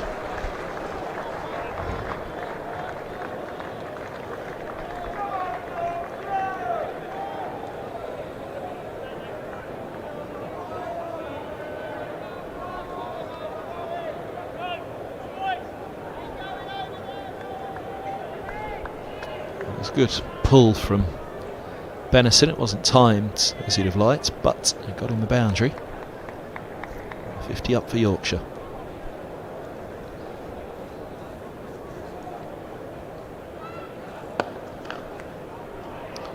Can't do the work in again at extra cover. He would have felt he was going to go back to back there, Benison, with that drive, but they are going to chop back cover now. So now fall back as cover is sent back to the ropes.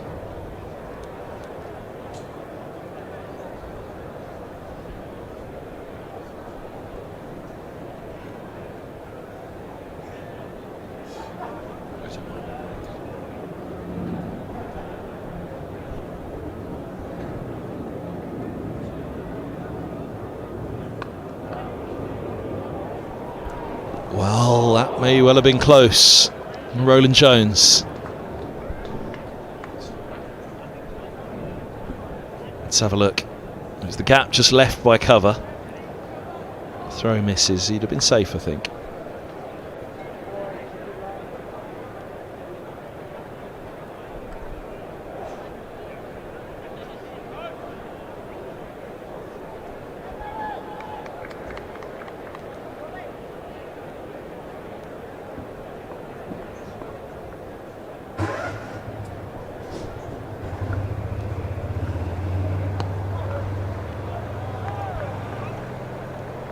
He's got another double teapot on Rowland-Jones. What for this time? 11 bowled, 52 for 2.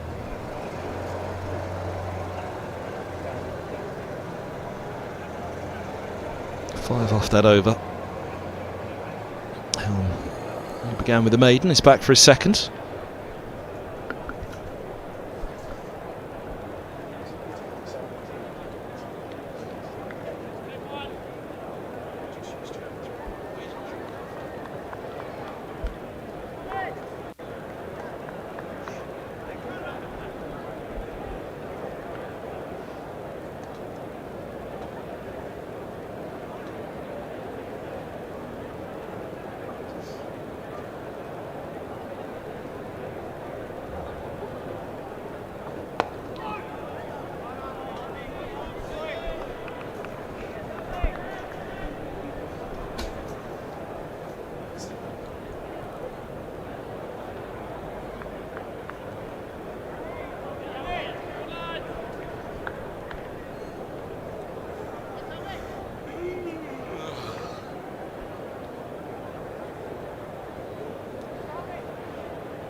Away, just a single.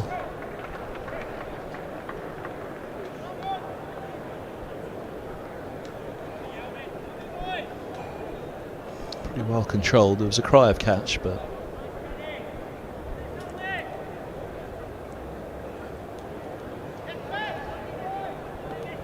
pretty sure Benison had almost full control of it.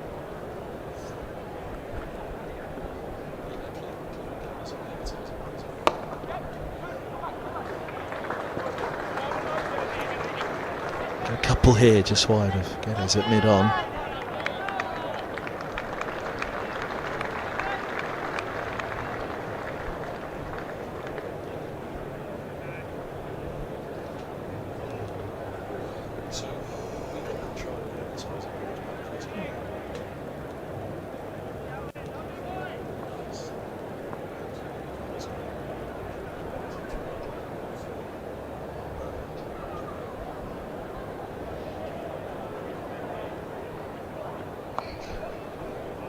Nice steer.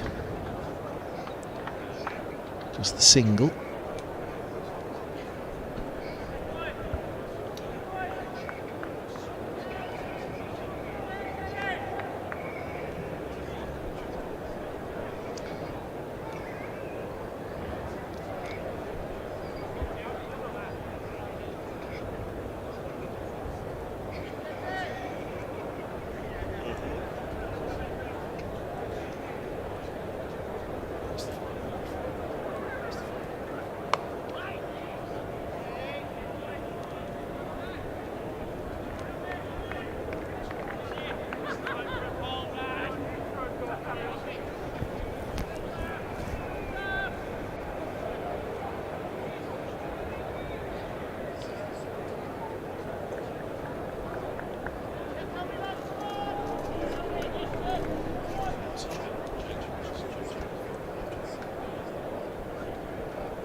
Hooked away. Now there's two there and they can't stop it. Just fine at the deep square. Fernandez picks himself up.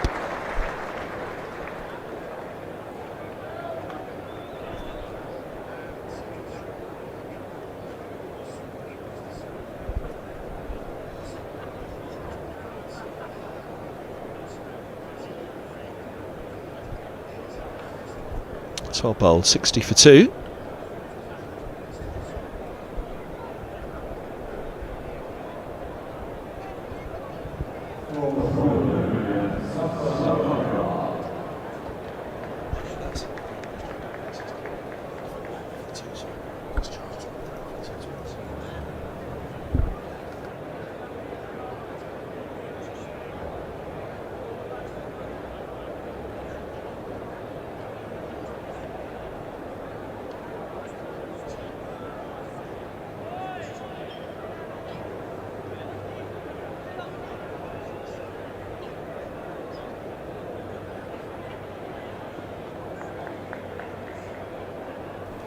So 12 bowls, Zafagoha.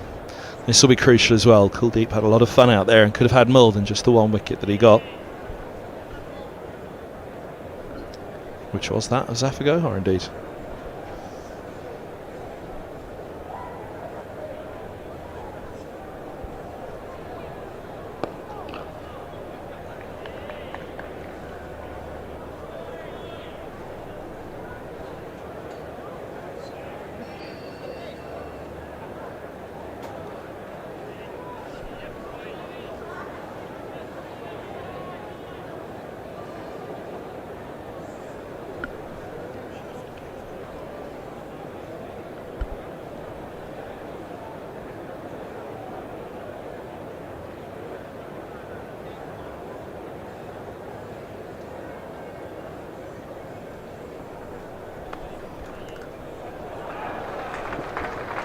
Late cut and a long chase. Right into the corner where the grandstand meets the Compton. And they've run 3. Who's going to say it?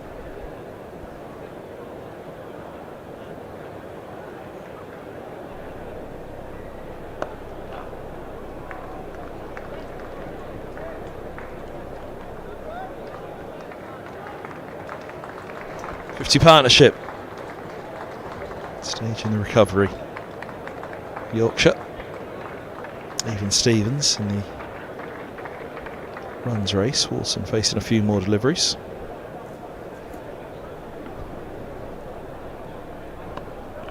A little short from Gohar on this occasion and a single. As you can see, run rate 5.29. Required only 4.8, so it's just about keeping their heads, Yorkshire.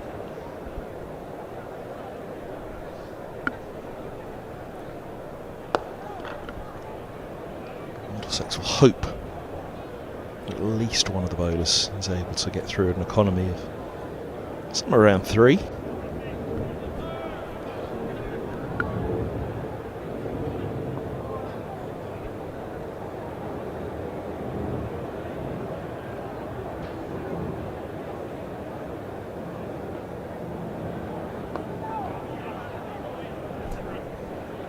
Better into the over. 68 for 2.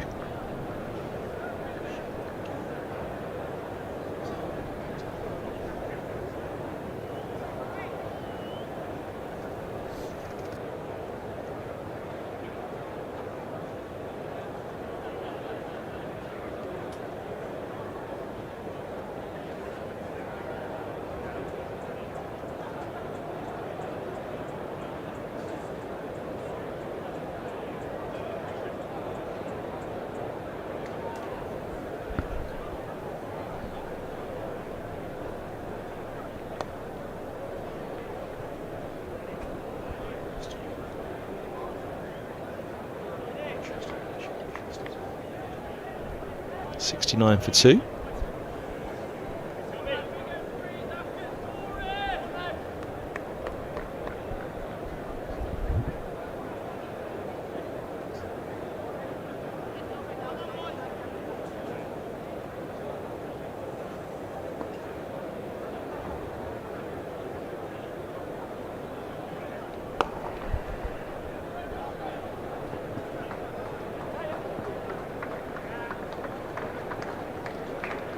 Oh, through the legs.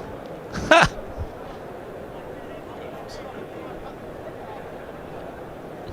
Let's have a look. I think it did grub off the Lord's square, this one. There's the throw. Boom. No, just a second bounce.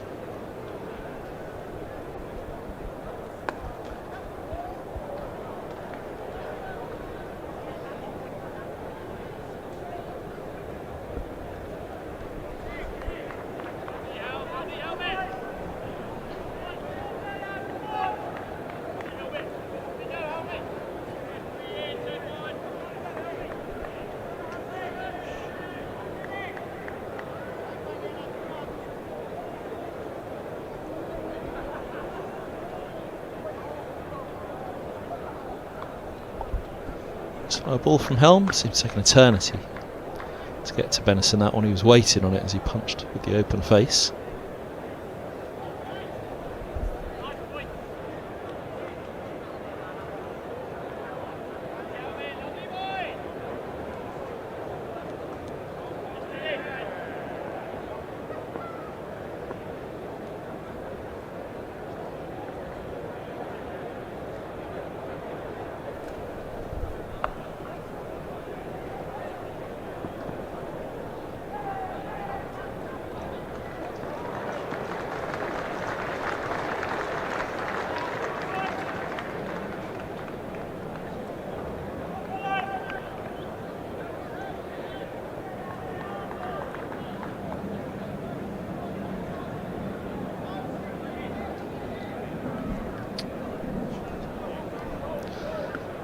Quite sure he's happy that there was 2 there, but all worked out now.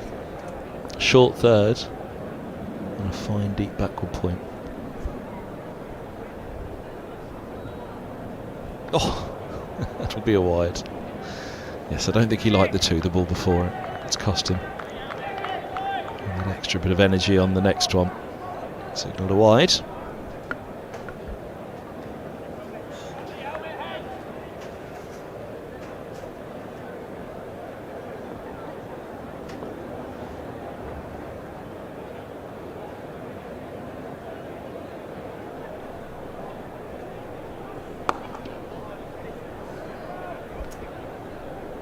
Gets out with the dot.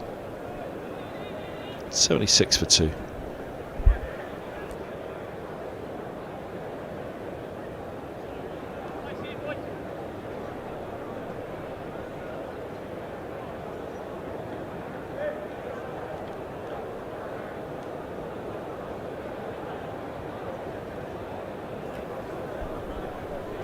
As Danny has informed me today, that's called double parked.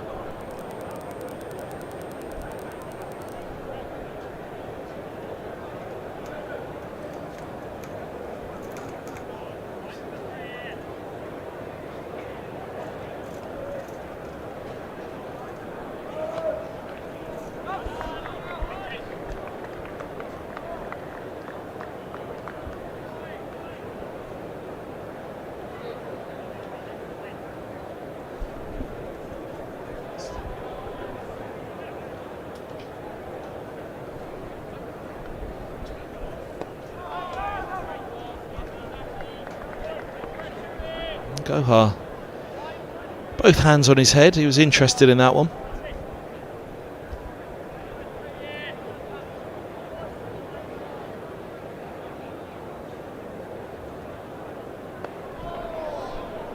A square drive should just be a single. Swept by Fernandez.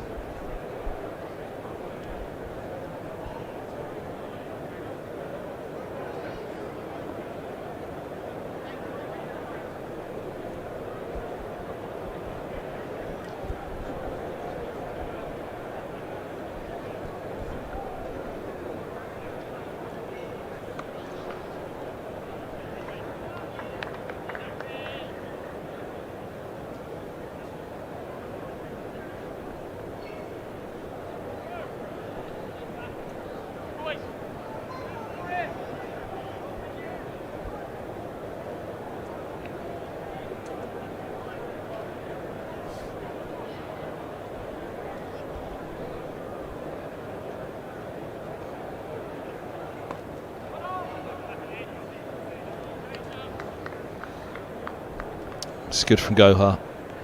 Just 2 off the over and gone for 8 in his first. Can he get out of it now?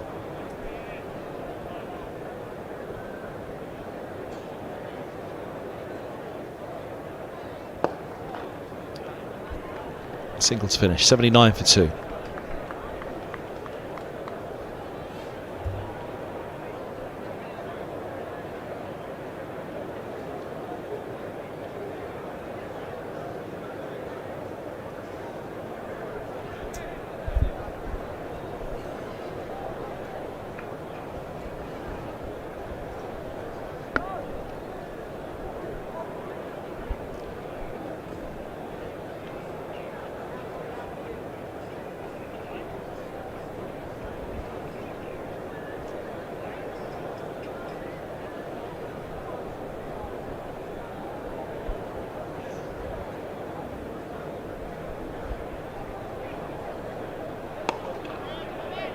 Good start from Helm. I think both ends here, white ball cricket, they'd look to Helm and Gohar to be 2 bowlers to rely on to tie a side down. Try the runs up, try the boundaries up in particular. If they're going for a boundary of Gohar in particular, then Middlesex would hope that they are doing so at great risk.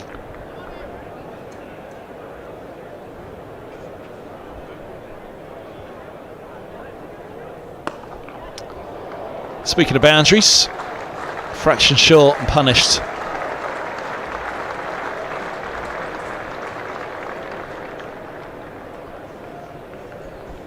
Just dragged it down. There's a lot of space in front of deep square.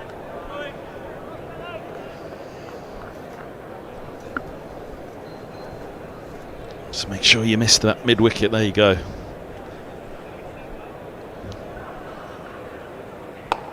Just a deep backward square leg really, rather than deep square. Wasn't even in shot for that one, so no allowance really for the short ball for Helm.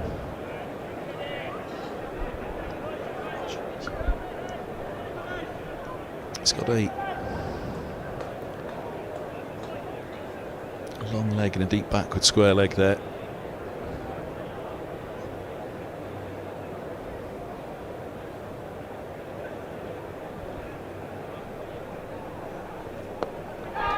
Oh, up in the air, and they should have run out as well. Oh, they've gone up. The dive goes in. Nelson thought he had his man. Well, look at that, just short, and then that's brilliant. Brilliant work. And, well, benefit of the doubt goes to the battle with no TV umpire.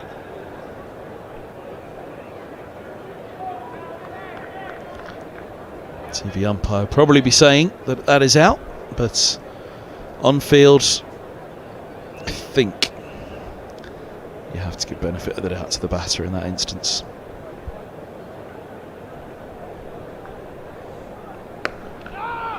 Middlesex had one that was probably even tighter than that for Zafar Gohar here a few weeks back, and a few months back now.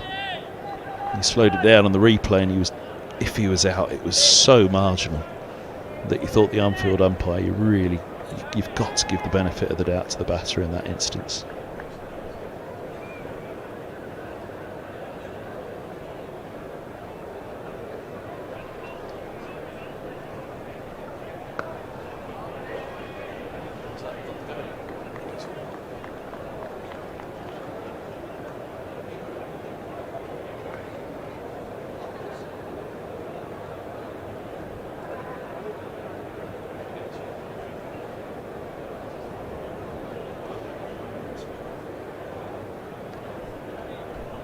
Right, Jonathan Doidge, watch again.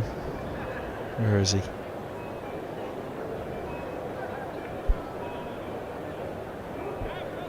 Still no sign.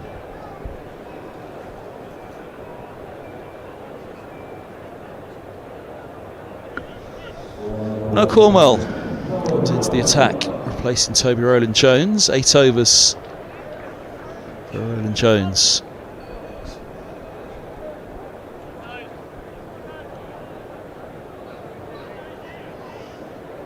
For 24. My apologies, 6 overs it was for Rowland-Jones because he's replacing Zafar Gohar, not replacing Rowland-Jones.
Good start this from Cornwell.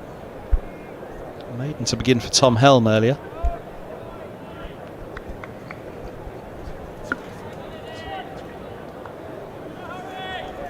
Cornwell was the finisher against Glamorgan. He took 3 for 1 to wrap that innings up.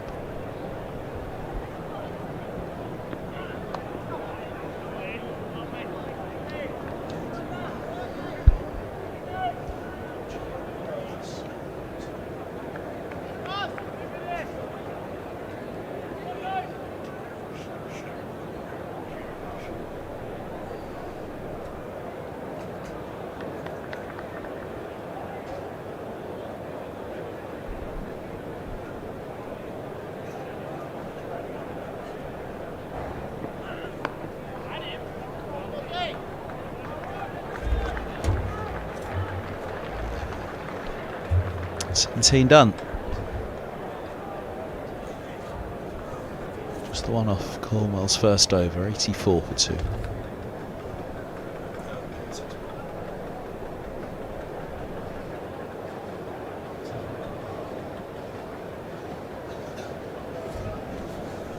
Middlesex women are 124 for 3 against Sussex, chasing 248 as the League 2 game in the One Day Cup. No League 1 games at the moment, so Yorkshire not in action. That takes a break for the 100.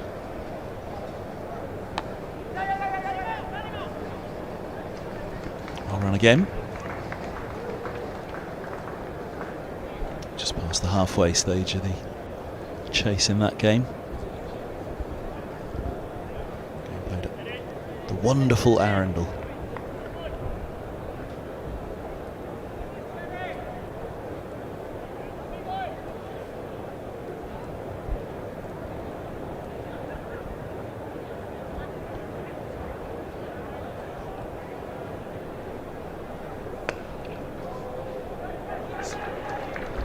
That's well run. Very good piece of field and a good stop. So for Gohar at backward point.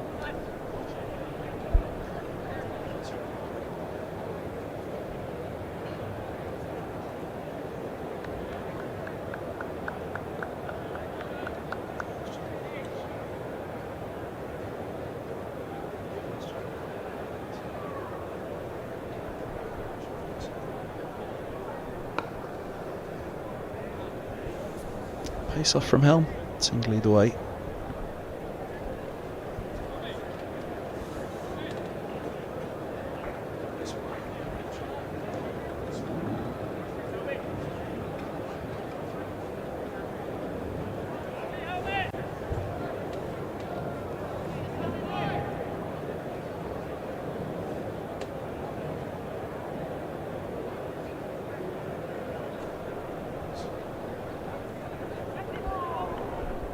Called on that.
For 2 after 18. A good example, that over. 5 singles and a wide. It's all that Yorkshire need to do, and if they can just hang this partnership together, keep the wickets column low, then it is Middlesex will have to go searching. You'd have thought they would have to bowl Yorkshire out to win this game. They're not going to defend what is left in the overs that remain.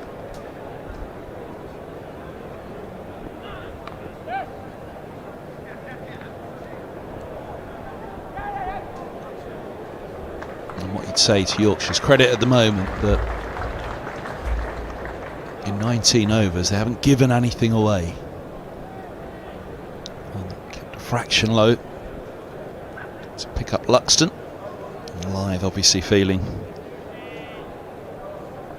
disappointed with the decision when he was given caught behind.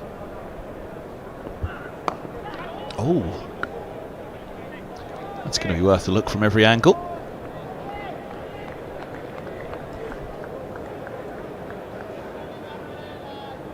Towed it.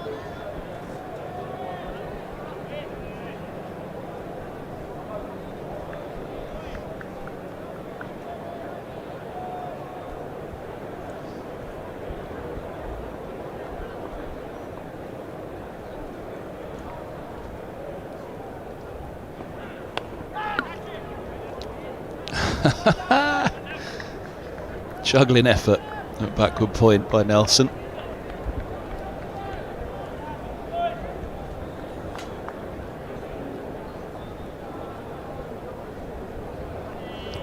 Skipped up and over his head, I think. There we go. Where's it gone? It's behind you.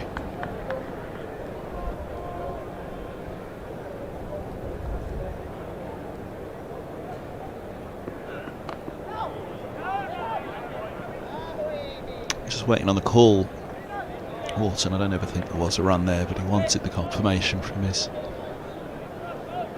teammate at the other end.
"19 bowls, 93 for 2.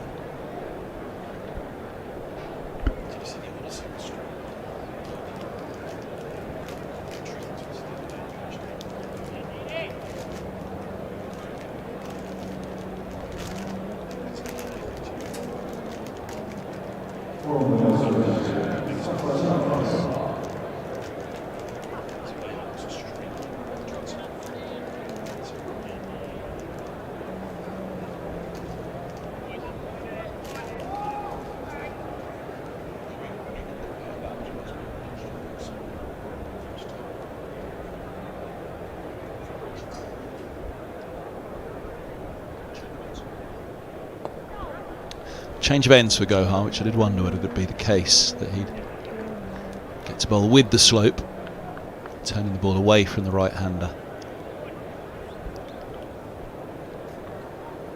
Complemented by the slope, which is falling from leg to off.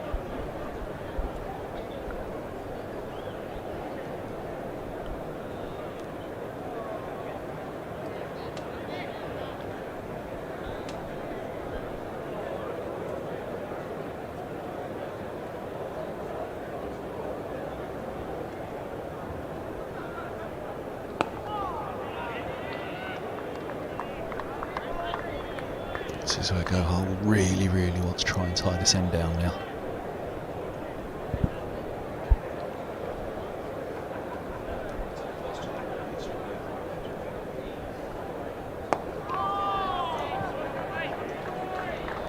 I think we've just tipped the point where the run rate has slipped below the required.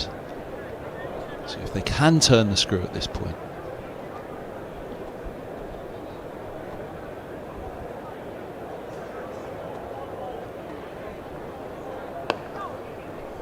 wristily done. Gets it wide of the mid-on. That'll be a charmer. It means they'll take 2.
There's another one for the shirts today. Seen some good ones. It's a good bucket hat too. T-shirt's not bad.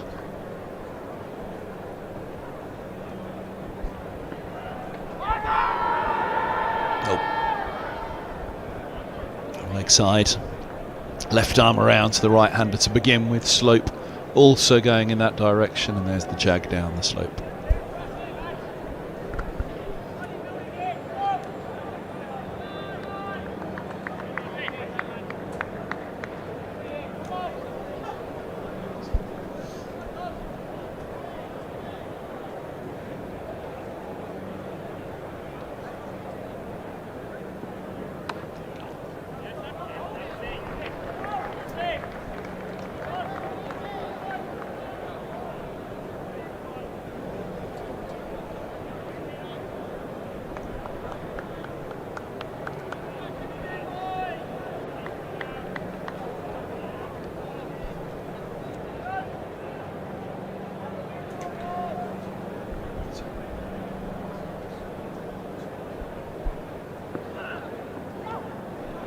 Ball signals.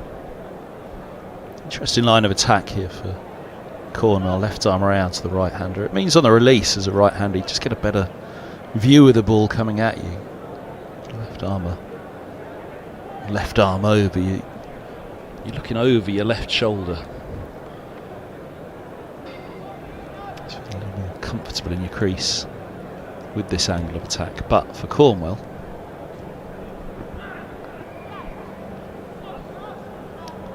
clearly the feeling is that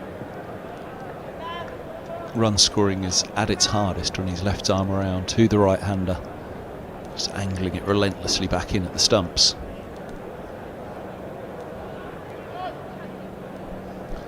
LBW is almost completely out of play here for him, left arm around to the right hander with the slope as it is as well.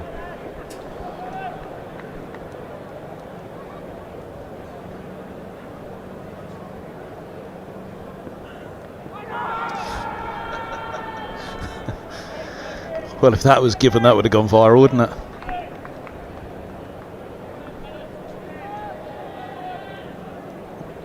He's got a good stride in there. He's a long way down, and the height was an issue also.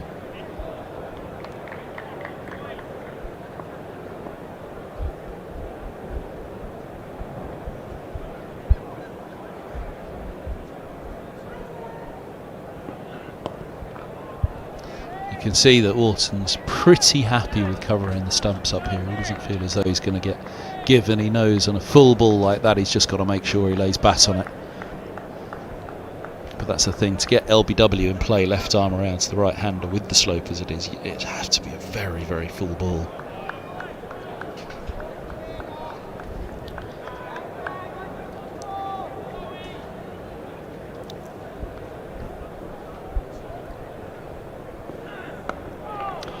Good, tight, economical bowling this. He's not giving them anything. Nothing off the bat in the over. A leg by and a wide only. 99 for 2 after 21.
100 on the boards. And 100 over competition.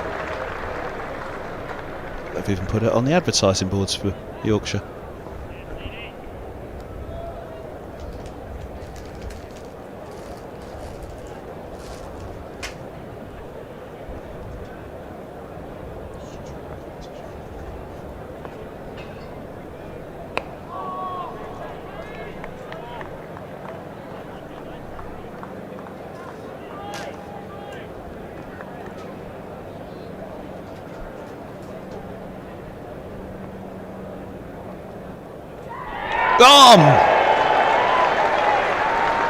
The use of the feet proves the downfall of Autumn. Gohar turns one past him. And Middlesex Delight. Did the squeeze just start to turn the screw?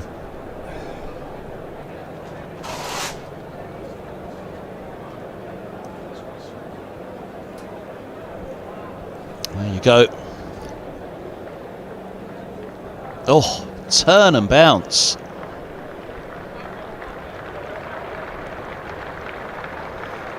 Oh, there you go. He was, gone by a long, long way. Somewhere halfway to a charge, but wasn't quite there. 100 for 3. And that's a big moment in the match. Here and now 365. Amplifying brands in the UK.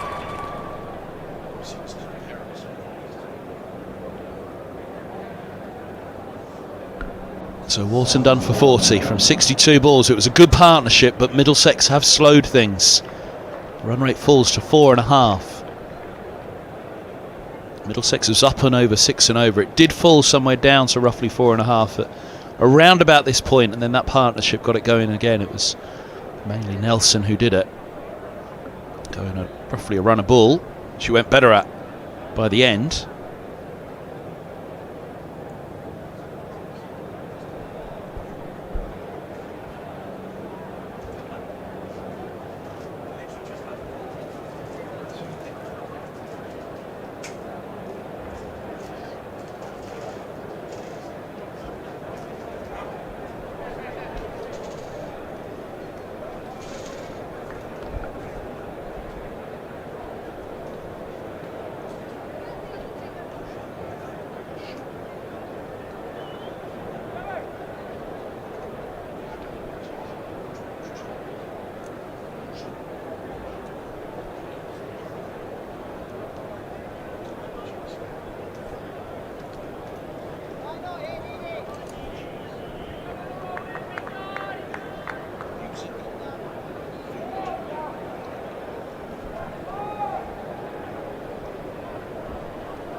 Goodness me. Goodness me. What a ball from Gohar. What a delivery to receive first up for Whiteman. No wonder he's wheeled away. Look at this from Gohar. Ping off the pitch with the slope, the left arm spinner as well. That is as good as it gets. Whiteman left in no man's land on that one. You can see the shape, the body was nowhere to play at that. It was too good a ball. With the slope, loads of turn. The first baller for Whiteman, 2 and 2 for Gohar, and Yorkshire 100 for 4.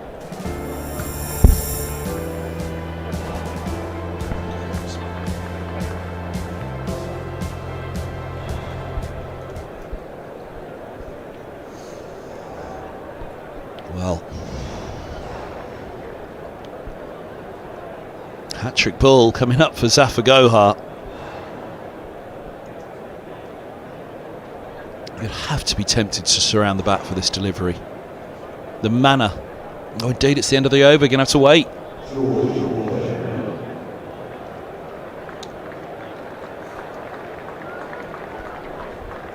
Out walks Hill.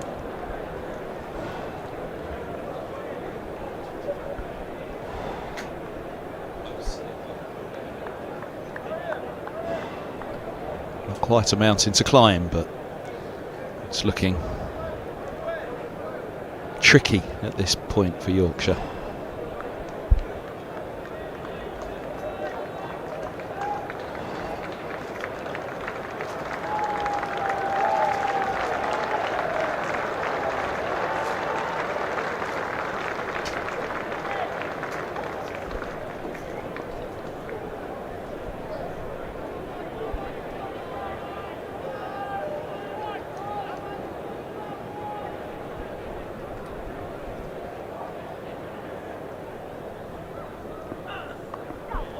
A little bit of lifts for Cornwell, which will bring Hill onto strike for the first time.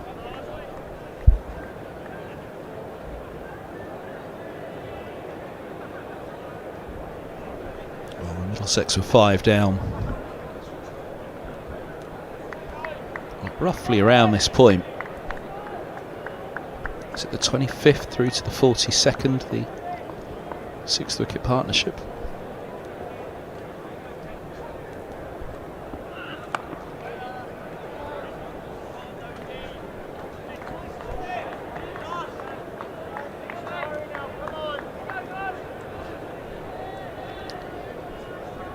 It was at that point that you thought for Middlesex, boy oh boy, do they need a recovery from somewhere, and they got it from Nelson.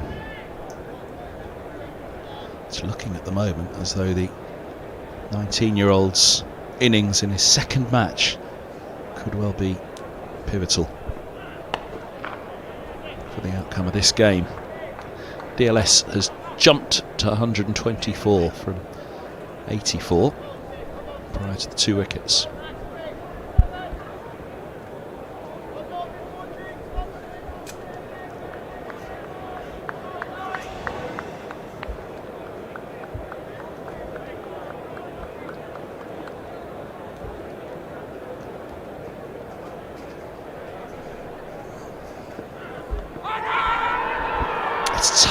It's tough from that angle, but he's given him. Well, there was a dive to get back in the crease from Hill as the underarm throw came in. By that point, the umpire had taken his time and made his decision, and the decision is out.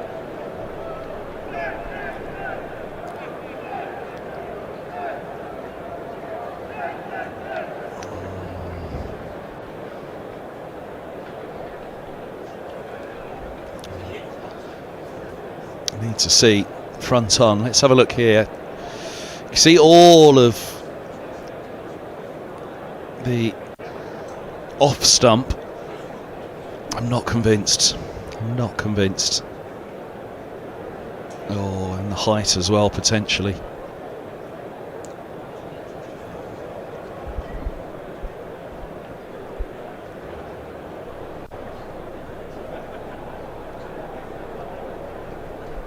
.101 for 5, Yorkshire.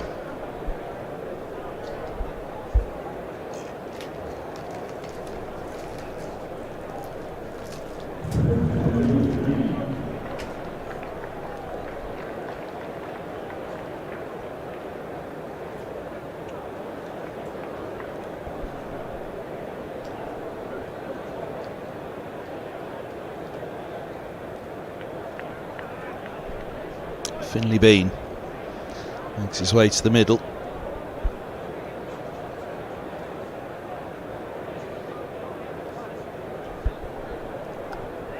I'd say I felt that was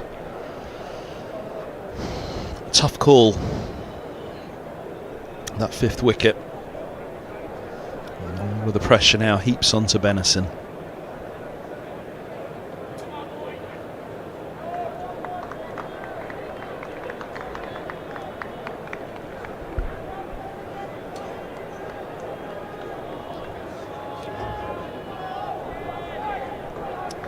Right, left arm over.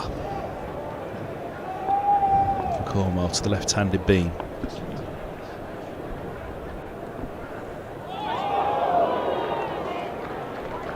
Very different game to the left-hander for Cornwell.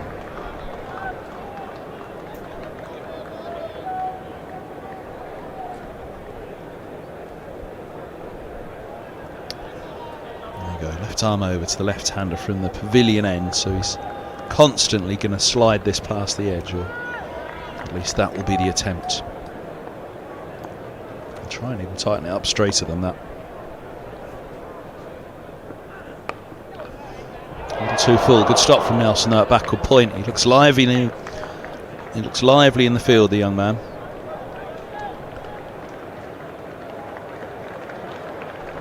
Bump ball. 1 for 5.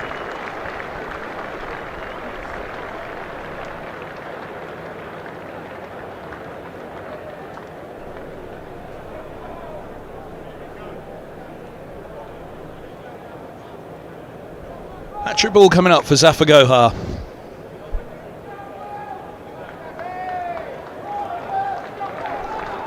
The game has changed. Slip in place. They haven't surrounded the bat.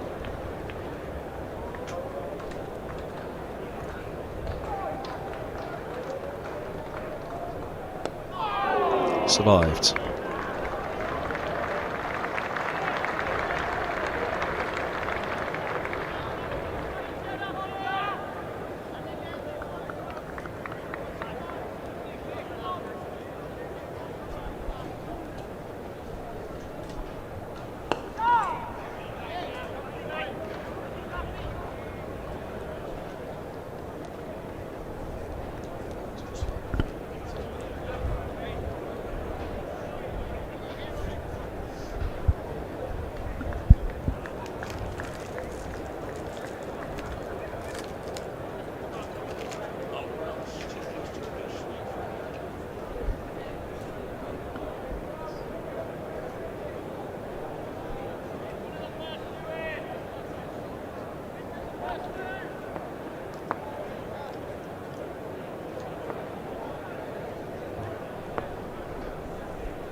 There's that turn again.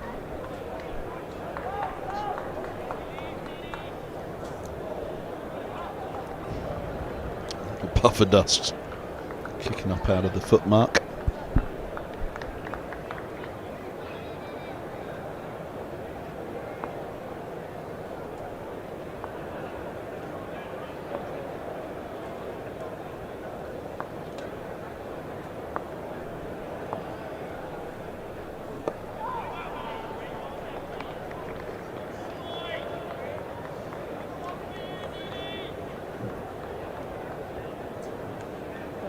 He's looked twice there for that wonder ball that he got to pick up the second of his 2 wickets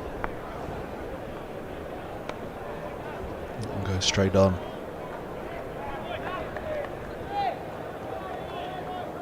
Got to be in the mind of the left-hander though that opening up at all outside of the off stump now will be potentially perilous. Sent back. Is he going to give it a little bit of flight, or will he try and rag it again towards that off stump?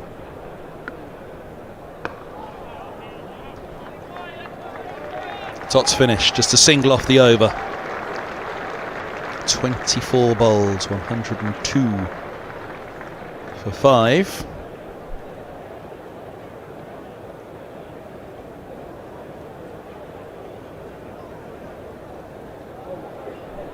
Brilliant from Cornwell. Gohar, my apologies. Cornwell, very good as well. 1 for 6 off 4. It's outstanding white ball bowling from this young man.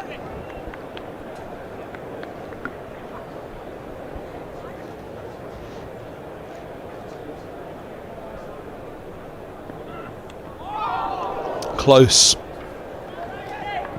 Cornwell knew it.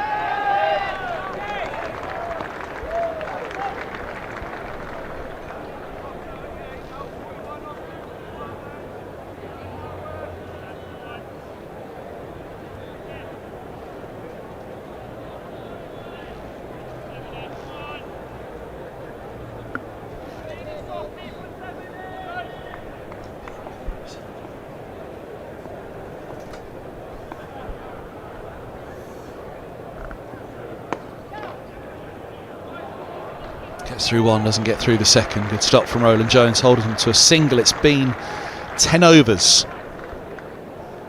very nearly since Yorkshire's last boundary. 15.2, so it's 9 overs exactly.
Bit of bounce at the end there for Cornwell.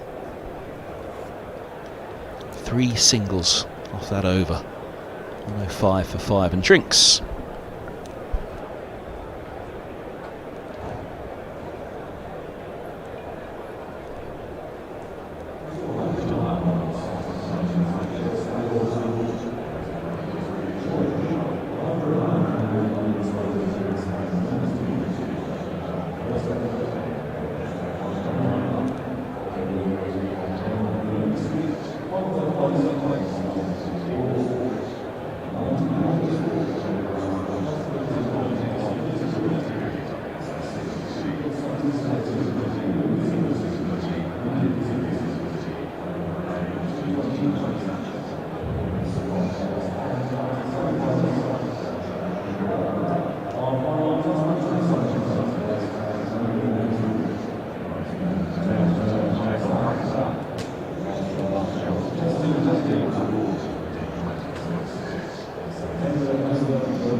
Right, drinks taken.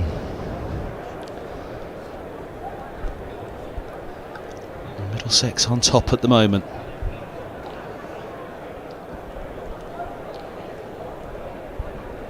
Oh, 5 for 5. Zafar Gohar's 2 for 17. Very economical now. Only had an expensive first over, but after that, Yorkshire have barely had a sniff, and that run rate is plummeting.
Oh, now what has that done? It's taken the inside edge, says the umpire. Well, Gohar once again was off. He fancied there wasn't any doubt about that whatsoever.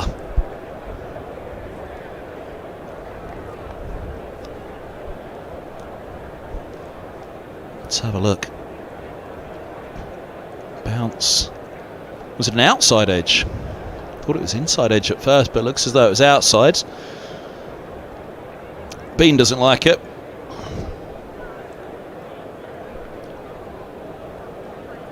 Gohar was off. He had no doubt whatsoever. Gohar has 3 for 18, 106 for 6. And Middlesex once again in the One Day Cup are looking a very, very strong outfit. Skipper's innings needed by Dom Bess now. Halfway through the overs, Middlesex are more than halfway through the wickets. Yorkshire aren't quite halfway to their target. You would say, if you were the team in the field right now, you would be very disappointed if you lost the game from here. But it's cricket, and that's why we love it. There's always a chance.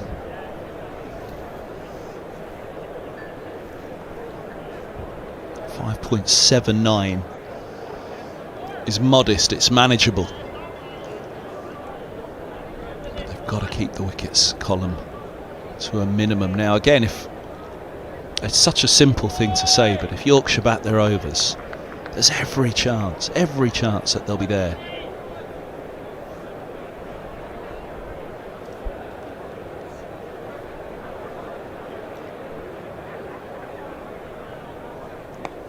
Last 5 overs, however, have been 7 for 4.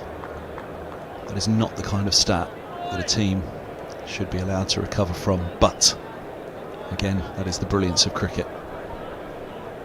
How many times do we see it?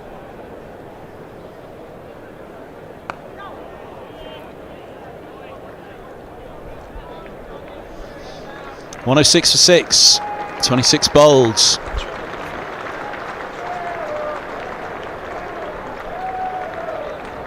Gohar now has 3 for 18 from his 6. The miserly Cornwell's 1 from 9 from 5. And there you go.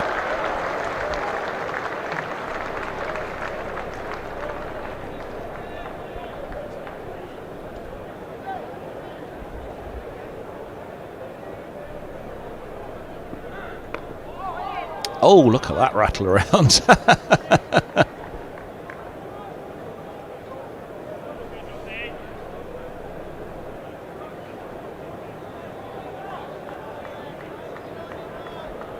Slightly different meaning to going down on one knee.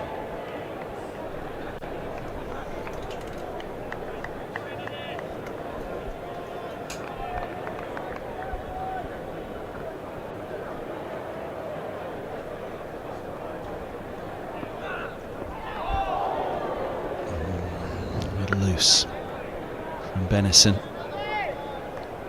You just got to keep it ticking. It's gone up the slope, actually, to be fair to Benison. Probably started wide enough there that with the slope you'd have thought, okay, fine, this goes. But then it moves up the slope.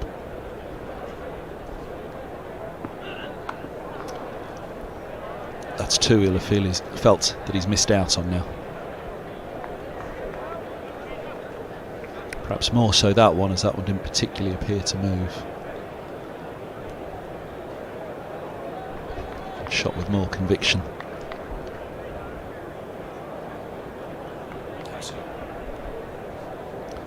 Three dots in a row.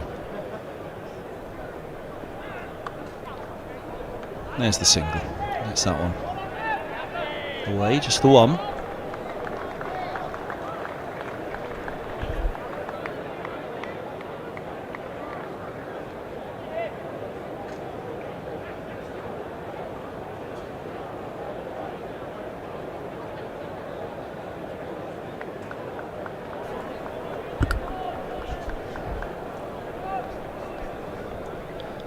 And if you move, there'll be nothing left of you but your jacket.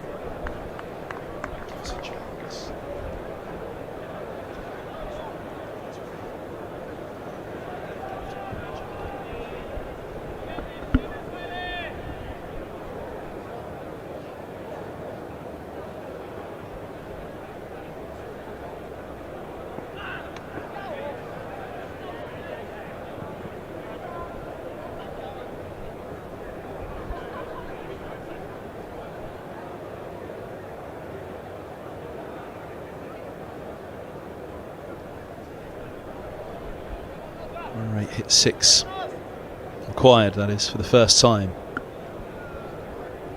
I've been around just below 5 for the majority of the innings.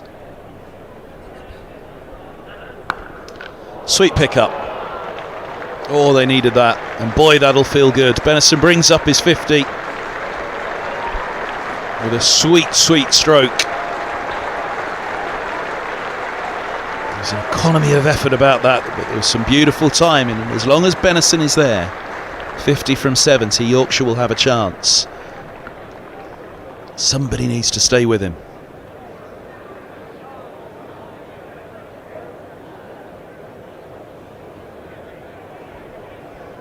Into the arc. Left arm around with the slope.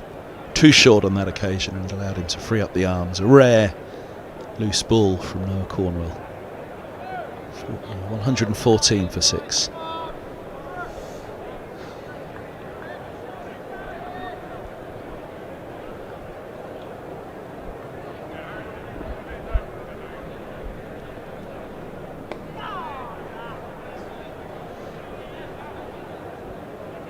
It's 23 overs to go.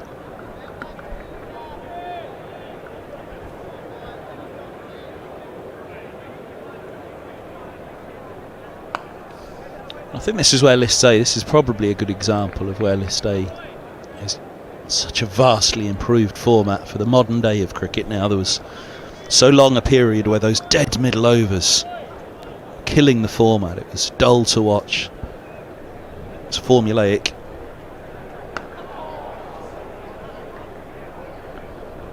But overs 10 to 40 now with just 4 back, it allows a team to have that period where there's always a boundary option.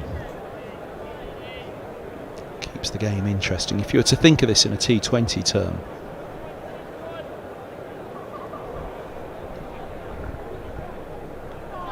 it's nice. Bit of width, a lot of turn. And Benison left stretching for it. But if you were to think of this as a T20, if you're setting up for this chase. What would you want to chase off your last 20 overs? You don't want to leave it late and lump a load at the back end, but if you'd say you had 130 to chase off your last 20 overs, you've got more than that in terms of the overs to chase it. And they've gone at 4s to this point. You try and say, all right, well fine, you get to 120 after 30. Try and only be 3 down. Because 130 off 20 in this day and age is virtually nothing. No, leg side. Nope. Sorry, Zafar. Even with the slope, left arm around to the right hander. That's got to turn a lot. Well, part of the decision review system is to eliminate clangers. Had that have been given and it was reviewed by the batter, there's the smallest chance that might have just a millimetre of the ball flicked the stump, which would have been umpire's call, of course, but that's not a decision that should be given out on the field.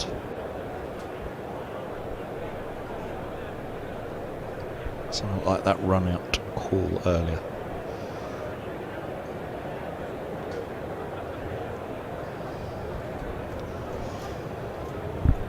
Well, former skipper, club captain Toby Rowland-Jones having a nat.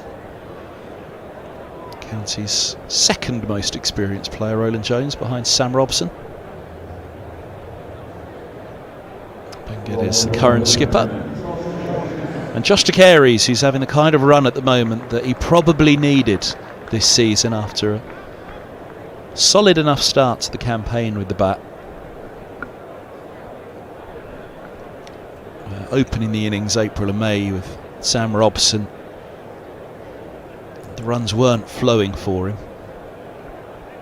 but he was getting some reasonable time in the middle, and he was looking pretty good out there. The runs have flowed in this competition, but equally the wickets column as well. It's going to give his coach Peter Fulton a bit to think about for the second half of the season in the county championship. Late August and September pitches. Can he get de Carey's, Gohar and Holman all into the same team? If he does, that's a fair bit of bowling.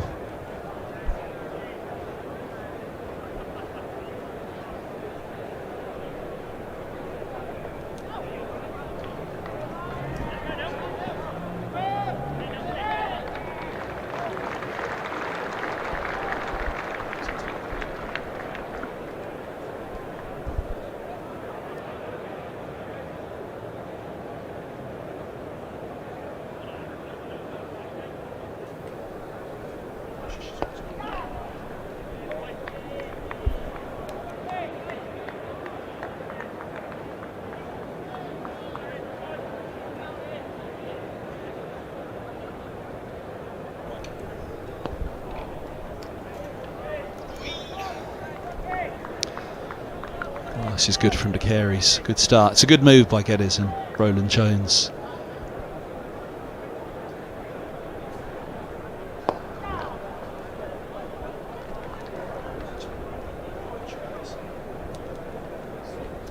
Fields set back. There's a short boundary there for de Carey's to the right hander, the leg side. It's well packed though. Mid wicket, deep square, long on. And he's just trying to squeeze them from around the wicket. 29 bowled, 117 for 6.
30 bowled. W score from 30, 119 for 6. And that's a big moment in the match. Here and now 365. Amplifying brands in the UK.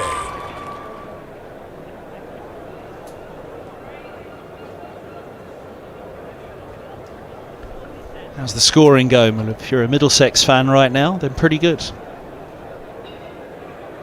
I never knew Brian Blessed was a cricket fan.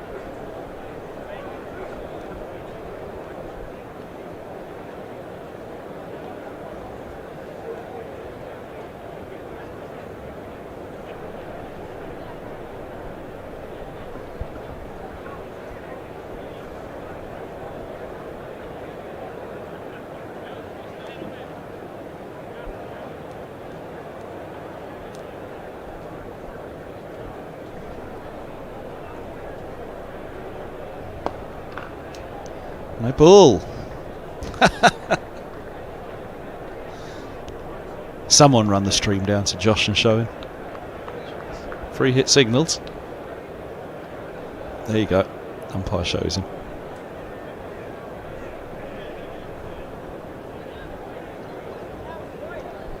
Back foot. Flings out.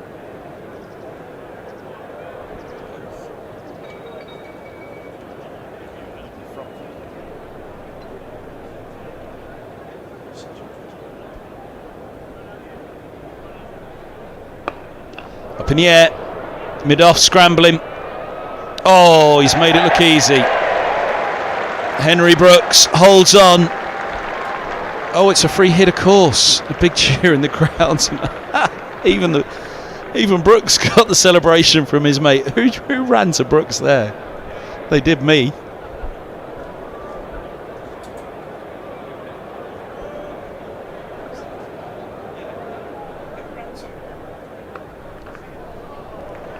We're going to have to see the replay of that and see how many of us forgot it was a free hit.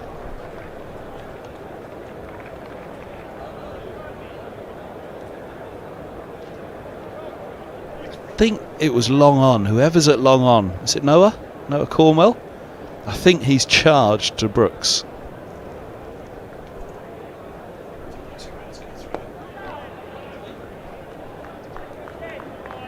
Top ball push back on that.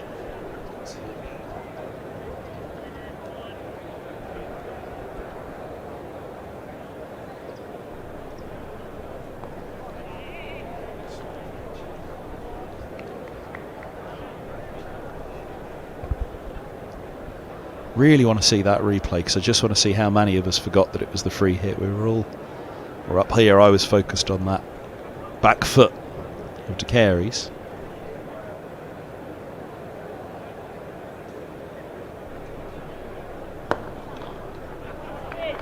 Good stop.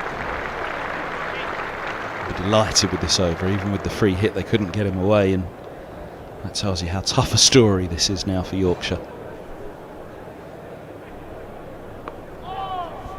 It's nicely smothered, but just a single.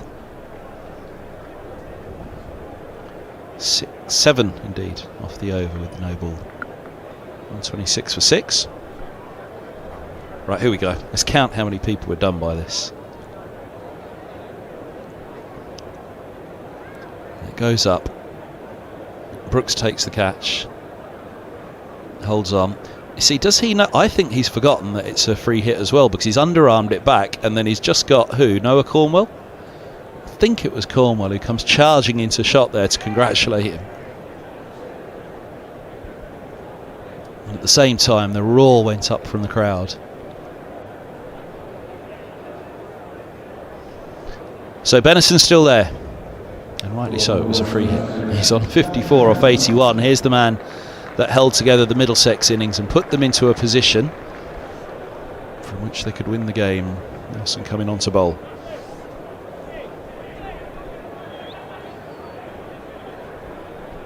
Thought that was a sleeper for a moment.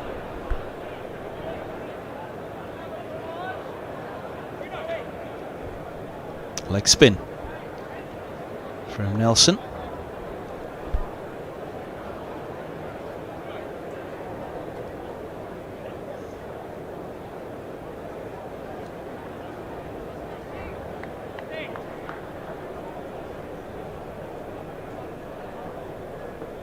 Oh, that's a nice start.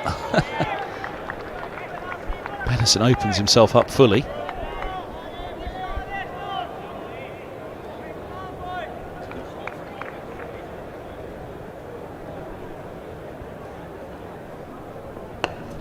Full bunger on that one. They'll get back for two.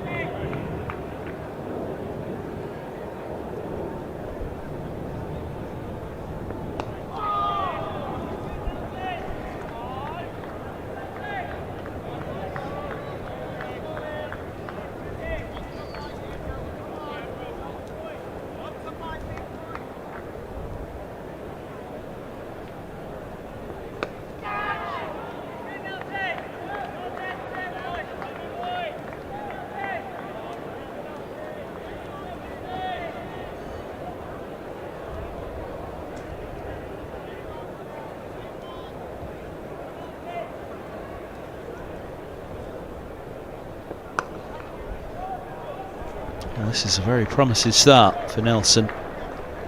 4-dot balls in his first 5 at a time when Benison needs to pick things up here, and he's got to pick a bowler as well. Oh, that's good. Singles finish. Oh, it squeezes through. A much needed boundary for Yorkshire.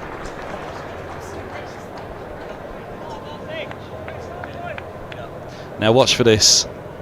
Is this the moment of the day?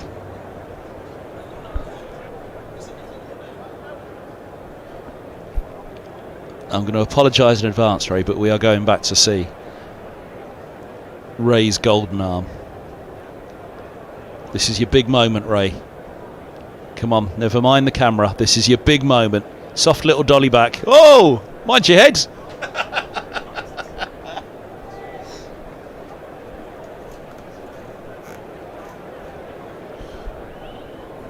Stick to the photography, Ray.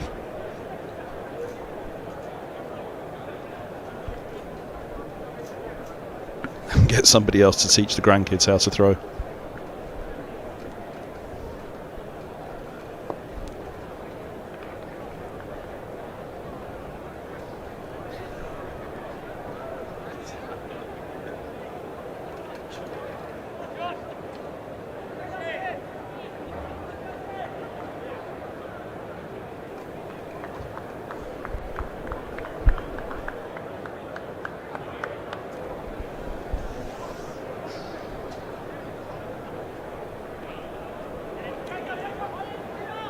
Oh no, it's hurt. Goodness me. They're all taking a leaf out of Ray's book, aren't they? First of all, his cracker's in trouble here. He broke a finger against Lancashire earlier this summer. I think it was his thumb, wasn't it? Or was it his left thumb? Let's hope not. And then comes the slide, and then he gets hit by the ball. Oh dear.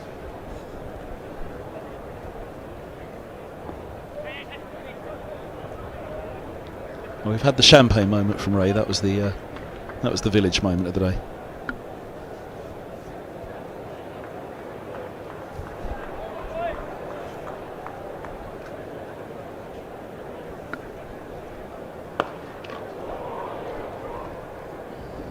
Full bunger, but he gets away with it.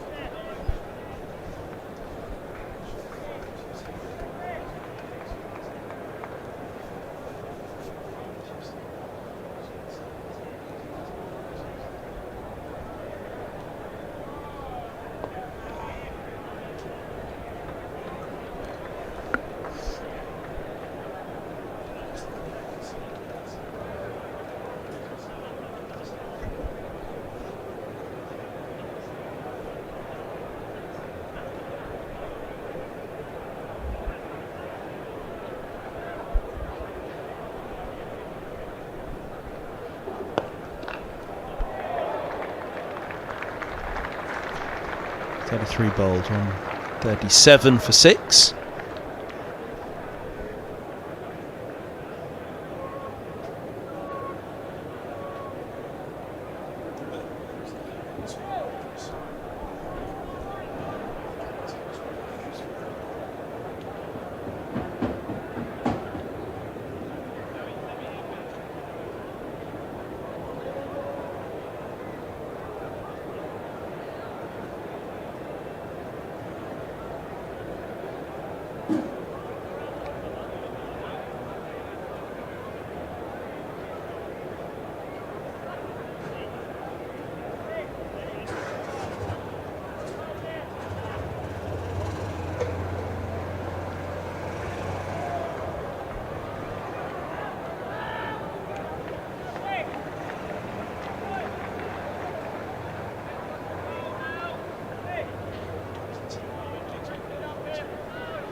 ball signals.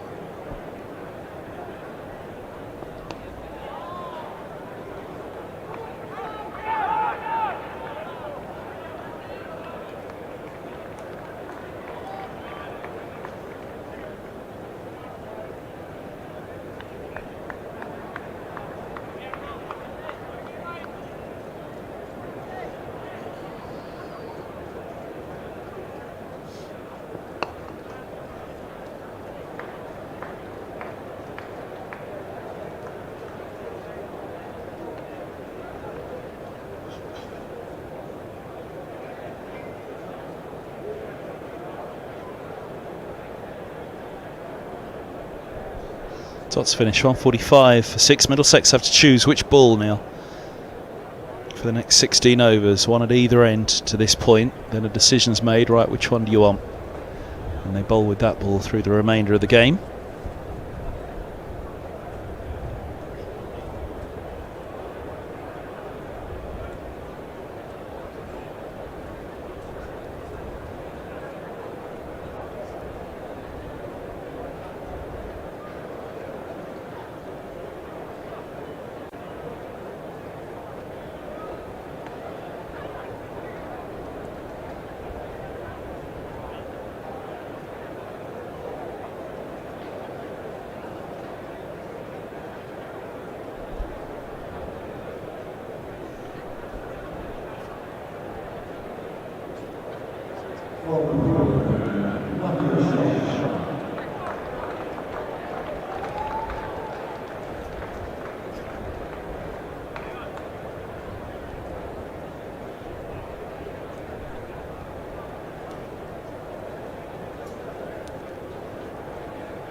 Right, time for Sharma. 1 for 23 from 4. It was a pretty decent start for Yorkshire.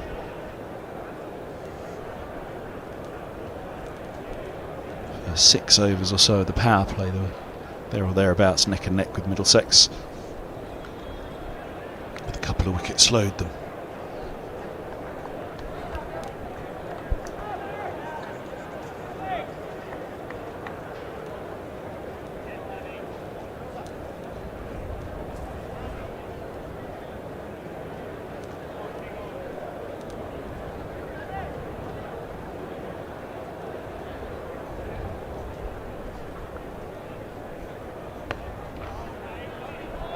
So 145 for 6. 102 off 95 is very, very manageable here for Yorkshire. But it's how they manage the wickets column. They'll probably reflect that. Well, they'll certainly think they had at least one, possibly two decisions that they would have hoped may have gone in their favour.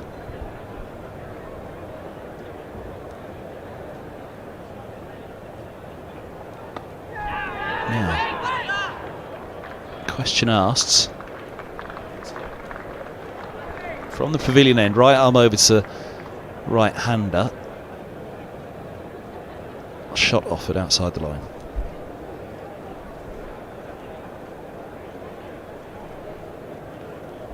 Would have hit, you reckon, but outside the line it was.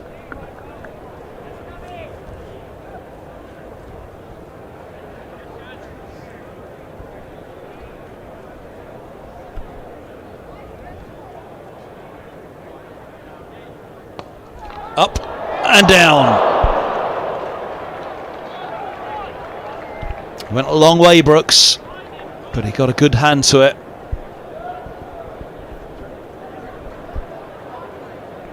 I probably feel that he should have hung on.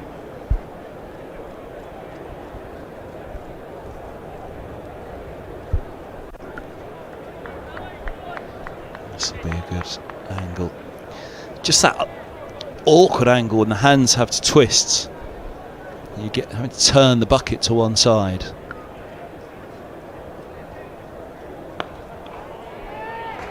That was where it didn't stay in for Brooks on that occasion.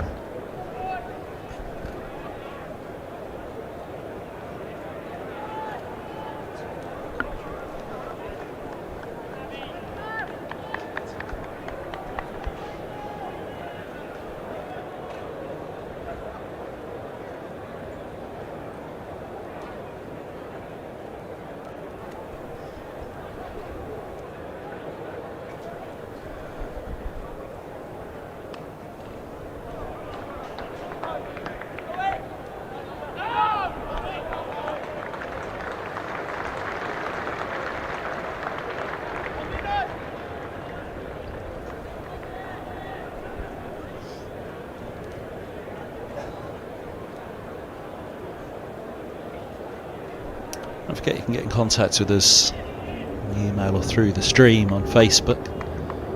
Chat on Facebook, you can drop us a question or a line on anything. The email's streamers@middlesexccc.com.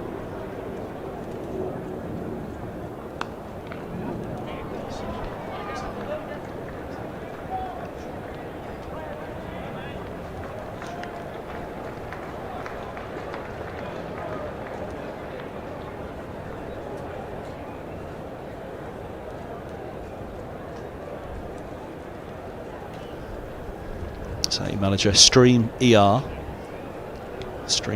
at middlesexccc.com, or drop us a line on the Facebook live stream. 49 for 6. Middlesex will feel it's high time for a wicket here. This partnership is worth 43 for the 7th wicket.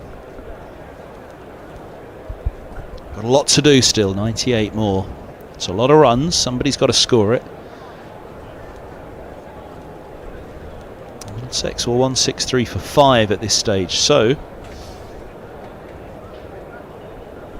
it's tight still. It's very, very tight. And remember, Middlesex didn't bat out their overs.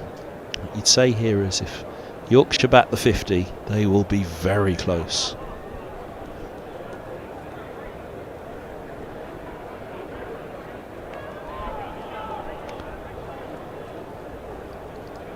Gohar's got 3 for 21. Surely bowl is 2 here, and one hope that he does it economically, but 2 hope that he does manage to smuggle another one.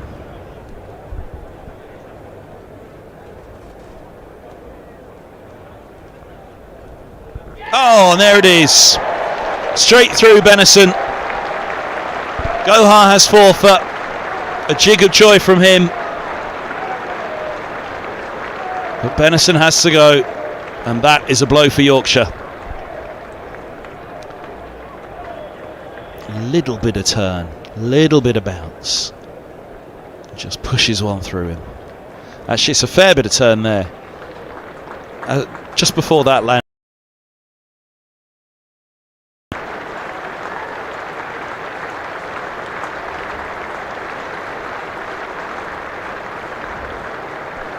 So 149 for 7. Excellent from Benison, but not enough.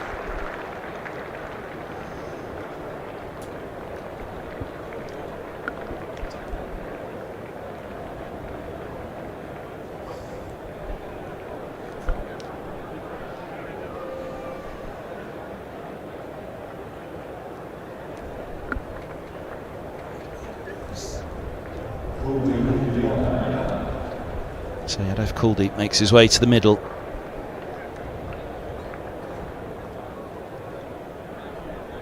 .98 from 15 overs.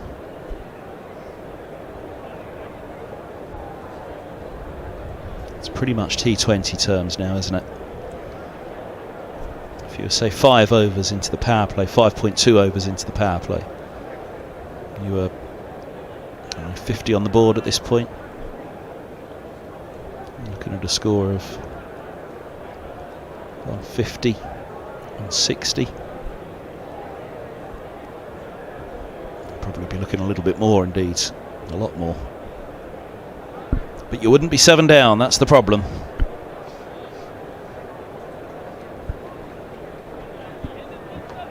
Chances of batting the overs now slim greatly, let alone actually scoring the runs.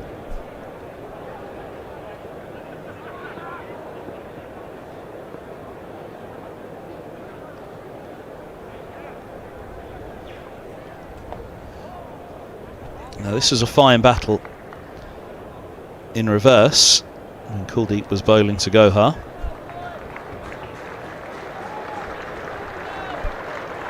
.150 up for Yorkshire, and a smile for the Pakistan-born spinner for his Indian opponent.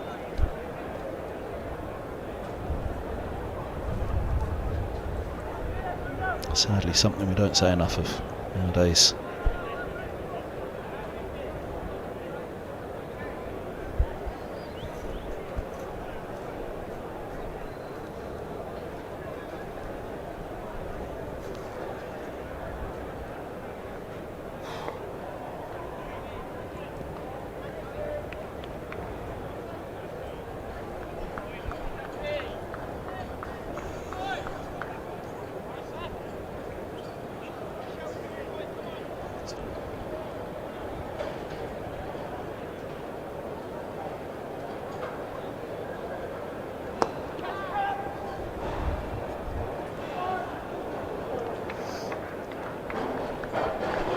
just over a run of ball still for Yorkshire if they were able to nudge and nurdle their way through. And Gohar did a fine job of that in the partnership with Nelson. He got the headlines quite rightly from that innings and that partnership, but Gohar played his part calmly for the most part. There were a couple of big swings that he missed against Kuldeep in particular, I think.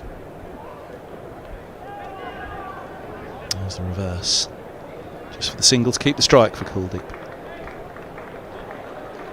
But he nicely went calmly about it, Gohar. Just tipped those singles around and calmly got that partnership going. Should have given plenty of encouragement and support and confidence for his young 19-year-old partner. 157 for 2. Still one to come from that man. He won't get the applause from the stand this time. They're keeping him up.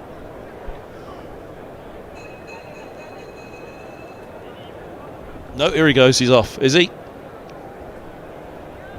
No. Yep. Let's see. Does he get the applause still, or is it too late? Hey, there we go.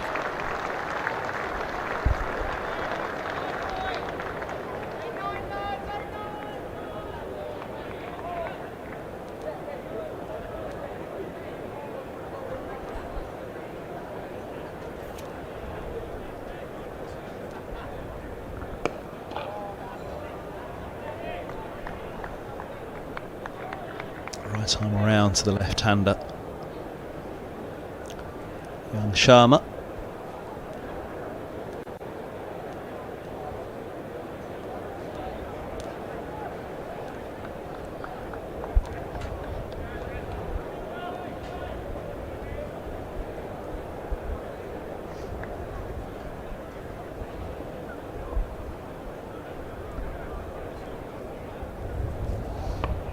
Oh dear, now. Got bigger on him than he expected. It was a slower ball bouncer, I think, and that's why he was in position and was rather just rolling the wrists over it to keep control in the end.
Oh dear.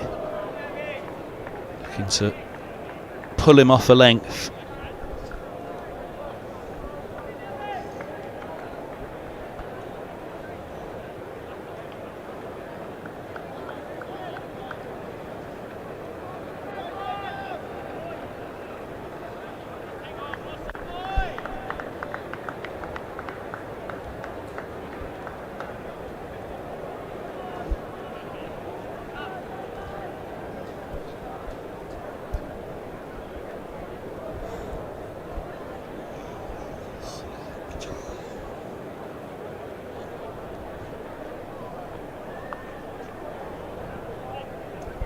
Another steer for a single.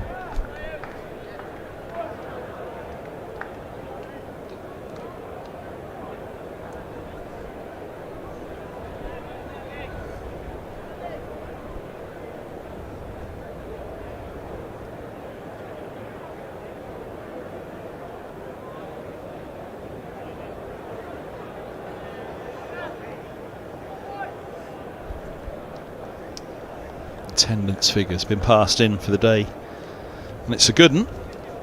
5,043 inside Lords today for this one.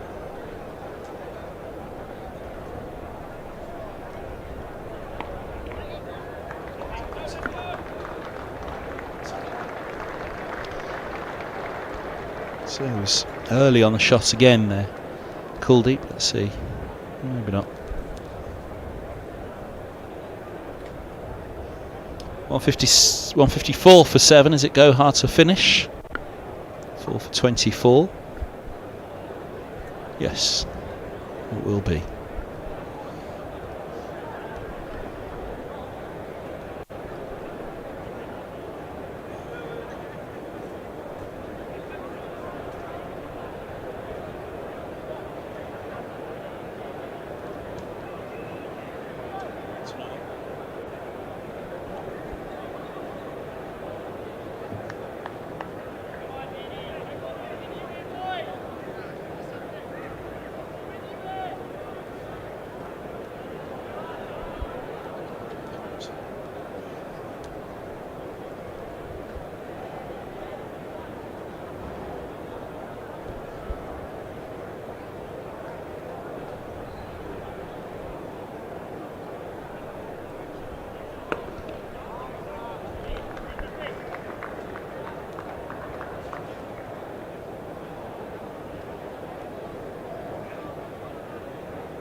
Required run rate's climbed over 7 now, 7.5.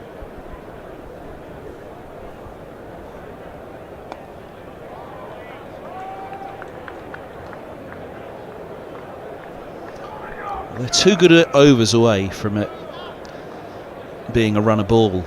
It's pretty much the way you got to look at it at 93 from 73. How deep do you take it before you go for those runs? I think you've got to take it very, very deep here, much like the Middlesex innings.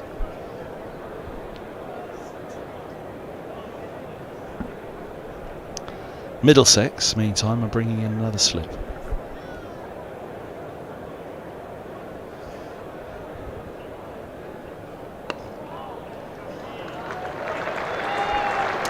A maiden to finish for Zafar Gohar, 4 for 24. Just brilliant. Middlesex's left arm spinner.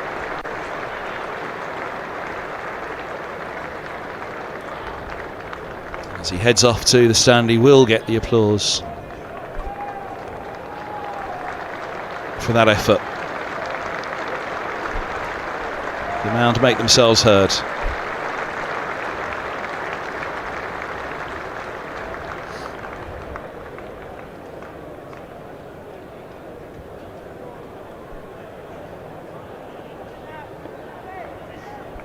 He's a young man, he's been pulling up trees for Middlesex of late.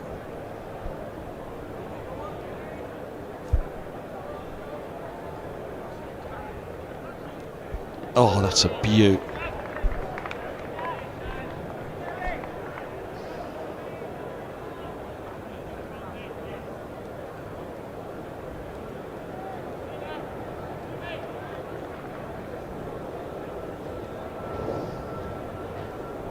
You'll have enjoyed that.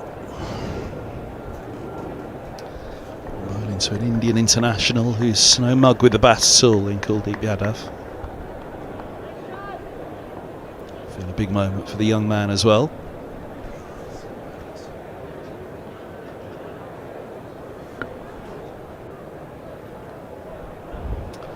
Away fine.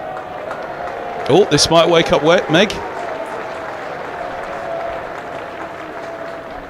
No, it needed to really clump into that advertising board, didn't it?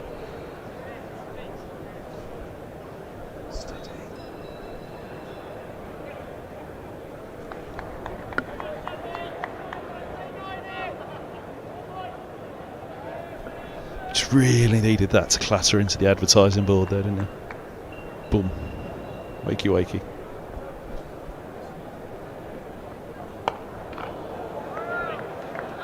Late night last night, of course, for the ground stuff.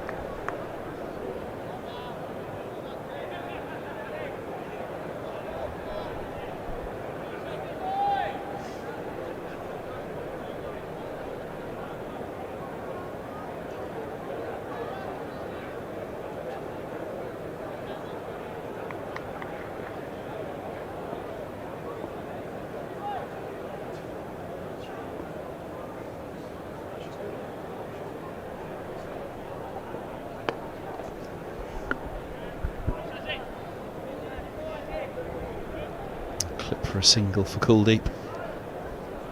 Yeah, that margin's 20 runs at the moment. 20 runs from being a runner ball.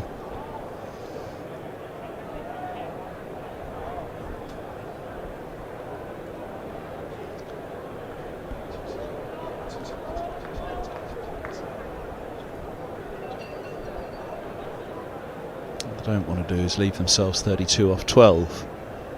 So that's why they do need to pick it up in the meantime. Being 2 good overs away, you don't want it to be the last 2, but that helps. Best to 25.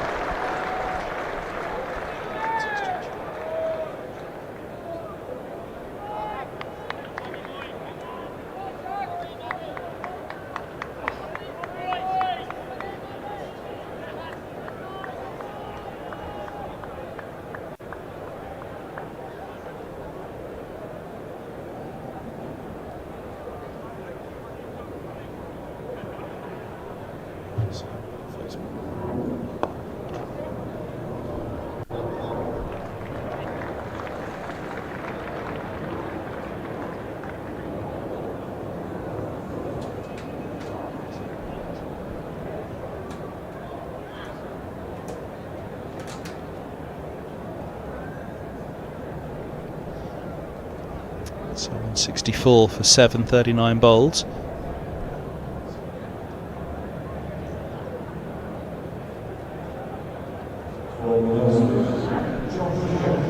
There you go, it's not done, but it is the wickets column. Middlesex left it late and they threw the mat at the ball and lost that tumble of wickets in the end. So you just wondered whether not batting out those final couple of overs would be costly. It might still. I think the power play at the moment is the biggest difference between these sides. It was the De Careys and Fernandez beginning.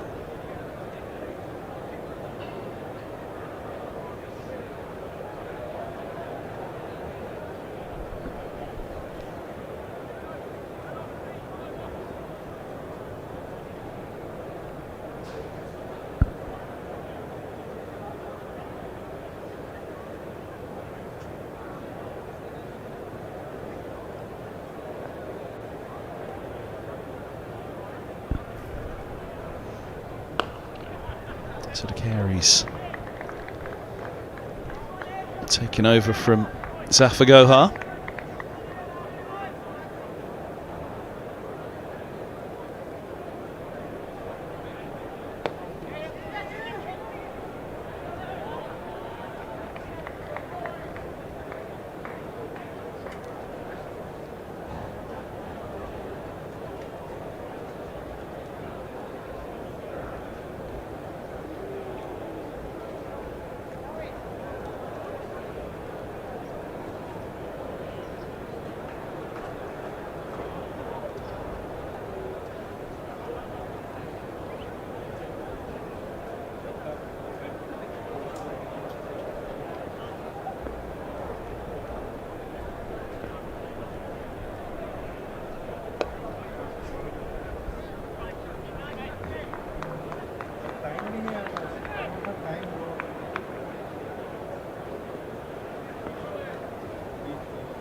It's nicely done. They'll look for 2 here. Back they come.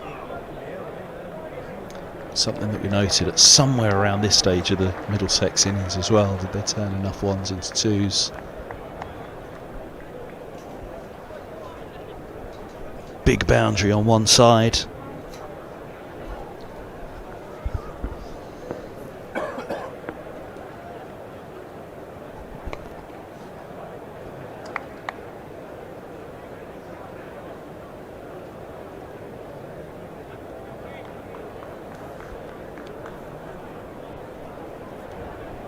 Someone's come of the over.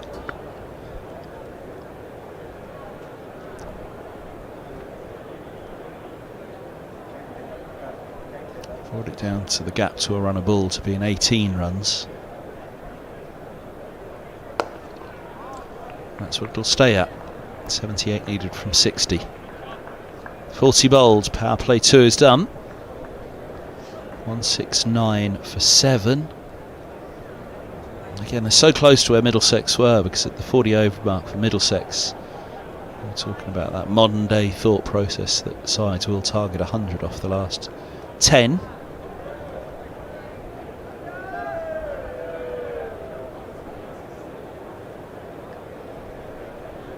The beard count goes on today. In fact, I think that was the first one of the day.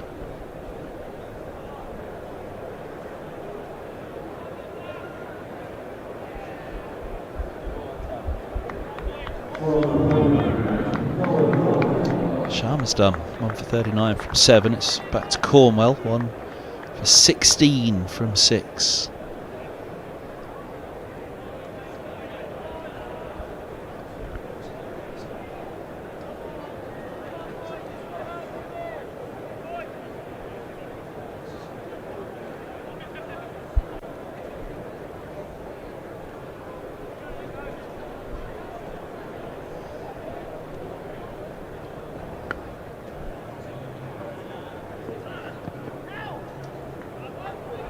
By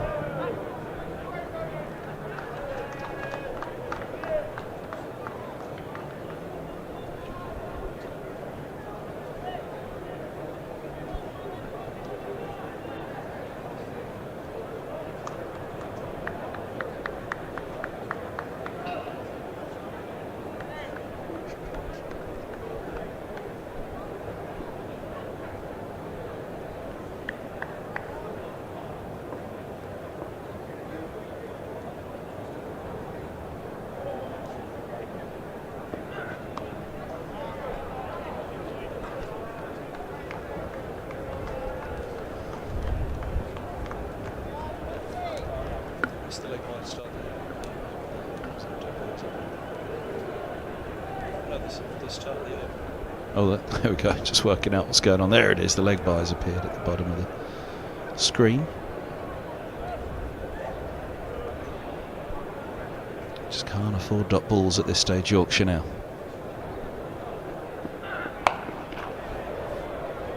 And they need a few more of those. Best into the 30s, listen to the cheer. Good number of the 5,000 made up by Yorkshire fans at Lord's today.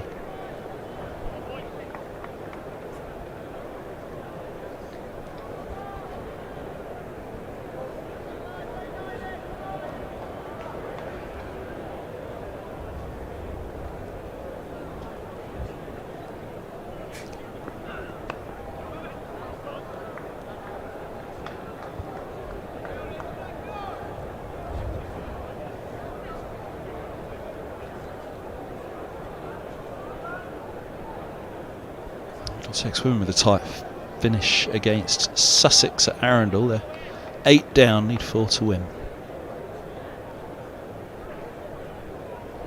11 balls remaining.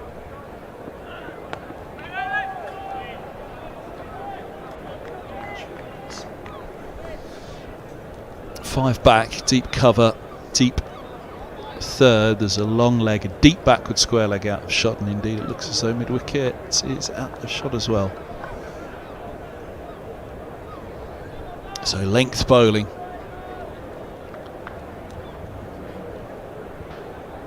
Bess unlikely to get anything close to his toes, unless it's the surprise Yorker.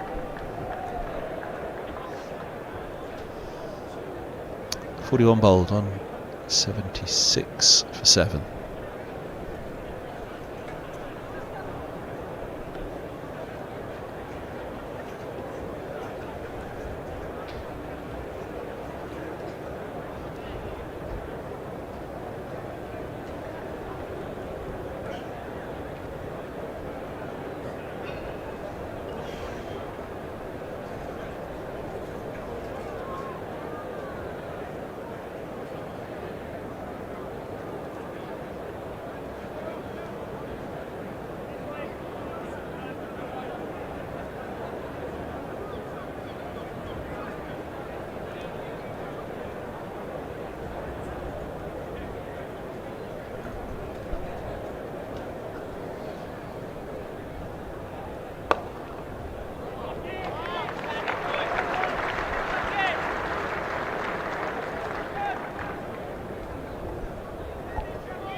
Just a single.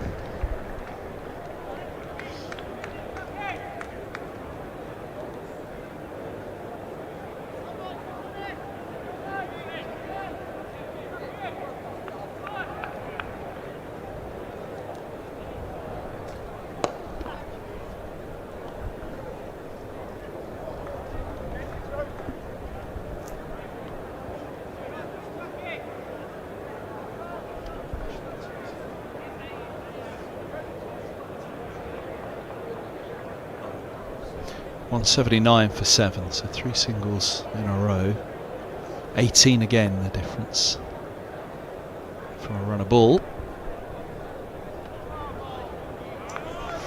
Oh, Kuldeep wanted the call.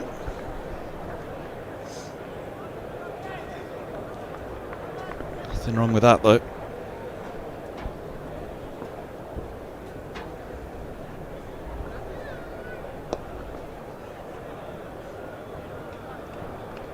Can he sign off with something special, Kuldeep, before he heads off to Sri Lanka with India?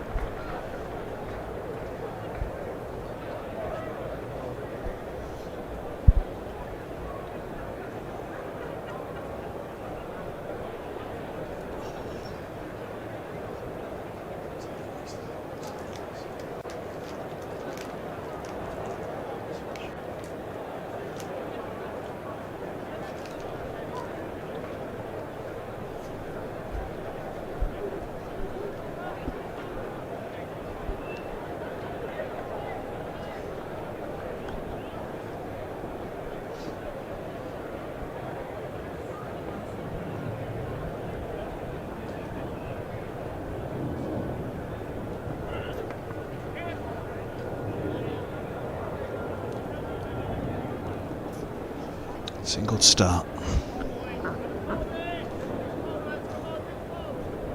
It's a patience game at the moment. It's a waiting game. At some point Yorkshire will have to open up.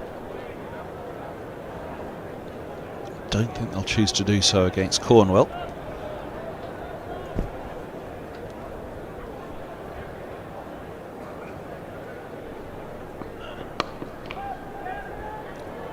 It's pushing for the singles will be pretty much the good enough move.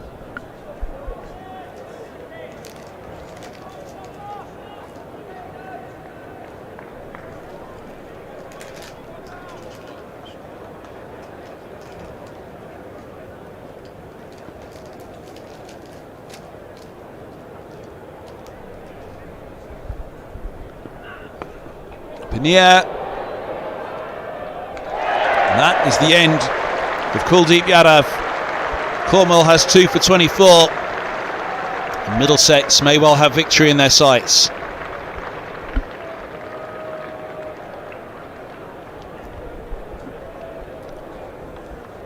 Leading edge and a comfortable take.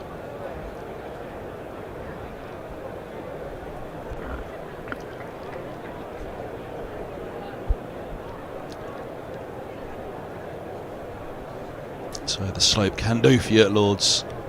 I'd suggest it played its part there. Yadav has to head off. 15 from 19. He was just starting to give them a chance again. At Yorkshire. And you have 2 wickets standing. They're 182 for 8. And that's a big moment in the match. Here and now 365. Amplifying brands in the UK.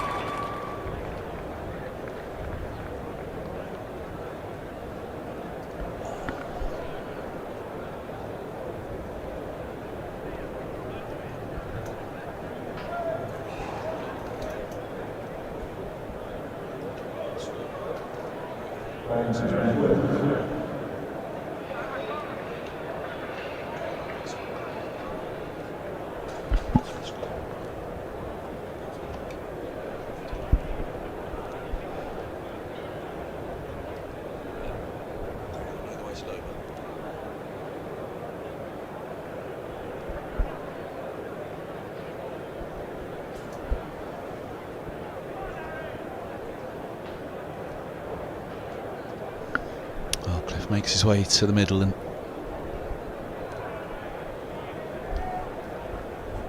Best desperately needs a support act now. Much like Middlesex, can they just bat out the overs, get close to it? Batting out the overs won't be enough now. They do need 2 big overs from somewhere, which is probably going to have to be Best, but he needs somebody to tick the strike with him at the other end, and he doesn't really want to have to do it while farming the strike, so he needs Cliff really to step up here.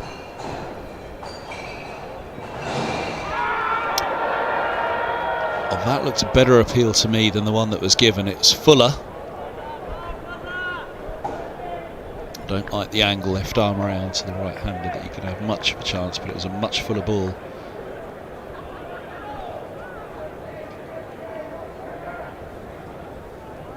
Yeah. I reckon that one might have had a chance. I'm not quite sure the other one did. As I said, from left arm around to the right-hander, with that slope as well, you're going to have to be very, very full. To get the LBW, you can also go short with a rib tickler, but wide signalled.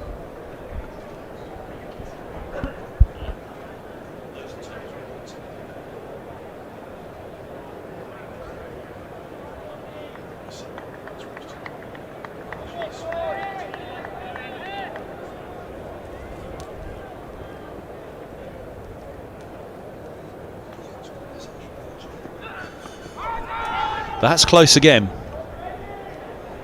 Well, Cliff suggesting it was a little higher than the pads.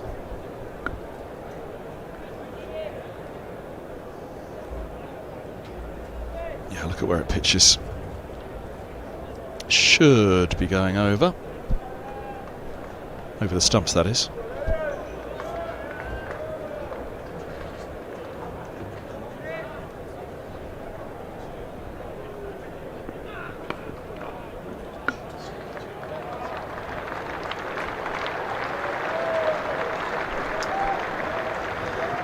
Three off the over and a wicket. 183 for 8.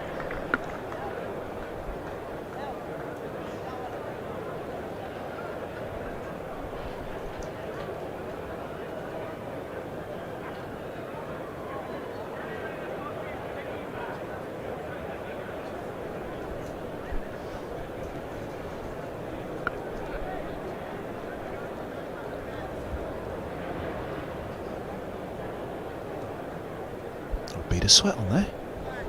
Yorkshire fan feeling the pressure in the stands. Jacket on in the pavilion today.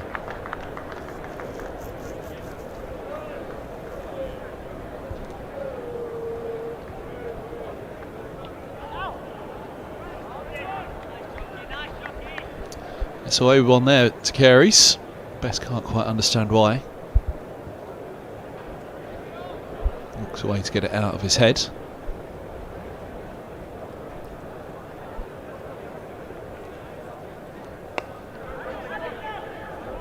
Now they're looking to, and they should get it. Could be tight though. It's okay.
Much that Cliff can do with that.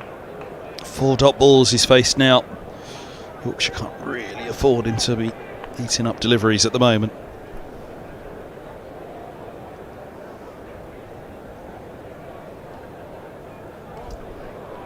That helps. done from Sharma. Run 3.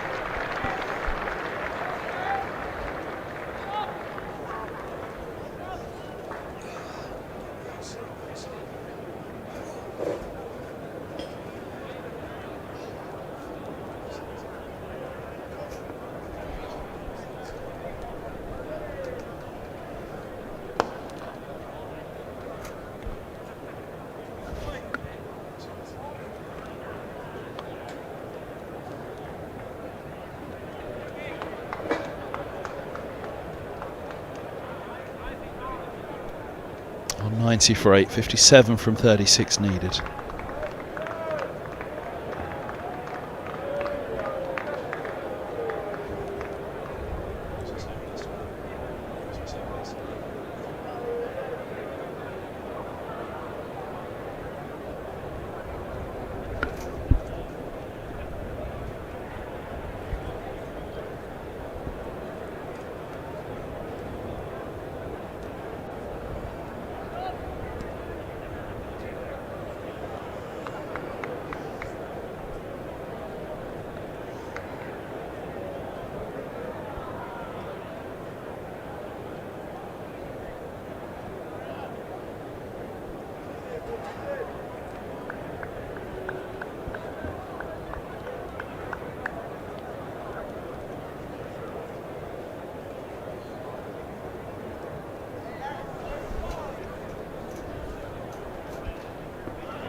Oh, that is away fine. And away fine for 4. Tumbling effort, couldn't stop it.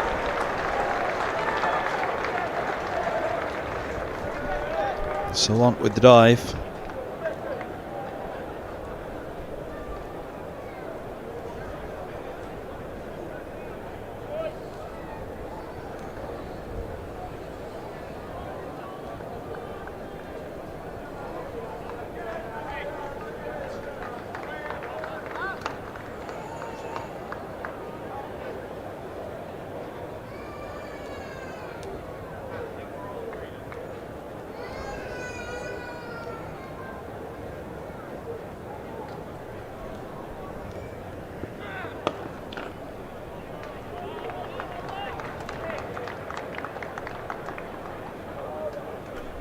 That's the old fella, old man Murta.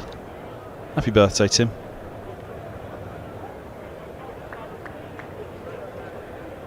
Still looks as though he could be running in at the nursery end.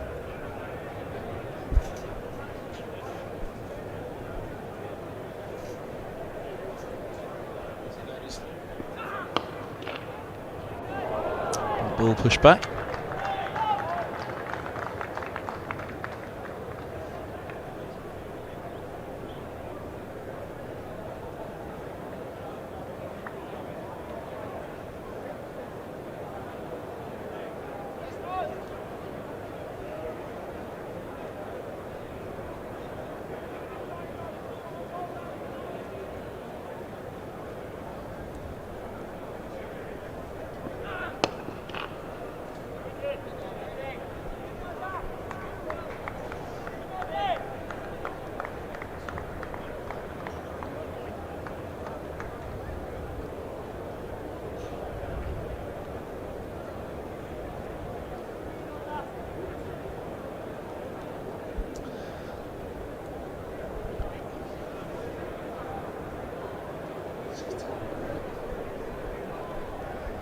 Ten and over the required rate now.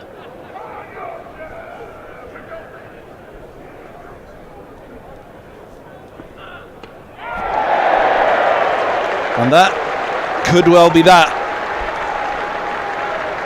Cliff falls. 9 down as Cornwell has a third. Well, they can neither get him away nor keep him out. He's been excellent today, Noah Cornwell. And straight through Cliff's gate.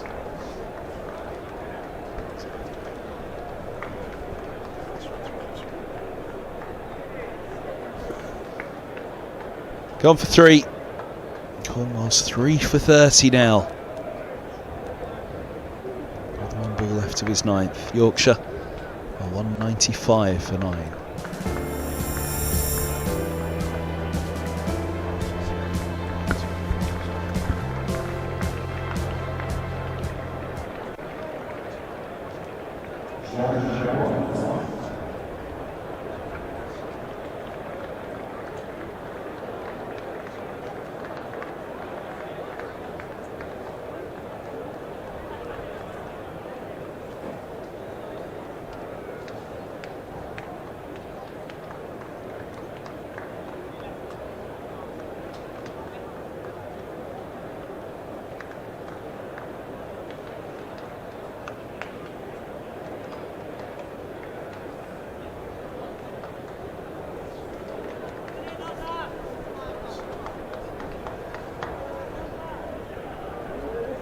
Well,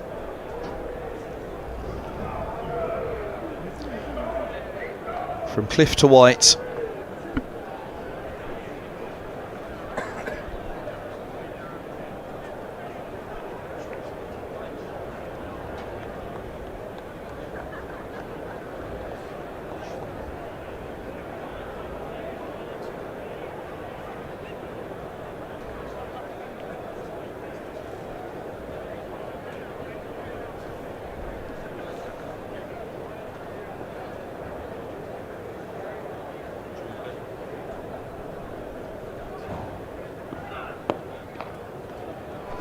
Going for the Yorker straight up.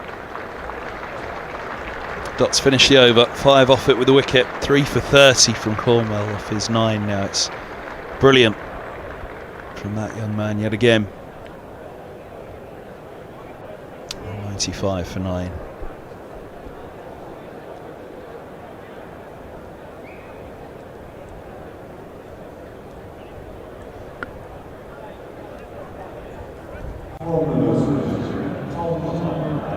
So pick it up and go again kind of day for Yorkshire. As Helm returns, if there's one man you really don't think you're going to hit out of the ground at the end of a game, it's Tom Helm, one of the best death bowlers around. I have to say, Nabia Sharma's making a fair old claim at that as well nowadays.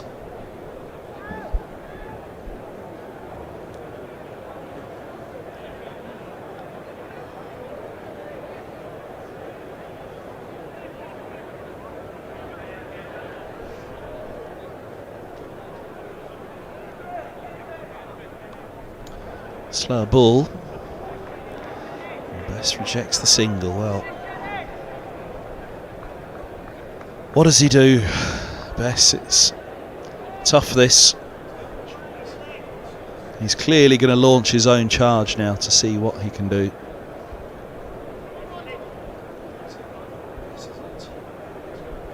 Bess's old teammate Craig Overton, of course, had a stunning display for Somerset to drag around a T20 for them a few weeks back.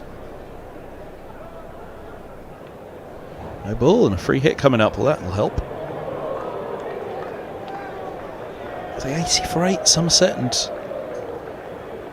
as good as dead and berries, but Overton dragged them to finals day with a stunning turnaround single-handed.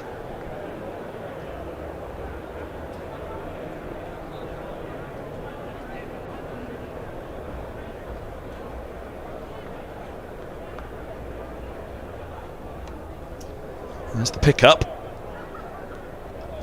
but he won't get anything for it. He rejects the single. Would there have been 2 there? 1 for the arm. Big old boundary. So the free hit rejects, has the single rejected.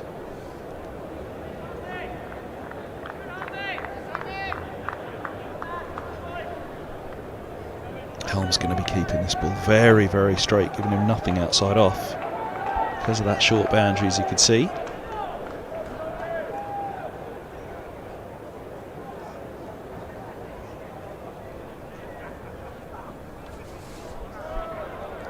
Single rejected again.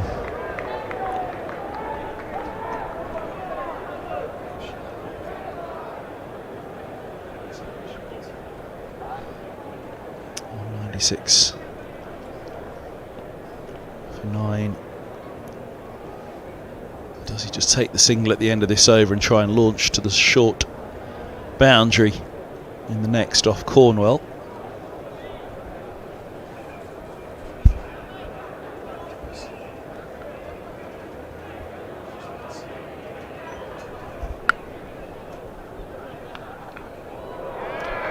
Away it goes.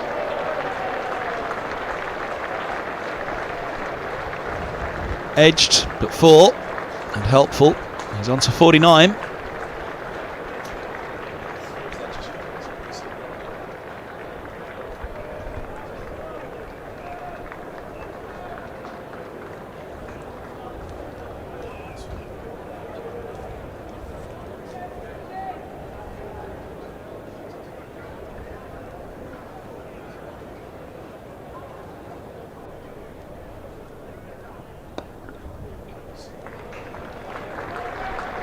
There's a single that'll take him to 50. The one's come of the over, he'll keep the strike.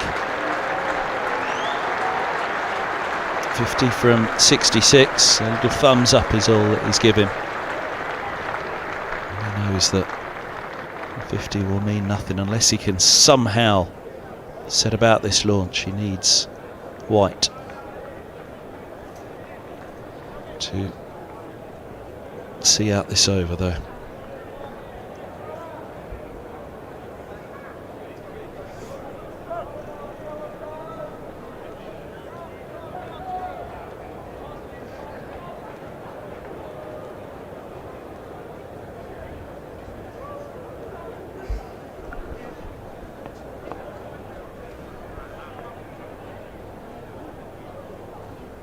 Oh, wide.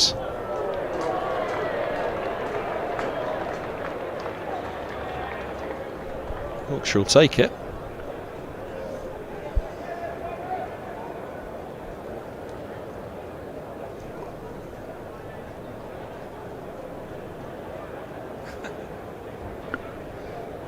Did I just lip read that was never a wide?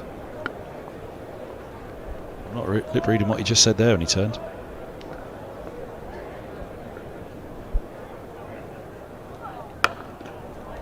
Well kept out by White, job done. 202 for 9.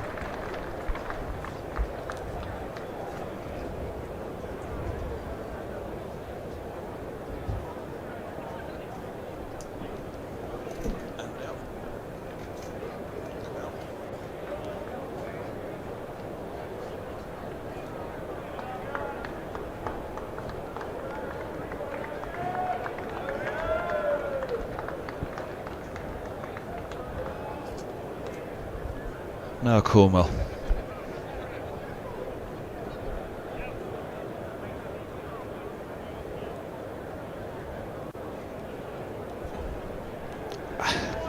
This is his last over. I just wonder, will Bess wait to see what option he's given after Cornwell from the pavilion end? Will it be Navia Sharma, right arm over?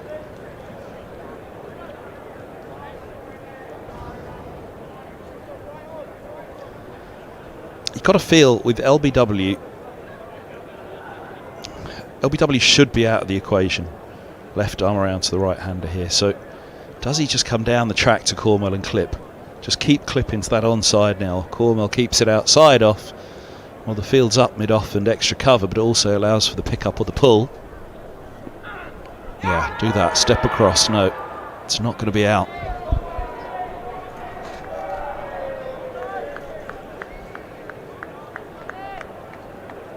Outside the line of off. Wasn't far away, I'll give it to him on that. Wasn't far away.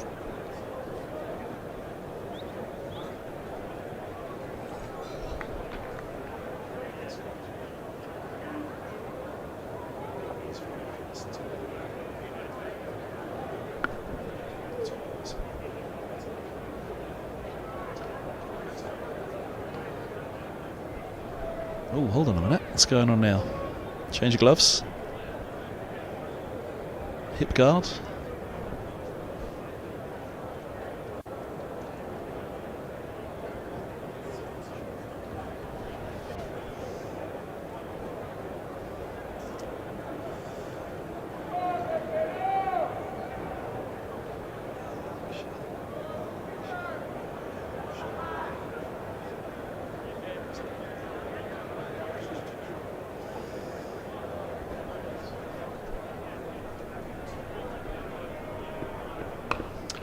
in the air.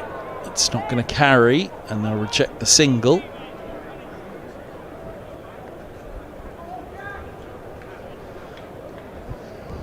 I think Bess's thought process here is he's just going to launch when the moment feels right. He's going to play it as he sees it. Until then, nobody's been able to launch against Cornwell today. 3 for 31 from 9.2. There you go. Step across, look for a pickup. As he's just suggested there, that one nipped back up the slope.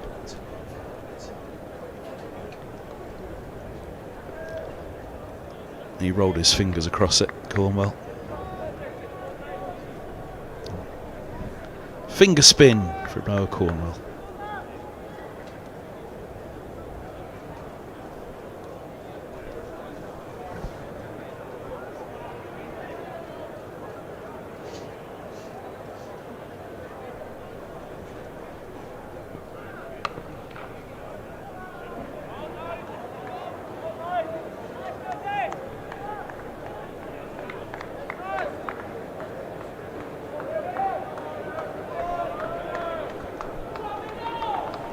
The scenario here is relatively straightforward. He's got 2 big overs to go at them somehow here in these last 18 deliveries. I think he won't want to give it away to Cornwell now. Now where's that gone? 1, 2 bounces and 4. Short fine leg is up.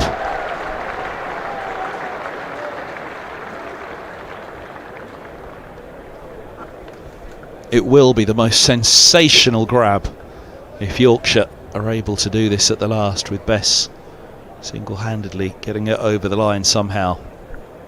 41 from 19.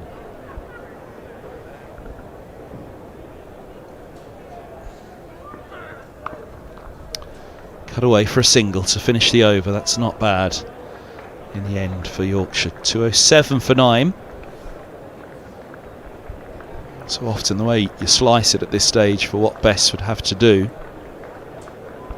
Well, one, he's got a couple more overs. Middlesex didn't finish their innings, so he's got that on them. So tight. But I think the way you'd slice it, right, how many can you chase off the last over? Well, you can chase a lot, but realistically you don't want to be chasing more than 14, 15 off the last over, but you can chase. So what does he need to do to get it to that?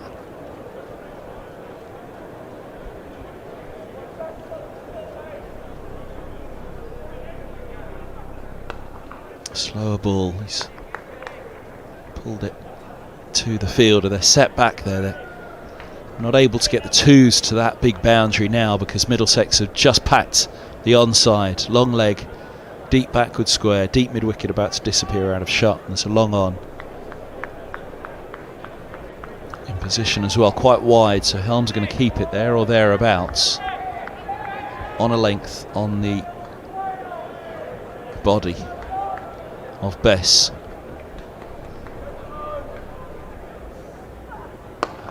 Oh, now that gave him a chance to free up the arms. It was a little too wide from Helm. And it's a boundary, long on, set wide deliberately. Bess, quite rightly, has not given this up at all, and that's why. Middlesex will have their strategies and their plans. That one was just slightly off from Helm, and that it allowed him to free up those arms. Now, where's that? Scum! Can you believe it? He's picked out the deep mid-wicket. I think he was trying to pick the gap, not go for the 6. Just trying to force it into the gap, but he's forced it down the throat of young Nelson, who is the star of the day, and fittingly, he takes the winning catch. Bess falls for a fantastic 59. 211 all-out Yorkshire. And well, it was picked this morning, wasn't it, by Kuldeep Yadav that 230 might be tough, and he was right.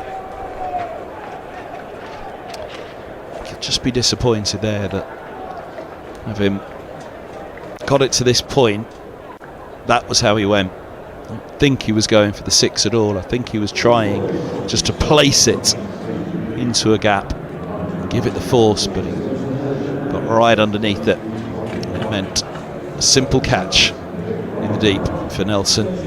Well done him for holding on. Well done him for a fantastic day at Lords today. A first 50 for the county, a second professional game. And there you go, gets a pat on the back from Toby Rowland-Jones. The skipper's leading them off.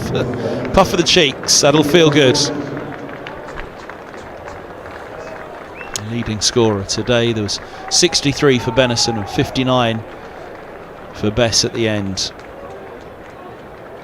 But it was this young man's effort and an incredible strike rate as well that stands out today against everybody else. The strike rate was extraordinary throughout. Accelerated even further at the end when he was looking to push Middlesex on towards something high in the 200s that never really seemed on the cards. Certainly not when he arrived in the middle, with Middlesex in a bit of trouble. But Nelson rescued it, and Yorkshire weren't able to ever really keep up with a difficult task. There's Duke down below, had that short loan spell with Middlesex. Few of the Middlesex players finding him to shake hands. But there go Yorkshire. And there go the stumps. And there go the fans. There's the tail of the tape. It was the 76 from 69 from Nelson. Absolutely outstanding. But look at Gohar's 4 for 24 from 10, and Cornwell's 3 for 35. And those two, the stars today, Noah Cornwell and Toby Rowland-Jones have been so far, and Navi Sharma. And Toby Rowland-Jones have been so far on helm. Well, he always is really in white ball cricket for Middlesex, but it was standout from Gohar and Cornwell in particular. Really outstanding stuff from those two.